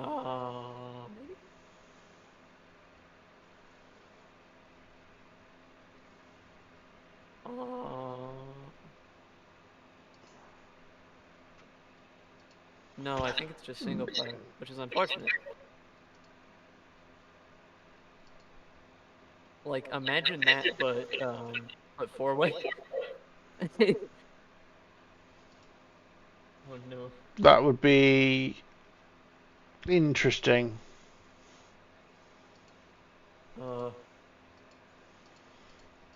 Because Cloister would, because you would genuinely do the most troll of things to like have us like not actually get a shot on. Yeah, probably. Fuck down on you. Probably. Can I break the game? Yes. Good. I'll play it then. I have the original Helldivers. The first one. Yes, because I when I looked at the I've original played all Hell, of. I've played all of 45 minutes. yeah, it was interesting because it looked like Alien Swarm. Does it remind me of it anyway? Yeah, because it's a twin stick shooter. Yeah. And to be Well, mate, what the weird for me is I enjoy Alien Swarm, despite the fact that it's a twin stick shooter. When I don't generally enjoy twin stick shooters, but Alien Swarm Reactive Drop I just find really funny, really fun to play. yeah. I mean the digital deluxe edition for the original Helldivers. Thanks for the bits, Cyan. It's good to see you, dude. Hope to see you soon. Um, ooh, that's a game I always wanted to get around to actually playing. Slapshot Rebound. Yeah, It's I'm gonna sign I off as well. So, Cloister, thanks for the stream, guys. Obviously, always lovely to chat with you. Chat, have a good night. Enjoy this the weekend that's up and coming. Have a good one. Yep. catch you later, Kex. Cheers, dude. Catch you later. Yeah, there's a little ice hockey game I found a while back called Slapshot Rebound. It's entirely physics based, and it's literally 3v3s, and it looks so random. Because it looks like it's going to be closer to playing something like Sensible Soccer, where you have absolutely no control over anything you're actually doing. Oh, because that reminds me, there's a physics game that And then there's Against All Odds, which is like a 2D Fall Guys. So weirdly, there's a turn-based fighting game that I remember playing, not a ton, but like I kept coming back to it, could try to figure out how it works, is Toribash. Never played it. It's literally a turn-based fighting game because the way that works is you are selecting the joints to move in a particular way, and like so you basically have to, what would that be called? You almost have to do like stop motion with your character, like as you're going turn by turn. Okay, that sounds random as all hell. I'm looking at it now, and it. So what do you play it in turn based, and then you see a real time recap of it? Yes, yeah. You at the end you see like the full speed, which is really cool because it's like you either look like a total dumbass or you look like, oh my god, this dude is like a warrior. Holy shit. Yeah, I'm watching the promo videos for it, and it looks random as all hell, dude. That could be good Yes. fun, especially seeing it's free. It's free and you can have like I want to say up to like 4 people in a thing. Because there are maps that will let you, I think, do 4 people. There's two versions actually. There's Toribash, and then there's Toribash Next. What? Huh? I didn't even. Toribash Next came out in January, and I didn't even know this existed at all. and Toribash Next has been all reviews mostly negative. Yike. That's why I played the original still. Yeah, there's. Actually. Yeah, the original's a lot of fun, and especially if you have like like 4. I think you can play more than 2. I want to say. But yeah, that would be a lot of fun, and you can like boot up a different map for like a server, and there's some weird ones, especially older ones that they made. Yeah. That wouldn't surprise me in the slightest. Yeah. I don't know if you noticed, I've gone kind of quiet. Yeah. I'm crashing at the desk here, dude. So yeah, I've got to go to sleep. I've got to go to sleep because of work as well. So yeah, let's go and see. and move myself into my bed before I fall asleep at the desk, which isn't a good thing. Yeah, no, that's not a good thing, dude. I fully understand it. I'm gonna Oh, head off anyway. So I'm. Great stream, everyone. Yeah. Enjoy your weekend. I'm sure that we'll probably. I don't know what the timescales are. Well, hopefully. Jump on when we jump on. Yeah. Well, I'm not working.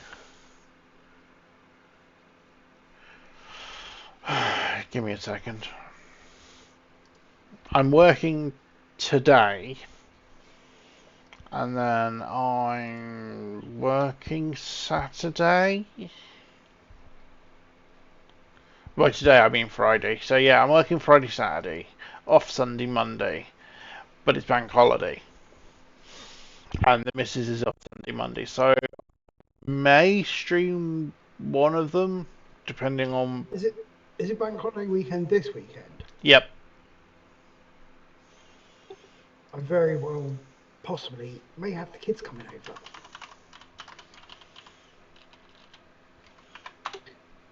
Yep, May bank holiday is this weekend, and then late May bank holiday is the 25th to the 27th.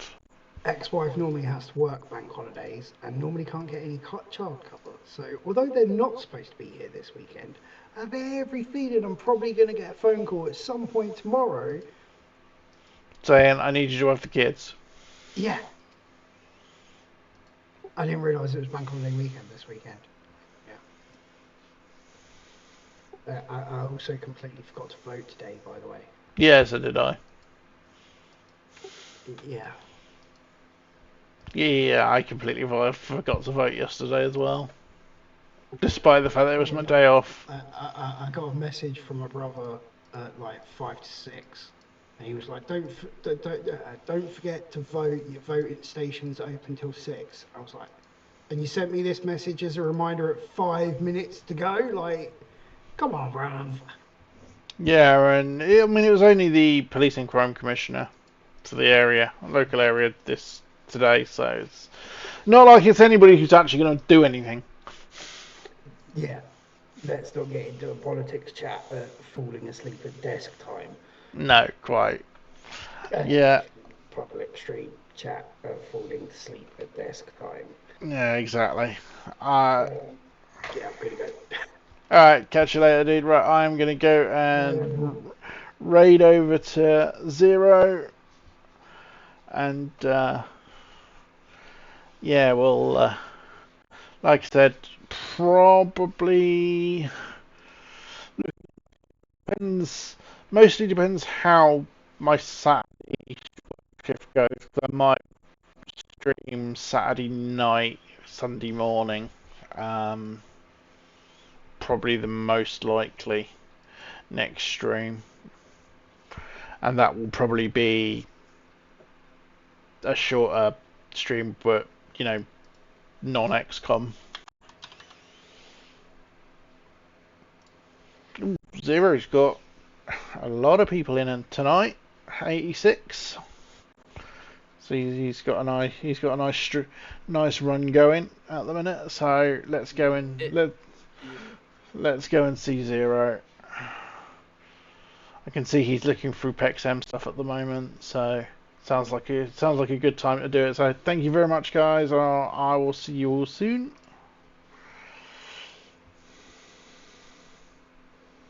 By the way, it's interesting. So talking about like. Hang on, raiding now. And having fun with it.